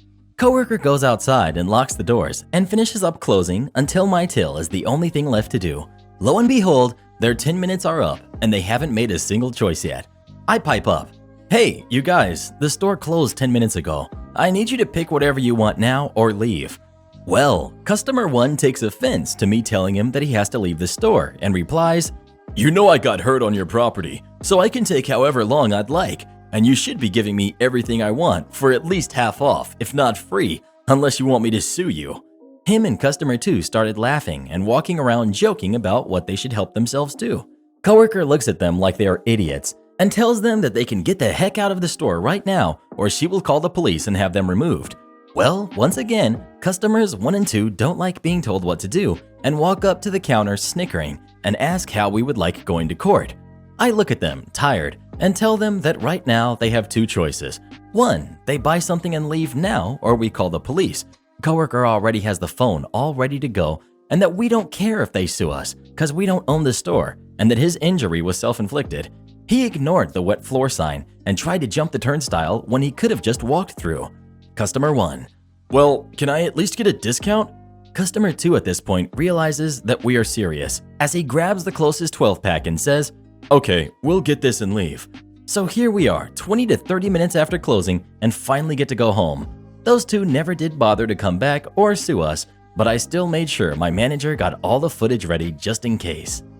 Am I the jerk for telling my grandparents not to bother visiting me and my baby after they have ignored me for the last 28 years? I'm the first grandchild of my grandparents. They've always lived in a different state to me, and I've met them a handful of times. They've never really made an effort to be involved in my life. I've never received as much as a card from them. I've never asked for anything, and I don't expect anything. I'm not sure why they haven't been involved in my life, but I'm 28 now, and I don't care about it. When I became pregnant earlier in the year, my dad said I should call and tell them. So I did, because I love my dad and thought it would be nice, but I wish that I hadn't. During the phone call, she said, word for word, "Sorry I haven't been in touch. You know how things are." Well, no, I don't actually. But yeah, thanks for ignoring me for 28 years. When my son was born and I announced it, I got a message from my grandmother. It said, "Congratulations, etc." She complained about her hip and said they would come and visit as soon as possible. I basically gray-rocked her and said that it wasn't necessary. If they were to visit, I would prefer it to be sometime next year, as I'm trying to establish a routine with my baby, and of course everything going on. She didn't reply to me, and then on my birthday last week, she sent me another message saying they were coming in January and to hug the baby for us. Now, I understand that they're excited, but I don't appreciate people who have had literally nothing to do with me expecting to now have a part in my life simply because I've had a baby. It feels fake. It feels like I'm not enough, and like all they care about is that I've made them great-grandparents. And quite frankly, I don't care much about them. I had a really rough upbringing, and they know that. They never checked on me or asked me if I was okay or needed anything. I don't feel obligated to have a relationship with them. My dad has said the way that they've ignored me is BS. Should I just let them visit? Note that they would not be staying with me. So, am I the jerk for telling them to not visit me? ETA. I agree it's confusing that I called them in the first place. I felt kind of pressured from my dad to do it. He had asked me and then kept pestering me about it. I did it without really thinking it through and the potential consequences. I never expected her to want to visit. I regret calling them. I have 2 younger siblings from my dad's remarriage. They've gotten slightly more attention than me growing up. If they came to visit, they would have the opportunity to see them as well. When I was born, They told my father that my mother was a jerk who would burn in heck and that they hated my name. Give me that charger! So I have an orange and black portable charger that I've had for 4 years now, and that thing has saved my life quite a few times. It has 4 USB ports and a high-powered light, so it's pretty great. The thing about mine, however, is that my port closest to the light doesn't work. I don't know why, overuse I think, so I use the other ones. Enter entitled mom and entitled kid. I'd seen them around a bit, but had never talked to them, which is unusual as I live in quite a small community. But now I know a lot about them. For context, this was in a local cafe I frequent on the weekends. A family-owned, everyone is welcome kind of deal. Well, entitled parent and entitled kid enter and immediately spot me sitting down, sipping my tea. Yes, I'm Scottish. We drink a lot of tea. And charging my phone with the charger. They almost run at me, and they say, in the worst Ned or idiotic accent imaginable, entitled mom. Excuse me, what is that? Points at charger. Me. Oh, it's a portable charger. It's like a power outlet for entitled parent cutting me off. I know that. I meant, can we use it? Me, wondering how what's that translates to can we use it? Sorry, but I don't let people use my things usually. Why do you need it? I'm thinking that if their phones are dead, they can use my charger to get them up and running. Her phone was at 47%. Yeah, that's not gonna cut it. Me. Sorry, your phone doesn't need charging. It has 47%. Oh, come on. It isn't full. Give me the charger. She reaches for it, as does the kid, but I pull it away and stow it in my bag. Me. Sorry, I need to go now. I quickly sip up the last drop of tea and head to the counter to pay. I see them following, so tell the worker, who I'm friends with, about them before I get there. She has also seen me with my charger. I leave just as they get to me, still clutching my bag and head for home. I get home and realize that my charger isn't in my bag. I knew what had happened. They stole it when they came to the counter. I'm bummed, but have a smaller spare, so decided to go back to the cafe to see if I somehow left it. I arrive, and amazingly, entitled parent and entitled kid are sitting there using my charger out in the open. I calmly approach my friend and let her know, and she's in on it. Me, going up to entitled parent and entitled kid, who look really scared. Oh, thank goodness, you found my charger. I knew I had left it here, thank you so much. Entitled mom. This is mine. Go away, weirdo. Me, realizing she isn't going down without a fight. Oh, okay. I can prove it's mine. I call my friend over like a stranger and tell her the story. Me, is there anything wrong with this charger, miss? Entitled mom, confused. No, it's brand new. Got it today. Go away. I want to be compensated for this intrusion. Wow, she's dumb. Me, the charger nearest the light doesn't work on mine. Can we try this one? Entitled parent now tries to excuse herself to the toilet, realizing she's being found out. It fails, and she is forced to show that, indeed, the port doesn't work. Long story short, I get my charger back, and she is barred for a week, even though she apparently wasn't local, just on travels in the area, so probably thought she could grab and go with the charger. Me, 1, entitled parent and entitled kid, 0. My HOA complaint broke up an entitled mom's marriage. This happened a few years ago, but I still think about it. After being blessed with great neighbors over the years, I started taking it for granted. Then Luna, her 4 dogs, all the same breed, and family, 2 teens and a husband, moved in the house next door. It started off well enough. Luna was friendly and the kids and husband seemed nice, but she soon decided that the best place for her dogs to go potty was my backyard. I didn't agree, and after suffering in silence for a few weeks, I'm not very confrontational. I finally told her that my backyard wasn't her personal dog park. When they got home from work, they would let their dogs loose to go running in my backyard, to play and go potty. One day, I happened to catch them and came out on my patio to tell them to cut it out. The dogs turned around and started running towards me while barking aggressively. Fortunately, her husband called them off before the little ankle biters got to me. And it wasn't just the dog that liked to hang out in my backyard. Luna liked to walk around my backyard while talking on her phone. One of the things I like about my house is the privacy. It backs to the woods, so I don't have a lot of curtains on my back windows and doors. But since Luna liked walking around my yard, I was forced to curtail my habit of cleaning while not dressed. And it was creepy. Once, after it had snowed, I realized that someone had walked up to my back patio and had been peeping in my French doors. Not long after, someone left a gift of poo on my front porch welcome mat.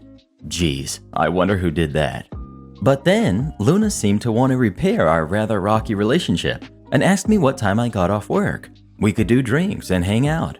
I thought, whatever. So I told her, but no get-together ever materialized. I realized later that she just wanted to know what time I got home from work. What she didn't know was that I sometimes worked at home. On one of those days, I caught her once again letting her dogs loose in my yard, so I took a photo and sent it to the HOA. I think she was also sneaking her dogs into my other neighbor's fenced backyard. The ramifications were swift. That complaint was the straw that broke the camel's back. The marriage was already on shaky ground, and the husband was tired of her and her dog hoarding. I only saw 4 dogs at a time, but there were more. I didn't notice because they all looked alike. The next thing I knew, she and the dogs had moved back to South America. The kids went to live with relatives/college, and the husband was acting like someone who won the lottery. He always seemed somewhat grumpy before, but after she left, he was smiling and friendly. Then he bought a Harley, got a girlfriend, and proceeded to rid the house of copious amounts of urine-stained carpets. He was eventually evicted from the house. Yes, they were renters, because the owners were sick of the complaints and fines and decided to move back in. Luna apparently had a gift for upsetting the neighbors on my block. The weird thing is that there were a couple of vacant lots and a dog park less than a block away, but apparently her neighbors' yards were the best place to take her dogs. Am I the jerk for arguing with my husband's doctor and acting like a Karen? My husband has a sore foot. No injury or medical condition that would explain the pain, but he hasn't been able to walk properly for about a week. Being the absolute pain in my butt that he is, he's refused to go to the doctor until today. Apparently, he preferred to just complain to me. It's gotten progressively more swollen looking, and today it's turned a funny color, and he can't put any weight on it. So I called our GP, who has sent him to the walk-in clinic at our local hospital. We finally get seen, and the doctor refused to even examine it. Told him without even looking at the foot that it was just a sprain, and he wasn't going to prescribe him any painkillers, so not to ask. Then he started demonstrating some kind of exercises that involved going up and down on tiptoes and flexing the toes. I asked if he would please just look at it, because it's nearly gone black in some spots and looks similar to how my wrist looked when I broke it a few years ago. He huffed at me and asked where my medical degree was from. I demanded to see another doctor or his senior. I was the jerk here because it wasn't me being treated, so I get that he thought I was pushy. Husband would have accepted the doctor's instructions without any questions about actually needing to be examined. Doctor left, and we heard him outside the cubicle telling the senior doctor that they have a confrontational spouse who thinks her WebMD searching qualifies her to instruct real doctors on how to practice medicine. He also states that he suspects my husband of exaggeration to get meds. By the time the other doctor arrives, I'm seething, and I lay out exactly what went on and explained I only want someone to look at the foot before sending us away. He looks, cue x-rays, an MRI, the good painkillers, and a walking boot cast thing with potential to need surgery because he's got 7 stress fractures in that foot, probably from running. Admittedly, worse than they needed to be because he didn't get any treatment when it first started to hurt. Second doctor and someone from the hospital admin came and apologized for the first doctor and asked if we want to make a formal complaint. So I did, because the outcome of his not listening to the patient or family could have been worse. Husband did not. Husband said later that the first doctor may get sacked because of me complaining, and I should have just left it because no real harm was done. Was I the jerk for complaining? I don't usually have Karen tendencies, but he was just so patronizing and dismissive, and I kept thinking, what if it was a young mother with a sick baby and he dismissed it? Not everyone would stand their ground, and there could be serious consequences. Edit. Thank you for all the comments and awards. I did not expect this to go as mental as it did. I've shown hubby the post, and he's starting to realize how serious it could have been and is going to email the admin guy we saw this afternoon. He gave us his contact details for my complaint. He's also agreed that delaying treatment the way he did was incredibly stupid and has decided to take up the counseling referral with the GP, so he will be less useful in future medical situations. Thankfully, we were eventually given appropriate treatment, and hopefully the follow-up will be positive. I'll stick an update on here if anything interesting to report. Once again, thanks for setting my mind at ease and sharing your opinions. Not the jerk. You were right to be insistent. The doctor was not doing his job. You did what you had to do. I'm going to add that your husband is a huge jerk here too. Not taking care of your health and making yourself a burden on your spouse is downright selfish. He needs a stern talking to. At the very least, you need to stop enabling him. In the future, stop dealing with these instances. If he dares complain, call him out on the need to take care of himself and not to be a burden to you. OP. I accept that my husband should have sought help much earlier, but he wasn't actually being a burden apart from complaining. Long and tedious background, but he actually has a genuine fear of hospitals, so tends to either avoid them, or if he's there, he'll accept whatever is said to him in order to get out as fast as possible. He definitely has his jerk moments, but where hospitals are concerned, he is genuinely in need of an advocate, which is what I try to be. Your husband's mental health may not be his fault, but it is his responsibility. He needs to get a handle of this. He doesn't get to walk around for days on a foot with fractures and not take care of it. OP. I completely agree. However, that's a battle for another day. A day when I'm able to remain calm and discuss it rationally, and not while I'm riled up and emotional about what could have happened. Also not the best idea whilst I'm slightly peeved at what I'm going to have to actually run around at. Also not the best idea whilst I'm slightly peeved that I'm going to have to actually run around after him and his gimpy foot now. Not the jerk. Honestly, the doctor should be fired. He totally dismissed yours and your husband's concerns. Progressive foot pain getting worse over time. Discoloration of the skin. Cannot bear weight on the foot. Husband is a runner. I think most medical personnel and laymen would agree that an actual physical examination of the foot was in order, which this guy didn't even bother to do. You were right to ask for another doctor. Good luck to your husband, and I hope his healing goes well. Not the jerk. First, you are not being a Karen. Being a Karen is making something non-existent into an issue and/or being a jerk for no reason. Your husband's foot needed to be looked at, and the fact that the first doctor didn't is their fault, not yours. I'm so sick of the overuse of the term Karen. People use it now when they don't like someone. That's not the original use for it. Pushing to get proper medical care is not being a Karen. Well, what would you have done in this situation? Would you have put in a complaint against the first doctor or not? Please let us know. I'd make sure he gets fired. If you don't care about your patients, you have no business being a doctor. I don't work here, but now you get to come to my work. I'm a correctional officer and I work nights. After work, I normally just go home and sleep to get ready for my next 12-hour shift. However, on my days off, I take the time to do chores and housework. On this day, I did not have the night off, so I get done what I could before going to bed. So I went home and picked up my wife and kiddos to go grocery shopping. We get to the store and start doing the usual. A lady comes up to me and my family and starts asking for directions to items. Some I know and some I don't, so I tell her where the things I know are and I apologize for the things I don't. Now, mind you, I'm in full uniform. Taser cross draw, cuffs on each hip, fogger on left thigh, spray, and all the other items I use at work. On top of all that, I smell of peppers, sweat, mold, and rust as the facility I work at is old and moist. She seems upset but walks away. We continue shopping, and after a while, we meet up with the lady and she spots us and comes down. But this time she's upset. She starts screaming that I'm the worst employee ever and I should be fired for not helping. She continues on about how I should be catching shoplifters or back watching the cameras instead of flirting with this lady. Yeah, she's one of those. I interrupt her rant and I said the usual words of, I don't work here.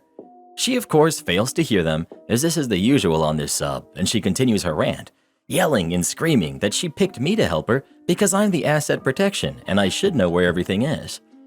I ask my wife to take the kids and find a manager for this Karen. The lady, from now on known as Karen, is none too pleased to hear her secret identity outed and increases her volume. I try to explain to Karen that I'm a jailer, not loss prevention at a grocery store. I tell her to go buzz off and find someone that actually works here. I then turn my back and start to walk away when I'm nailed in the back of the head and I fall forward in a full face plant. I'm hurting, dazed, and I can feel glass all around me. I roll onto my back and feel around, It's pasta sauce. This jerk just brained me with pasta sauce. She's still yelling and screaming and raising another jar to throw. I grab my taser, aim, and pop. Down she goes. Hard. I get up, I stumble over, I flip her around and cuff her. She's out like a light. My guess is the fall. I then sit back down and take an inventory of myself. I'm hurt pretty badly from my head, but I seem to be all right. My wife, the customers, and management show up as I'm checking over Karen. I pulled my med kit off the back of my belt to get to the smelling salts. I then tell them to call 911, and I continue checking on Karen. She's awake, dazed, and blissfully quiet. The rest goes as expected. The police arrive, they question me, question her, watch the cameras, and I refuse medical treatment, but I do press charges, as my wife is a boss. I say that with reverence. She's medically trained and will take good care of me. I go home. She asked if I wanted staples or glue. I chose glue. She glues my head and we take a shower, go to sleep, and she wakes me up from time to time, which I know isn't the best idea. But hey, a few days later I'm writing this, so I ended up all right. I get a call a couple hours before my shift ordering me to come in early to talk to Rank. Dreading this, I follow my orders and get up, shaved, showered, and dressed. I go in and have to explain the whole thing again and again. Then they show me the video from the store. It's exactly as I explained, though I did note she could throw far better than I could have dreamed. They order me not to wear my uniform outside of work and tell me I'll be working in booking tonight. I'm not very good at booking, but look forward to the training and activity of it, as the rest of the facility is slow and boring. 11 p.m. rolls around, and who do I see being escorted into booking but Karen? I start to talk, but my sergeant taps me and hushes me. He talks to the deputy bringing her in, and they start doing the paperwork while I watch and try to learn as much as possible. She gets charged. Now Karen gets to live at my workplace. I don't get to work in the female zones, but the booking process was fun, though I wasn't allowed to do anything but watch. After she's booked, I'm told to report to another zone, and I end up finishing the night. Now for the past few days, pasta jokes have been in abundance, and her nickname is Pasta Lady. Her court date isn't for a while, and she's reportedly not getting along with the other inmates. Am I the jerk for judging a couple who came into the restaurant I work in? I, 22 female, am a waitress at a restaurant. I've experienced all kinds of customers since I work as a waitress for the past 3 years. I actually love my job. One of the worst kinds of customers we get are the couples who sit on the same side of the table. There's an inside joke between all of us servers. Many servers I've talked to have the same thoughts on how it's weird when couples do that. Being in the industry for 3 years now, I've found a solution to that. Whenever I spot a couple, I have them seated at tables where it's impossible for them to sit next to each other. And if we are full and that's not possible for whatever reason, and a table like that isn't available, then we have to endure the couple sitting side by side. The reason servers are so judgy about this is that we find it very weird. Can't you just go a few hours without touching each other? Plus, sitting on opposite sides is more romantic. So, I've stopped hiding my distaste for couples like this for a long time now. But most of the time, these people are so absorbed into each other, they don't even realize how we are indeed judging them. On Thursday, I had evening shift. A couple walks in, I sit them on opposite sides, but they sat on the same booth again. My coworkers and I started laughing, and the couple noticed us but didn't say anything. Throughout the whole time, my coworkers were joking about it. We even asked them if they were waiting for other people, and is that why they've left the other booth empty? But they said no, it's just the two of them. At one point, the girl called on me and asked if I have a problem. I said, no problem, why would there be a problem? She then started scolding me on how rude my behavior and the rest of the staff's behavior is, and how she and her fiance know that we are judging them and that we've ruined their experience since they couldn't enjoy their date and their meal without us constantly staring at them. I apologized for this, and I just explained how it's not personally against them and how it's an inside joke servers have. The guy then said he doesn't give a hoot about this, and we are very unprofessional. They paid and left.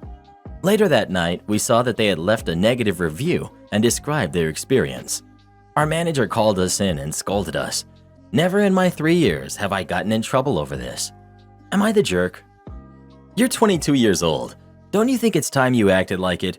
Are y'all just bitter because you don't have anyone? You're the jerk. I worked in restaurants for 20 years. I wouldn't ever step foot back in one because I know too much, but if I did, I would make sure to sit on the same side as my husband just because. Same here. I waited tables and bartended for years when I was in college. This was never a big deal in my restaurant, and we actually thought it was cute, especially with older couples. I can't imagine being so bitter that I'd make fun of people like this. She should not be working in the service industry. I waited tables in Branson. Once had a couple in their 80s come in on their honeymoon. They squeezed themselves on the same side of a two-top because they don't have as much time left. It was so adorable that I remember it 20 years later. I hope they're still going strong. Jumping on, hoping that OP sees that lots of people are either hard of hearing or have hearing loss to some degree. I learned that a lot of people sit next to each other because restaurants are loud and it's easier to hear. And I learned that on my third day when one of my tables explained that's why they personally sit that way. I'm sure OP will figure it out when she's a little older. I worked at a medium-price international restaurant chain for years. Some do consider it even a nice restaurant. I personally don't like to sit next to each other when I'm with a significant other, but I never cared when my tables did it, which was really quite often. It didn't change anything for me as their server. You're the jerk. The worst kind of customers you get are couples who sit on the same side of the table? Okay, why? What do they do that's worse than a lot of things that servers complain about? Are they loud, rude, or just sitting in a way that you don't approve of? So you all make up this thing about people who sit on the same side of the table. You actively seat couples places whenever you can at tables that they can't sit side by side at, and endure it when you can't. You find it weird. You think they should face each other and be more romantic. You openly show your distaste for them and even laugh at them. You are indeed judging them and think it should matter to them. Are you for real? You're the jerk in spades. Your job is to effectively serve food, not judge and ridicule people. Personally, I would not care if a server judged me for how I sat with my husband because it has nothing to do with you. None of your beeswax. You're the jerk. Well, who do you think is the jerk? OP or the couple? Please let us know. I'm just wondering if they left a tip. Only do accounting work during your 2 weeks notice. After working at a toxic office job for a few years, I decided it was time for me to leave. I gave my a bit more than 2 weeks notice and started to organize my myriad of tasks to hand off. I was an accounts payable assistant, and the company had created my position and added various tasks with other departments over the years. I helped with accounting, inventory, audits, customer service, marketing, sales, and events. My primary manager, we'll call her Barb, was the accounting manager, and there was always a struggle because she had assigned the extra work to me, but then refused to acknowledge that I did jobs for the other departments than hers. She was the primary reason for me leaving. Every day, I ask her if we can have a meeting to discuss my different tasks, how I've organized them, and how to complete them, as no one does these tasks in the company but me. She refuses to meet with me and reminds me to keep up with deadlines. No problem. For the next 2 weeks, Barb doesn't remove a single task from my plate. She refuses to meet with me for any reason and consistently sends condescending emails about the lack of work effort she's seen from me. I don't have the emails saved anymore, but they all included the same message. I'm the boss, just do your job. I brought this to the owner's attention since I worked closely with her, about how I felt like there was no bridge to the next person in my position. I was told, Barb runs the accounting department, so do what she says. Yes, ma'am. I showed up every day and I worked as if I wasn't leaving. Other managers asked me who was taking over tasks I handled for them. I referred them to Barb, who told them that she handled accounting, not their departments, and to stop wasting her time. She then told me to only work on accounting-related tasks as that was the position, regardless of the last few years of my tasks being spread across the company. I got this in writing and printed a few copies to cover myself. On my last day, Barb called me in her office and scolded me for ignoring 75% of my duties. Specifically, inventory was due that day, and I hadn't begun it. I reminded her of her accounting work-only demand, while she claimed she wasn't referring to inventory too. She told me to compile a list of all the non-accounting jobs I handled, to which I was prepared with a list. Many of these had deadlines missed or coming soon, but I had ignored per her instructions. I was told that if I didn't meet my deadlines for the week, she would not give me a good reference. She also told me to stay as late as I needed to finish up. I didn't need her reference, and I wasn't staying late on my last day. I forwarded the email of her telling me not to complete any other jobs to the owner, along with a list of missed or close deadlines that wouldn't be met now. Then I clocked out and left and never returned.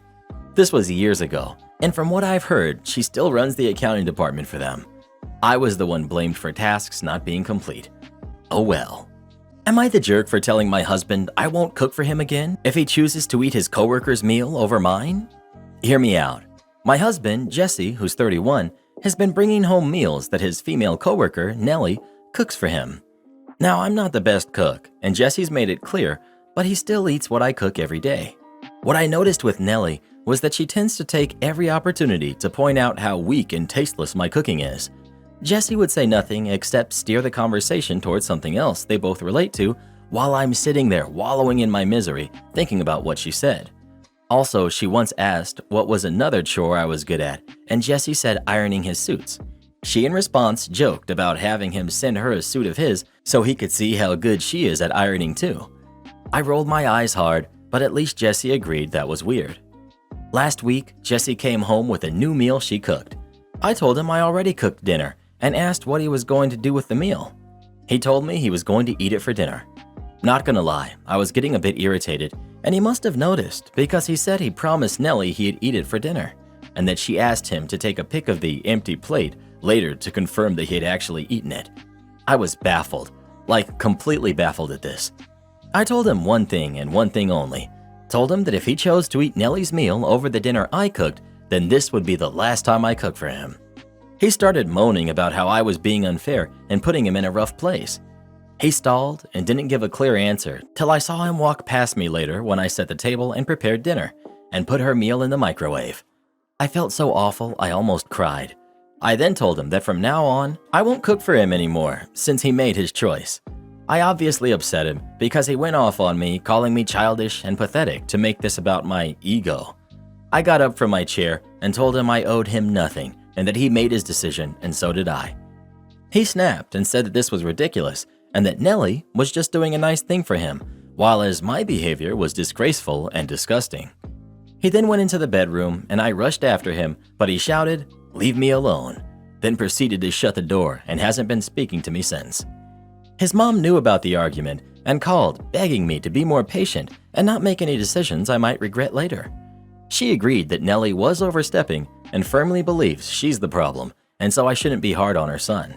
But mother-in-law is incredibly biased, meaning in her eyes, her son is a saint who can do no wrong. So that's that. I feel like I overreacted and really messed it up when I pushed him like that. Not the jerk, but you and your husband need to have a serious talk about boundaries in your marriage. The issue isn't the food, it's his creating a relationship with another woman and being willing to hurt you to continue that relationship. This isn't a healthy friendship, and he is not being respectful of your marriage. And this relationship with the other woman seems to be built on criticizing and undermining OP. I would never continue to spend time with someone who puts down my wife on a routine basis. Just yikes. This story ends with the situation being made as clear as daylight. OP's husband has to decide whose feelings he's worried about more, OP's or his coworkers. And he chose the coworker. OP, your husband is showing you who he is and who matters to him. It's not you. You deserve better. Your husband is more concerned with Nellie's feelings than yours. Red flag. Your mother-in-law agrees that Nellie is overstepping, but that you need to go easier on her son, your husband, while he encourages another woman's inappropriate attention. Red flag. Is your mother-in-law going to tell you to just get over it when you walk in and find Nellie with your husband? Because that is where this little "I'm better than your wife's" game is heading.